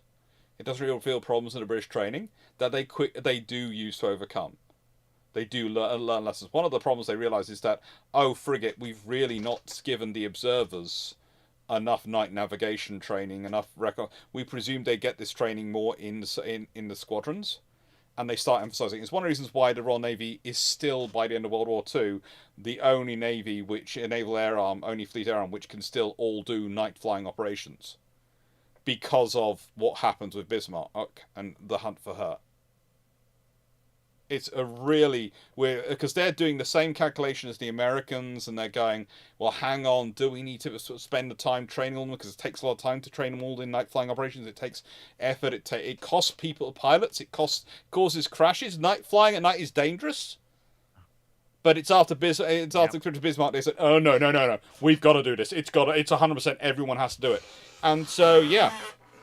And the Americans don't always like it for British, because it means it takes longer to train a British pilot, a British crew, and so it takes longer to generate the British carriers and British operations than the Americans. And there's always an argument between some of their officers on efficiency basis of going, is this an efficient system or not? And it's British. It's the history, the service operational history they've had it.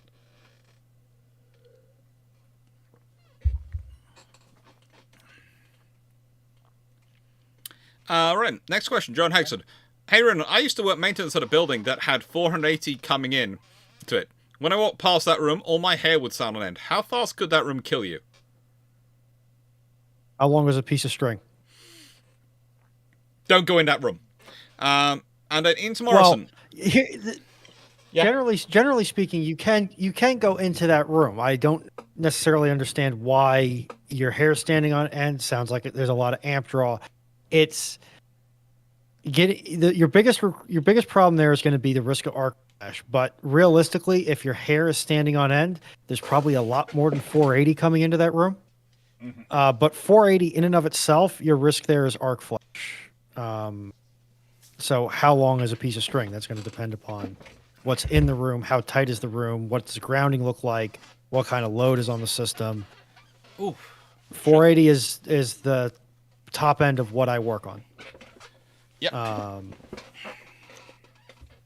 There's a lot of things that go into with an electric. There's a lot of variables that contribute to an electrocution fatality, and it's not pretty when it happens. So treat it with respect. Even something as low as 120 or 50 volts or even 12 volts DC. Never take it for granted. Be careful, especially if you don't have the training and experience to know what is and what isn't safe. So, Ian's Morrison, which nation in the 30s had the best designed cruiser? In the 30s, you say?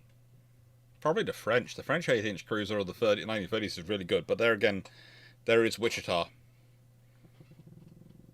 which is a 30s cruiser. And there's Wichita. There's also some of the Crown Colonies, because bear in mind, those are 6-inch cruisers that can go toe-to-toe with 8-inch cruisers. The town's more like it. Sorry, Belfast and Edinburgh.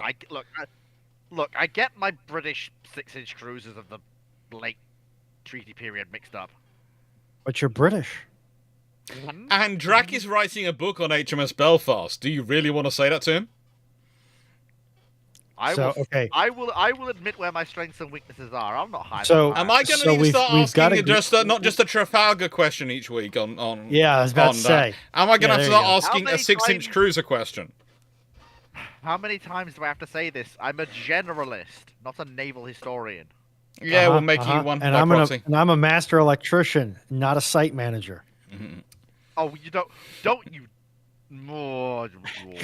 Yes, Yuki, you should. American train questions are a must for fleet. He keeps saying he's a generous, so you've got to start.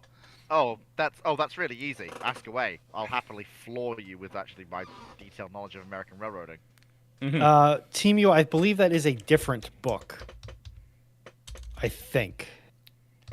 Maybe. I wouldn't put it past Drac to have multiple books. Cody 88. Are there any examples of USN, the book is not IJN? out yet. The Belfast book is not out yet. It's coming out next year, but he is advertising it. Oh.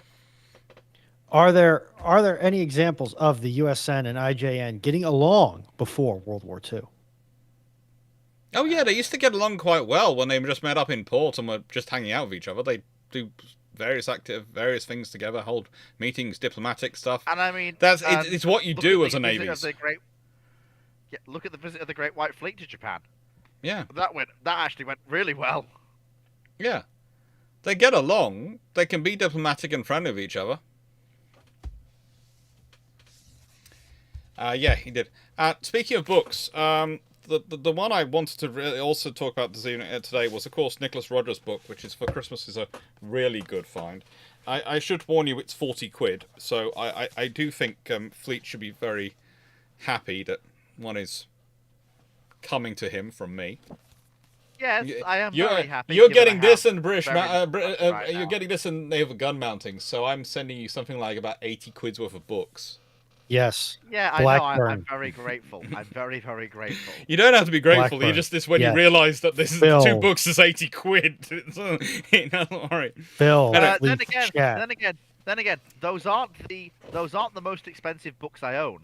That would be my 4 Conways, which between them, given that they're all of the Conways all the world's fighting ships ever made, they come to about £1,000 worth of books because of how rare they are nowadays. All 4 of them put together.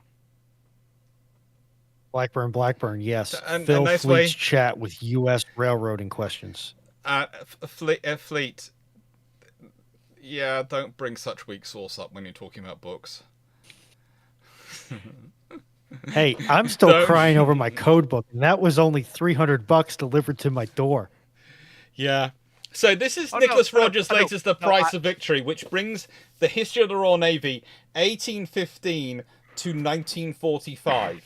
So it brings up to the end of World War II. He is planning another one, which is going to be 1939 to the present day. We've been waiting years for this one. I've told him he's got to... I think I said in a conference, for the next one, he's got to make sure he's got medical assistance to make sure he stays alive to produce it. Yep. But this one, this has a great line for Fleet in it, which I'm going to read to him. Reports from Navarino suggesting that British gun crews could not hit their target at long range, and were not to be trusted with shells, persuaded both the Duke of Clarence and Lord Melville of the need for action. And in 1830, the old battleship Excellent in Portsmouth Harbour was established as a gunnery training ship, initially only for seamen gunners, but soon for officers as well. Sir James Graham did not abolish it, but added experimental functions, creating the prototype of many later British naval establishments, which combined training and research. In her first 20 years, the Excellent trained over 3,500 seamen gunners. Their performance in the bombardment of Acre silenced all the critics. At the same time, the Officers' Gunnery Corps set other precedents. Unsurprisingly for a Portsmouth course heavily influenced by the Royal Naval College, it was taught to a very high standard, equivalent to a Cambridge mathematics degree, and well beyond the capacity of most officers. But it established a small number who could pass as an intellectual elite. It did not take long for the gunnery to be understood as a favoured route to promotion. The implication was that a future generation of senior officers would be chosen less from the well-connected, the gallant and the lucky, and more from the ranks of clever men who had passed difficult exams by memorising enormous amounts of complex formulae. Sea officers had long been identified by their mastery of complex professional expertise, but formal training and formal assessments in a more abstract skill like gunnery was new. The relationship of command with social status and professional expertise borne directly on the changing position of the warrant officers. The 18th century Navy had employed 3 distinct groups of warrant officers, who had little in common except for the historical accident that they held office by a warrant issued by one of the subordinate naval boards, rather than the more prestigious commission issued by the Admiralty.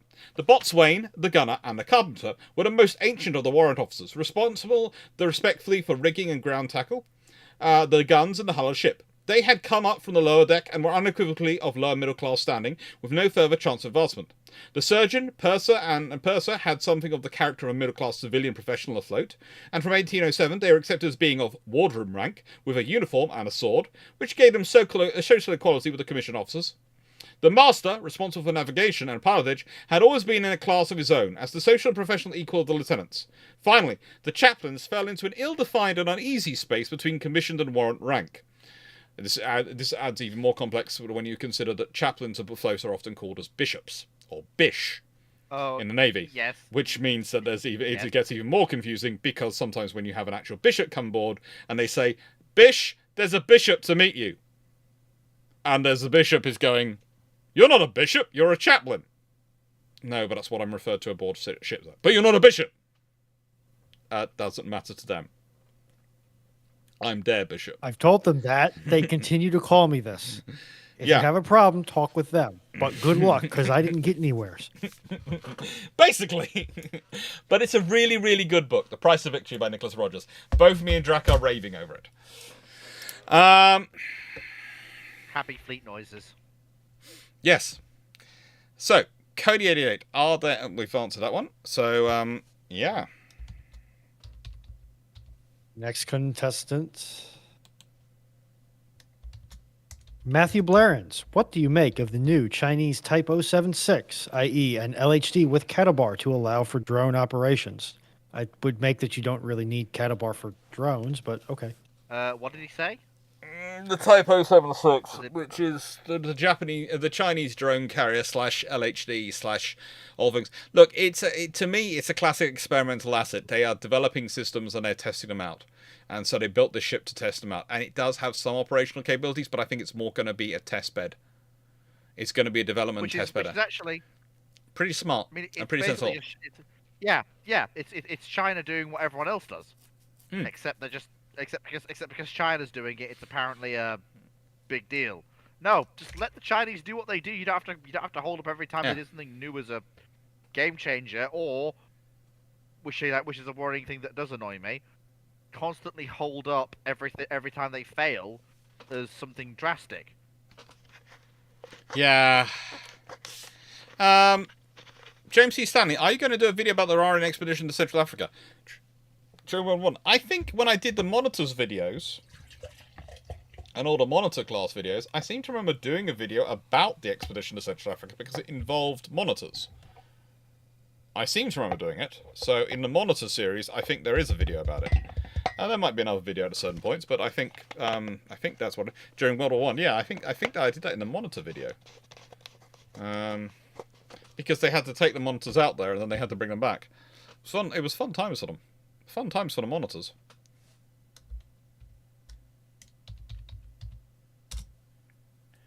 Night Ticket Everyone, would it be Night right? 6831. Oh, yeah. Question 169. Would it be right, even if the U.S. Navy had the Curtiss SB-3C, Douglas SPD-2D destroyer, and Douglas STB-2D Devastator II in service, that the jet age would have made them obsolete? Yes. Yeah, eventually. All aircraft become obsolete. Eventually, yeah. Anything with a piston engine in it that doesn't need either high uptime or long loiter time is made obsolete by jets. Broadly speaking, yeah. Because jets are, it's outside of those two criteria, jets are just better. Yeah, pretty much. It's once you sort of get used.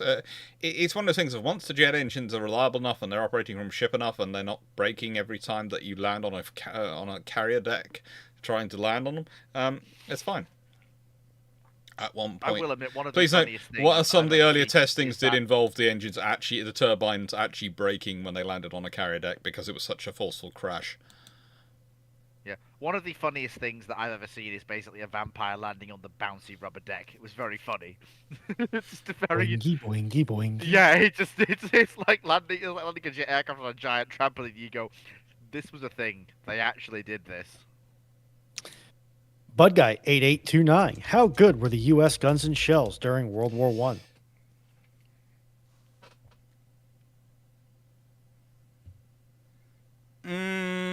About on par with the British. In a good way or a bad way?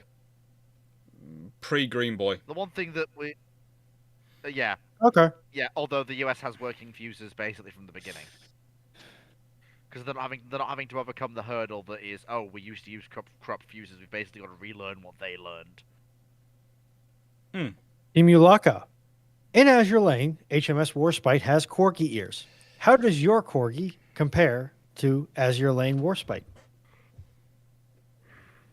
Paraphrasing slightly on that one, I'm assuming either Azure Lane Warspite or Warspite in real life. It's not defined. Nicest way, neither should ever be put in a corner, and never doubt either's ability to take you out if they get really upset. And also, feed them when they're hungry. Feed them! For Lord's sake, feed them! Otherwise, you will be feeding them, just unwillingly. What if, in 1914, the Imperial Russians send Rosenzvensky to the Grand Fleet? How does that affect things? And how does he interact with the British? I can imagine if he arrives at the Grand Fleet in 1914. I can't remember if he's still alive then. I think he is. How does it affect things? Probably his fellow mathematics and gunnery lover, Jellicoe, greets him, goes, "Come here, my friend. Calm down. You don't need to chuck your binoculars at anyone. It'll be okay." And Rosensky's just going, "Finally, I'm with a fleet that's not got Kamchatka in it." I mean, yes. honestly, if Rosenzvensky had lived, I think he would have loved to see the Russian Navy that emerged in the Dreadnought era. Because say what you like about the Russian Navy during the lead to Tsushima, but the fleet that enters the Great War is leaps ahead. It's a Russian Navy that Rosenzvensky would be proud to serve in. If he was alive and it took some Ganguts to go join the Grand Fleet, somehow they'd had maybe a couple of Ganguts were off visiting somewhere else and they decided we can't get them back to Russia now war's begun, so we'll join the Grand Fleet. I think A, Jellicoe would not have been unhappy to have a couple of Ganguts at that point, and B, Rosensky in charge of them, he'd be quite happy to have him there. Like, the thing is with the Ganguts, everyone forgets they're pretty quick. they're 23 knot ships. Like, they could actually go stomping around with the QEs. Just about. Now, here is a question. Does Rodzisvensky throw his binoculars at Beatty? Or does Rodzisvensky meet him on the quarterdeck of a ship in the formation so that he can beat Beatty over the head repeatedly? I mean, let there be no illusions. Rodzisvensky will beat Beatty over the head. Yes. But I would also, I would also like to point this out. Like, there's one thing that could be said for the Russian, like, for the Ganguts, and that is, I'm sorry to say this, the Germans said our 12-inch guns are equivalent to British 13.5s. The Russians laugh and go, no, your 12-inch guns aren't, ours are. The 12-inch guns mounted on the Ganguts are Powerful. honestly insane. They are ridiculously powerful and accurate 12-inch guns. Are you telling me that the Germans are overstating their capabilities again? Yes, and the Russians are understating theirs. For once. Yeah, I was about to say. Yeah, there's a reason why the German fleet should probably be glad that the Ganguts never came out to play. Because if they had, the Ganguts could have basically killed any German dreadnought they met, and the moment the battle looks like it's not going their way, they just turn around, run up to 23.5 knots and go, you can't catch us, goodbye.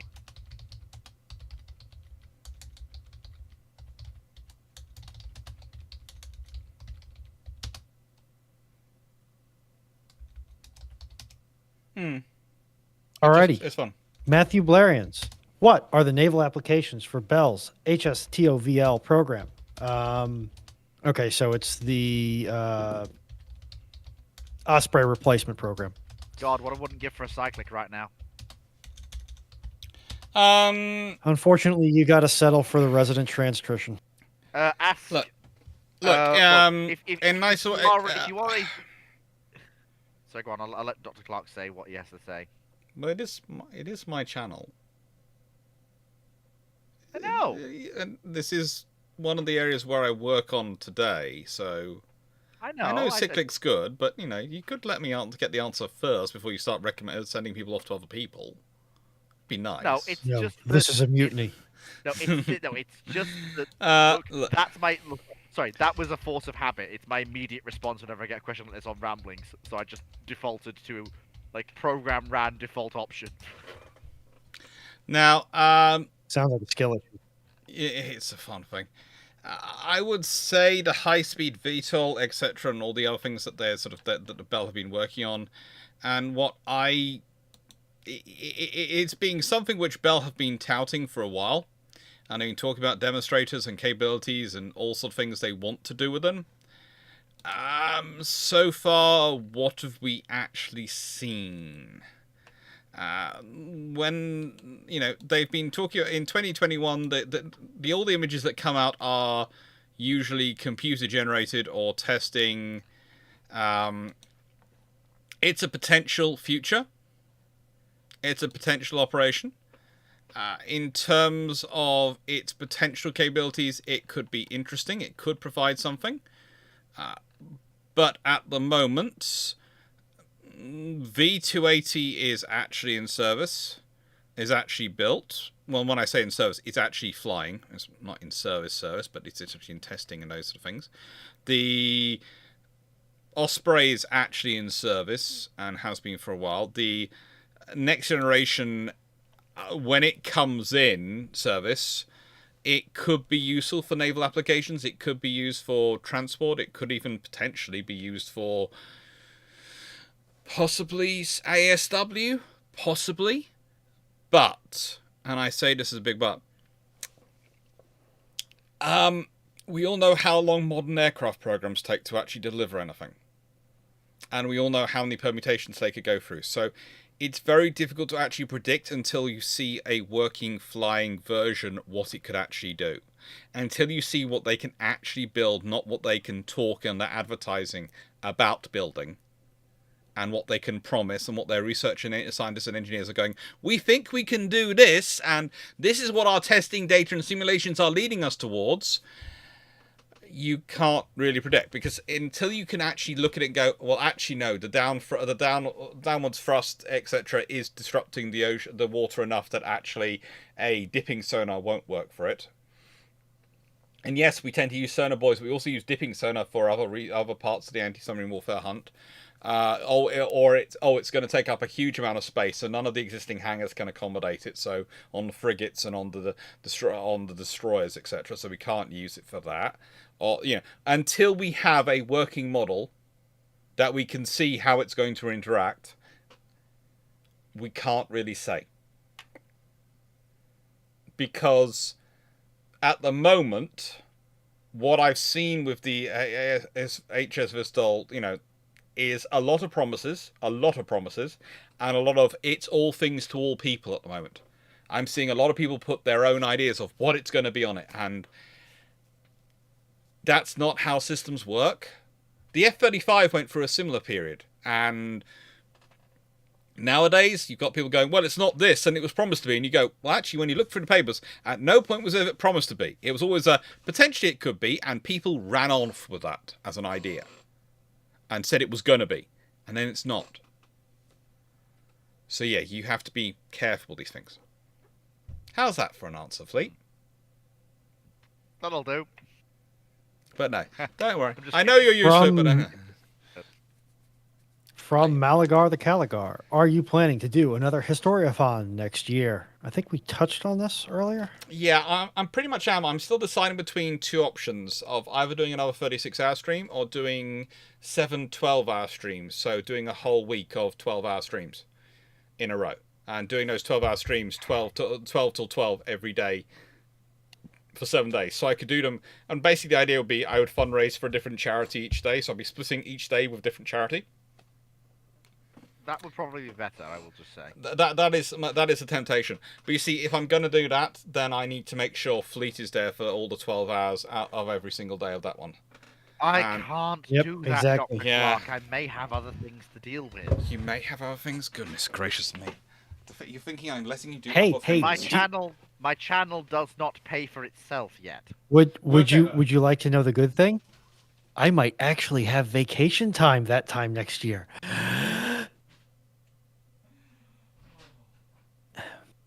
USS Montana 67. What if Tirpitz survived until the end of the war? Either the British get her and paint her bright orange and then irradiate the ever-loving bejesus out of her, or the Americans get her and paint her bright orange and irradiate the ever-loving bejesus out of her. Or, the worst-case scenario, the Russians get her and actually try to put her into service. The funny thing is, the Russians... and she becomes a rusted-out Hulk in 3 years. The funny thing is, the Russians may actually have a decent time operating her because, let's not forget, that the final design for the Kronstadts was to use German 15-inch guns. Sounds like a skill issue.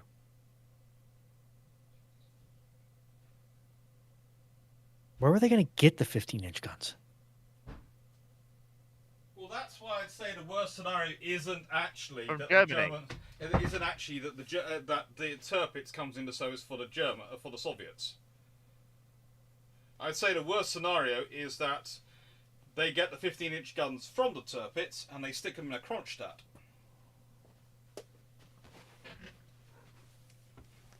Because if they do that, if they use the 15-inch guns from Tirpitz for the Kronstadt, then that's a problem. Because that's a modern asset. Well, the problem is the Kronstadts are dead and buried by the time the war ends. Are they dead and buried enough? Yes, Yeah, they are. There's a reason why they weren't revived, and there's a reason why the Svetsky Soyuz program wasn't revived historically. The reason with the Svetsky Soyuz was partially designed, but it was mostly down to the fact that the hulls were not complete enough. The Kronstadts were heavily revised into the Stalingrads, basically down to the fact that it was realized that unless you're building a battleship, you really don't need a 15, 16-inch gun in the post-war period. Rapid-fire 12-inch guns with a long barrel life are probably better. I would say... Good night, James. Take care. It's why we see the Stalingrads turn out in the form they turn out, as thoroughly capable battle cruisers. I would say looking at the details on the Kronstadts and looking at them, I would say there's at least one hull which is still around at that point. She's not scrapped till 1947, Sevastopol's hull. The point as I would is, make... As is Kronstadt. She's not scrapped till 1947 as well, either. So, in the nicest way, if they get hold of the guns, there's... I see what you're saying, and I understand what you're saying, but again, think of this from the propaganda value. They've taken the Tirpitz's guns, the guns of the mightiest battleship Germany ever produced in World War II, and are now arming their own shit with it. That is very true. And however, when does Stalin ever resist an opportunity for a propaganda victory? However, I would also raise the counterpoint that they could take the entire ship and bring it into service, because that would be an even greater propaganda coup, because, yes, reusing the guns is one thing, nicking off with the Nazis' biggest warship and bringing it into the Soviet fleet and slapping a red paint job on it is true, bigger. But you have two things. One, the damage the British have done to her keel. Because even if she survived, she's still going to be damaged by the bombers. And two, you have to then deal with the German steam plant. That is very true.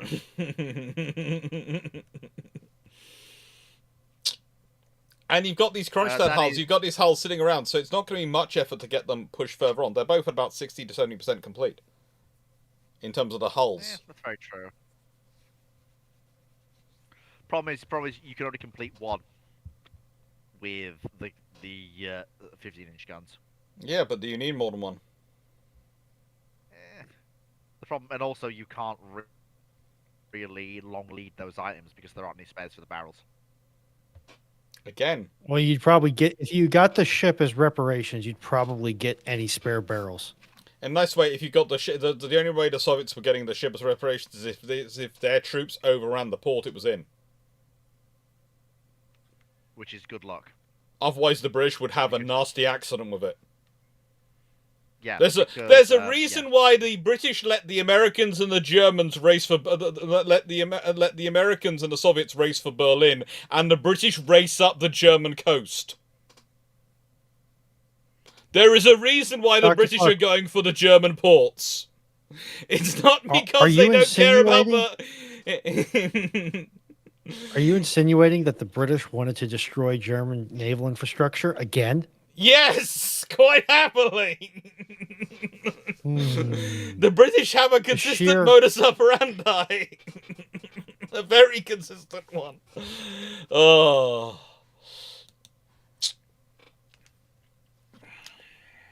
And nick off with every, nick off with every ship they can find. Yeah. Right, spooling up the next one here.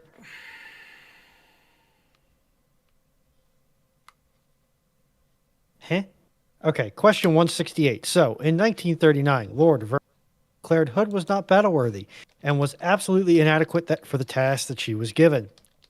Did this actually happen? And if so, what exactly did he mean? Okay. Now, Stanley Vernon Goodall was not a lord, he was a sir. For starters. Did he actually declare it her not battle-worthy? If the DNC had declared a ship not battle-worthy in 1939 or at any point, that's a very major thing.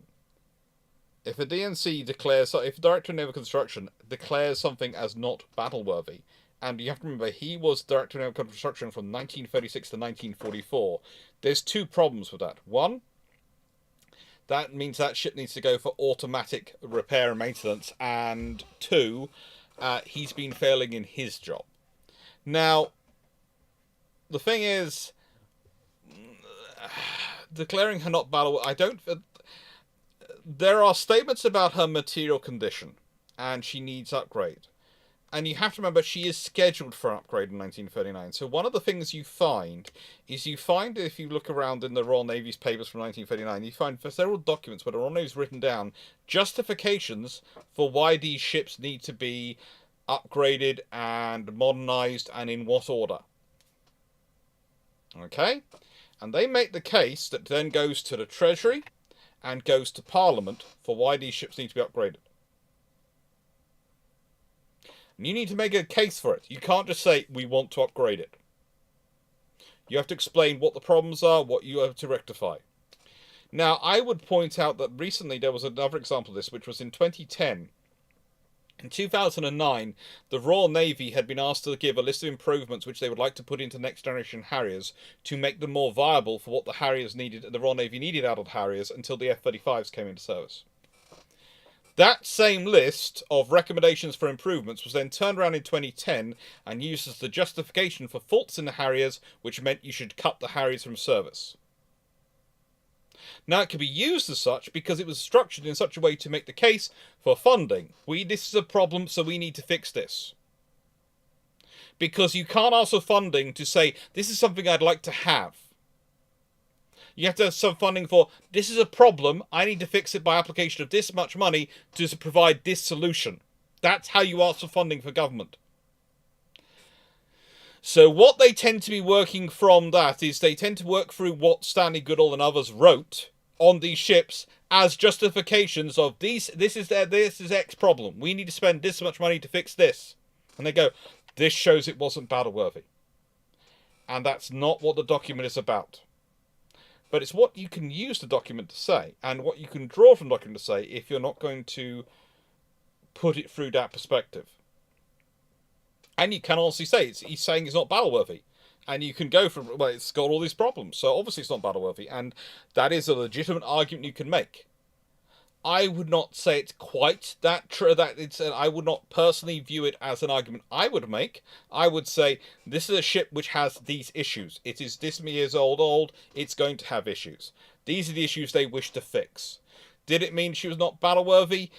It meant that they would prefer, if they had their choice, they'd prefer not to be using her for this role, which is why they're building all these other ships.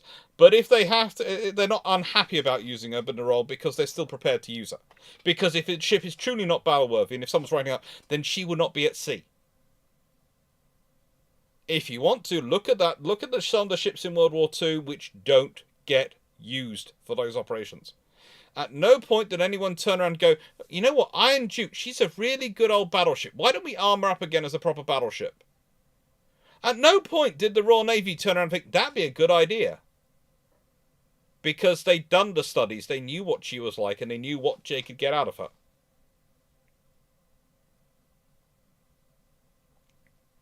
Alrighty. Bud Guy 8829. Do you think the USN made the right call by just building battleships and no battlecruisers around World War I? I mean, it made sense given their strategic position of the enemy's got to come to us, so why do we have to go chase them down? I think they made... They would have been useful. But... I think they made what I would call a tactically sound decision for strategic political reasons, which make economic sense for them. But in terms of strategic capabilities, I think it was a self-limiting action. I think having such vessels to be able to spread their capabilities around the world and spread their position... There's a reason they're building Lexington class when they are. Because they realise they don't want... If they're going to keep the battle fleet together and solid, they need ships to go off around the world and show how great and powerful America is. And you don't want to start sending off individual battleships when that's where you rely on for your strength.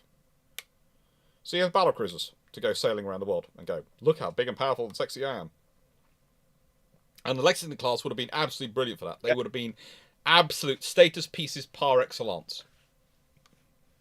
So it's something which is a tactically sound decision and an economically and politically strategically sound decision. for domestic reasons. But I would say in terms of international relations, in terms of global strategy and positioning themselves at the time, it was a poor decision. What do you think, Fleet? Fleet? Fleet? Oh, sorry, 1 second. I was away dealing with some...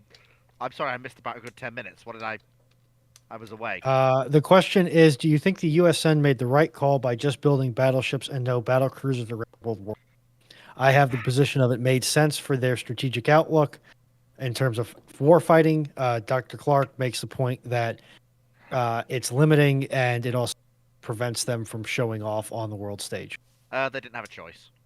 With the budgets that they were being granted by Congress, they, to be blunt, whether it was right or wrong, in terms of military thinking, is one thing. They didn't have a choice. Which is pretty much what I just said. You know, they have to do it for political and they have to do it for domestic, political, and economic reasons, but strategically, it's a problem on the global stage. Yeah, the U.S. Navy drew up a bunch of plans for battle cruisers. They wanted battle cruisers, so I think at that point it's. They want them.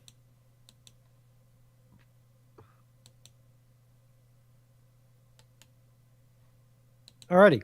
Knight 6831, question 167. If the RAF had 7X British Airways 707-420 CVTD AWACS, given the cost to refurbish the elderly jet liner and their old RR Conway 508, does the Treasury pressure the government to buy the E767?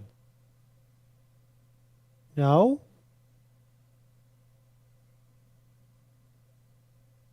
Okay, why would they be buying 707s to convert when they've got 767s? What? Why would they be buying used aircraft for AWACS, especially airliner aircraft? Now, the E3 Sentry. I may have to step away from that. The Boeing E3 was built on 707s. So, yeah. So if you have those, then, but you've retired those.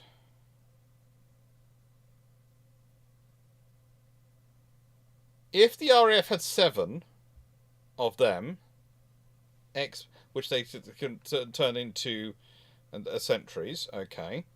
Given the cost of refurbishment, that's pretty much what they did. They replaced them with 767s. 767s. The E6s are fine, but they just need more of them. They really do. They really do need more of them.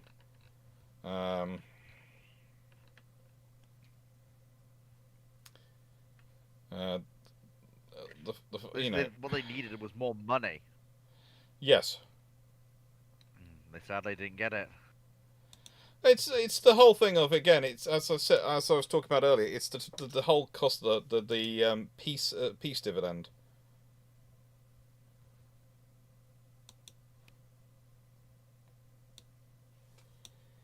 How old was the 707? When was the first flight on that aircraft? And besides, isn't it the isn't the E7? Well, isn't the E6 is the Mercury, the E7 is the Wedgetail. And that's, there's only been 14 of those built, and I think they're operated by the Aussies, the Turks, the Koreans, and the RAF. If I remember correctly, the RAF have about 3 of them. Yeah. All right, I'll be back, but Knight, you're essentially re-asking a question, and 166, you're just asking if they need to be replaced in 2000s or 2010s. I'm still hung up on why is the British taxpayer being asked to buy used aircraft for AWACS duties? Well, that's what we did. I don't understand. We bought old 767s. We bought old 767s, which, during the it's basically during COVID when we were purchasing them. We could either purchase new aircraft or virtually new aircraft, which were not being used because of the downturn in international air travel during COVID. So we bought the nearly new aircraft because we got it for a cheap price. If that makes sense. I think most of the aircraft we bought were about 4 years old. So basically, new in terms of aircraft operating, airliner operating terms. Yeah, I did love it that Saab tried to turn it into almost a play of the Americans. You know how in America they have the legal battles where they'll make a decision and then another defense company will launch a lawsuit.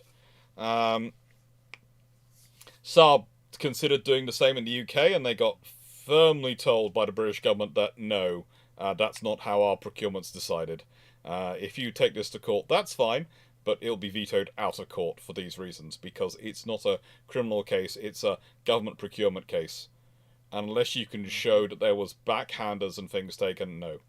And honestly, we went with the E7 because whilst the Saab system was very, very capable and very good, the fact is the Australians used the E7s, the Koreans used the E7s, and the Turks used the E7s, so it was an off-the-shelf system which was being operated by allies. Yeah, but still we haven't got enough of them. And I think the US Air Force is also going to get the E7s. Or at least they're looking at it. Yeah, they are. They're getting a fleet of 26 of them. So basically, yeah, the E7s are coming everywhere. And it does fit with the P8s, the Poseidons, which are also 767s, if I remember correctly. Alrighty. Matthew Blarins essentially is asking, why do we have Stobar carriers to begin with if they are the worst of both worlds? Because for some nations they do fill a very specific niche. If you're looking for something which has the ability to launch heavier aircraft in an air defense role and recover them, Stobar makes sense. So if you're obsessed with heavy air defense aircraft, and that's what you're worried about, then Stobar, and that's your primary focus, then Stobar makes sense. And also, I would say it allows for more rapid launch of aircraft, which is good for air defense, and allows for recovery of heavy aircraft, which is good for the air defense role. But the trouble is, if you're trying to rapidly launch a strike aircraft, heavily laden strike aircraft, Stobar ain't going to work. Because a strike package tends to be a lot heavier than an air defense package. So, yeah, it's one of those things of it can look good on paper for certain scenarios, but it's actually operationally limiting. Do you agree, Fleet? Yes, basically. Mm-hmm. You hit the nail on the head. It's nice when you say that, but I do like to check in just in case you disagree with me, because you are allowed to. I don't enforce. I don't Sometimes enforce you rules. do just get it right. Oh, it's so rare. If the British government got the P138B FAS AAW to work as intended, how does that change future procurement? Good night, Cody. And Knights, if Cody. that 707 fleet starts in the 60s, so figure the average age of the aircraft is, by the time 2000 rolls around, 30 plus years old, yeah, they're going to be looking for in 2000, if not sooner.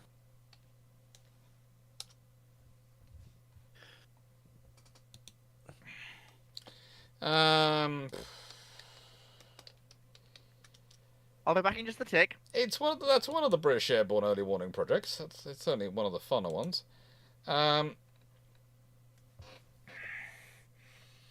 If it works and they take it on, how does that change future procurement? Well,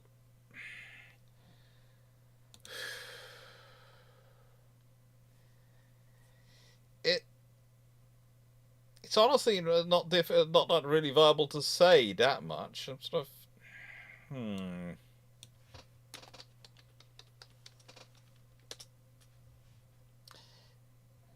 If the P138, isn't it?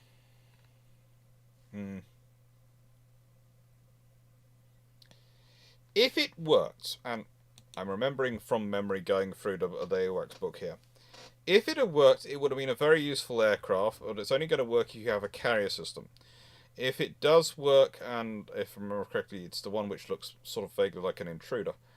If it does work, it provides the Royal Navy with good airborne early warning, probably the RAF still go the Sentry route, because again, the differentials in operating systems and operational requirements of airborne early warning. What did I could still see the British ending up with, by this point, probably Hawkeye. And honestly, as I've said before, my honest suspicion is if you have the CVA-1, you end up with Hawkeye, not any British airborne early warning. For simple reason that once you look at the cost of developing it on that platform, and the fact you've already got an extra program, when you're going to be not... See, the thing is, the British Airborne Early Warning Program has been kept going in many ways because it's piggybacked on the ASW helicopter program. So it's a niche. It's a small number of airframes allocated from a far larger airframe procurement program, which makes it make economic sense and work out for the British. Buying a specialist aircraft at that point, when you're going to have 3 carriers and you're probably going to be operating 4 from each at maximum, so you're operating 12, so probably buying 16 aircraft for their role. For the Navy in that period to buy that and go through all development just to build and procure 16 aircraft is probably not going to work out for the Royal Navy. Especially not when there's an off-the-shelf option that you can buy and work with. It's right there, and especially there. if you go with the Jaguar as the replacement for the Buccaneer, which would be an Anglo-French project, then turning the Hawkeye into an Anglo-American project, especially if you're working with the Phantom and later on its likely successor, which would be the Hornet in British service, would make sense because the Hornet is going to, and the Hornet and the Phantom are going to work with the American systems more easily. Again, as we've said, it all comes down to basically offering the best value to the British government and the taxpayer as you physically can. And you do that by buying into American programs. The one problem I would say is if you do have an active Hawkeye procurement program, I see longer-term problems for the RAF in necessarily replacing the E3 with the E7. And the reason I say that is because, whilst you'll probably be keeping in the Hawkeye program, because Britain probably buy into that, when you're coming to replace the E3, it's still in the period of when they think there's a peace dividend, and they'll think, oh, we can replace it with the Hawkeye because it does the same job functionally, and it requires less people, so it's cheaper. That may be something that occurs. You're probably right there. And as you and I both know, whilst the Hawkeye is a wonderful aircraft from operating from a carrier, it is not what you want for an airborne early warning from land-based airborne early warning, which is supposed to be a theatre command asset rather than an air defence command and control asset. Yep. Before people start getting annoyed with me and going to talk about the radar, etc. to the Hawkeye, it's not the radar that's the problem. It's the fact that it only has 2 operators sitting in the back. Whereas the E7 has about 30. It's literally the number of people and the sheer amount of work they can do. They do amazing things. They are wonderful. Do not get me wrong. They achieve great things and the operators achieve amazing things. There's just a sheer limit on what 2 people can do versus 30. That's all what you're talking about. It's nothing more and nothing less than that. Basic rules of have more blokes, do more things. These days we use the phrase crew, my friend, because... Oh, well, yes, of course, sorry. Have more crew, do more things. Because let's be honest, again, that's... What happens if convoys are started earlier or delayed? I think we answered that one, didn't we? Yes, we did. It was specifically for World War I, but yes. Blackburn Maximus. If a Scout carrier class is built on the County class hull in the 20s by the Royal Navy, how many aircraft could they have, especially if built with deck edge lifts? I don't think you're going to build a carrier that small with deck edge lifts. Not in the 19... Well, the Royal Navy might in the 1920s, because it would be a way to max... It depends how many you're building. So let's put it this way. If you're churning out one a year in the 20s, from about 1923, 4 onwards, you would have about 6 or so built in by 1930. And honestly, if you're building that many ships, you might well have tried out deck edge lifts on one of them. And let's say you try out deck edge lifts on number 3. You probably don't on number 4. But if it works on number 3, you'll try it out again on number 5 and number 6. And that's going to change your fleet carrier design. Now, the differential between having two centerline lifts versus 2 deck edge lifts probably equates to a difference of 24 to, changing your air group from 24 to 30 aircraft. But if you consider the aircraft are also growing bigger in that time, it might just maintain it in 24.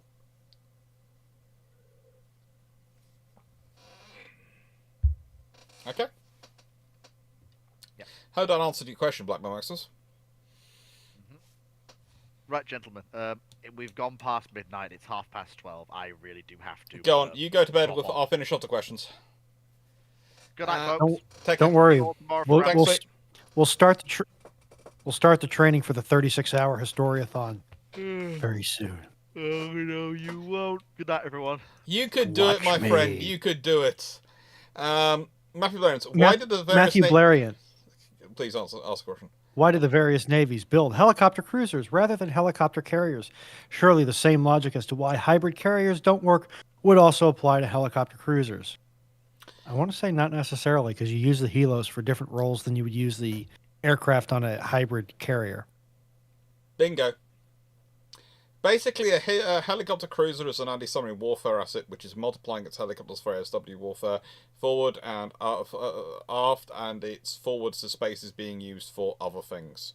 If you're not doing mass assaults like amphibious operations, etc., you don't need to have as many spots, because you're not launching 6 or 7 aircraft at the same time. You're usually launching one, have one stationed on deck, and recovering one at any point. So you need about 4 spots.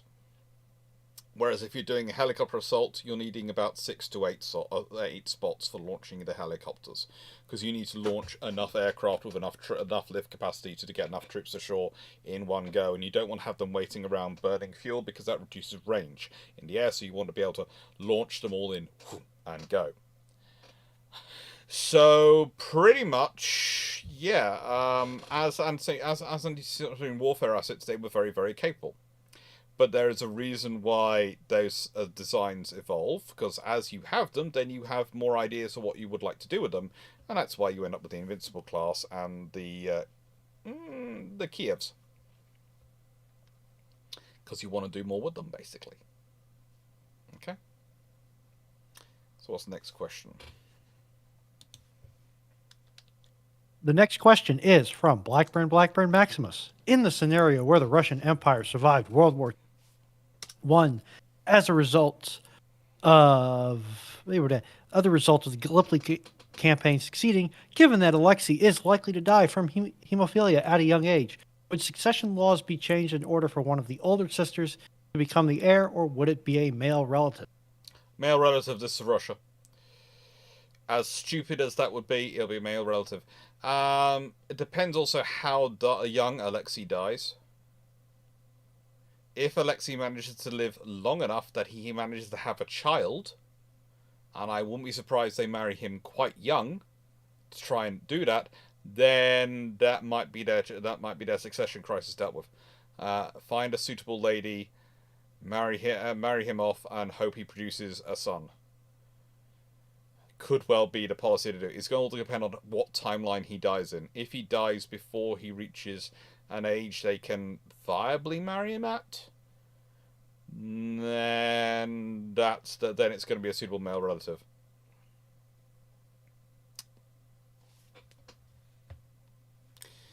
Do you see any fixed-wing replacement for the S3 Viking? Not currently by Gaia229, but the thing is, I do think that there's a potential for UAVs to be used in such a role. And I wouldn't be surprised, especially for nations like Britain and France, medium powers who are looking at extending the range of their operations and how they're looking at aircraft carriers to be looking at that sort of potential as a role. I would also say for the Americans it would make sense, but at the moment they're looking more at tankers and support roles. That's alright, but the MQ-25 could have that as an option in future. I could see that being... That's the platform I could see most likely producing that route.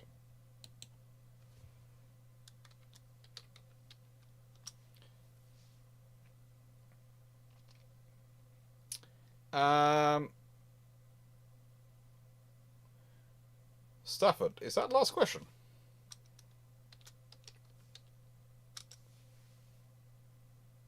It is last question. What happens if Japan doesn't touch the boats? There's a range. The U.S. finds another casus belli?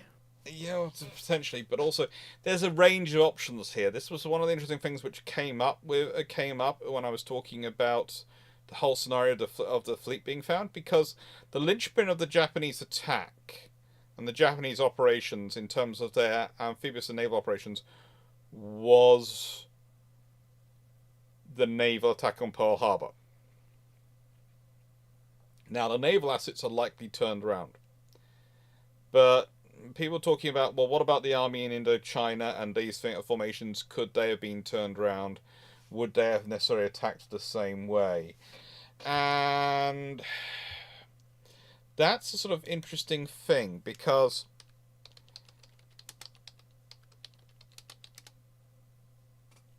well, the Japanese invasion of Malaysia, the Malayan campaign, certainly is a land-orientated assault. I would say that. I would say it's a land attack, and I would say there are various things which are land-orientated about it, but it is an amphibious operation. At its heart, it's an amphibious operation in terms of where the troops come from, where the personnel are deployed from, how they get there.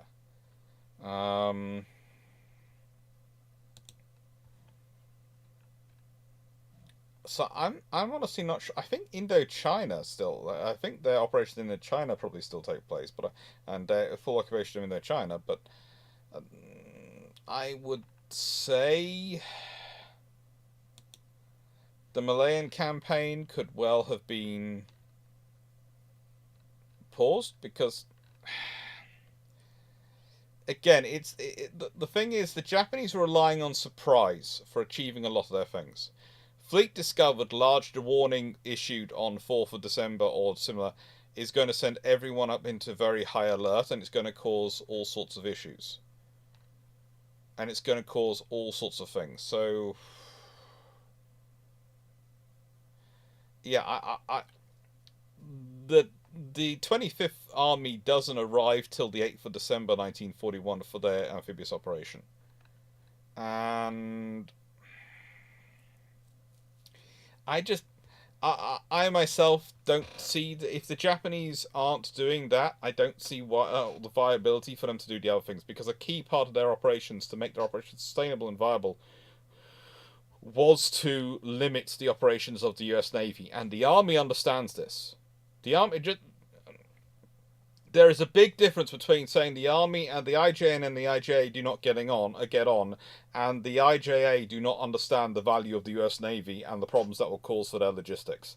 There is a big difference between those two statements and those 2 points of view. For the IJA, if the IJN doesn't achieve their role, they're more likely to not do the invasions, but also more likely to take it out on the IJN for frustrating them because of their failure to achieve their goal, than they are to go and try and launch the war solo. If that makes sense. Especially, they've got enough time because they're all seaborne.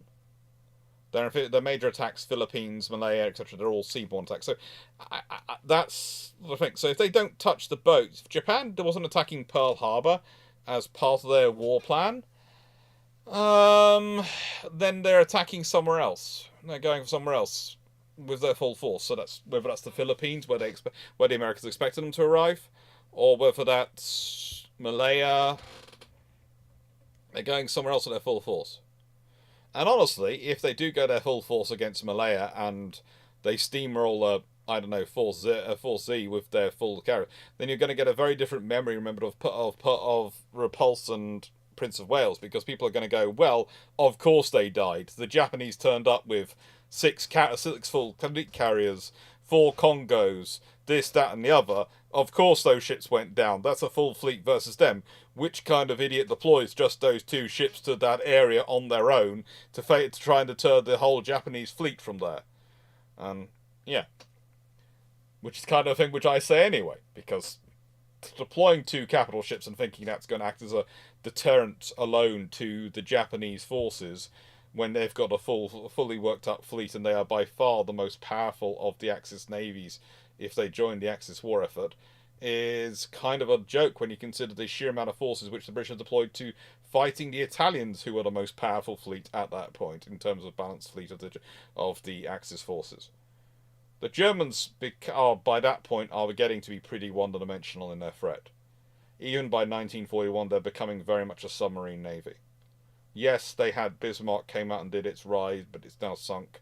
Scharnhorst and Gneisenau, if I remember correctly, it's gone in for its refit and its upgrade. Scharnhorst is having issues and having modifications. Yeah, they're still there. There's still a viability. There's still something the Royal Navy has to think about and has to have ships ready to deal with if they come out. But honestly, the major thrust of the German force at this point is submarines, and so the major thrust of the Royal Navy to fight them is ASW warfare. The Germans have become rather one-dimensional on that front. So, with that being said, I think that was the last question. I want to say thank you to Runon, and thank you everyone for joining. Hope you enjoyed the video. Hope you enjoyed the chat. I hope you enjoyed the books. As said, I will put links to the books which have been in here, and I will have some more books hopefully for next week for you all as well. And I'll just keep putting up Christmas books as we go through the Christmas season. Okay? Thank you all. Thank you very much, everyone. Take care. And yes, just thank you. That's all I can really say. I'm going to make sure there's a thank you appears in the both chats before I go. Thank you, DG40, RG, everyone who's still watching. 96 everyone, Rat, Stafford, Bug Guy, Inns Morrison's. Thank you, everyone who's been here. Hope you had a fun time. Hope you enjoyed it. And thank you for joining us on Twitch and on YouTube. It's really nice to have you all. And over on Twitch, thank you, Ancient Evils, Benno0420, Boostar, Nightwolf112, and Princess Shanita. Yeah, Yuki. Yeah, you know who you are. Thank you, everyone. Take care and have fun. Toodles. Let's see if I can find the right image. That one.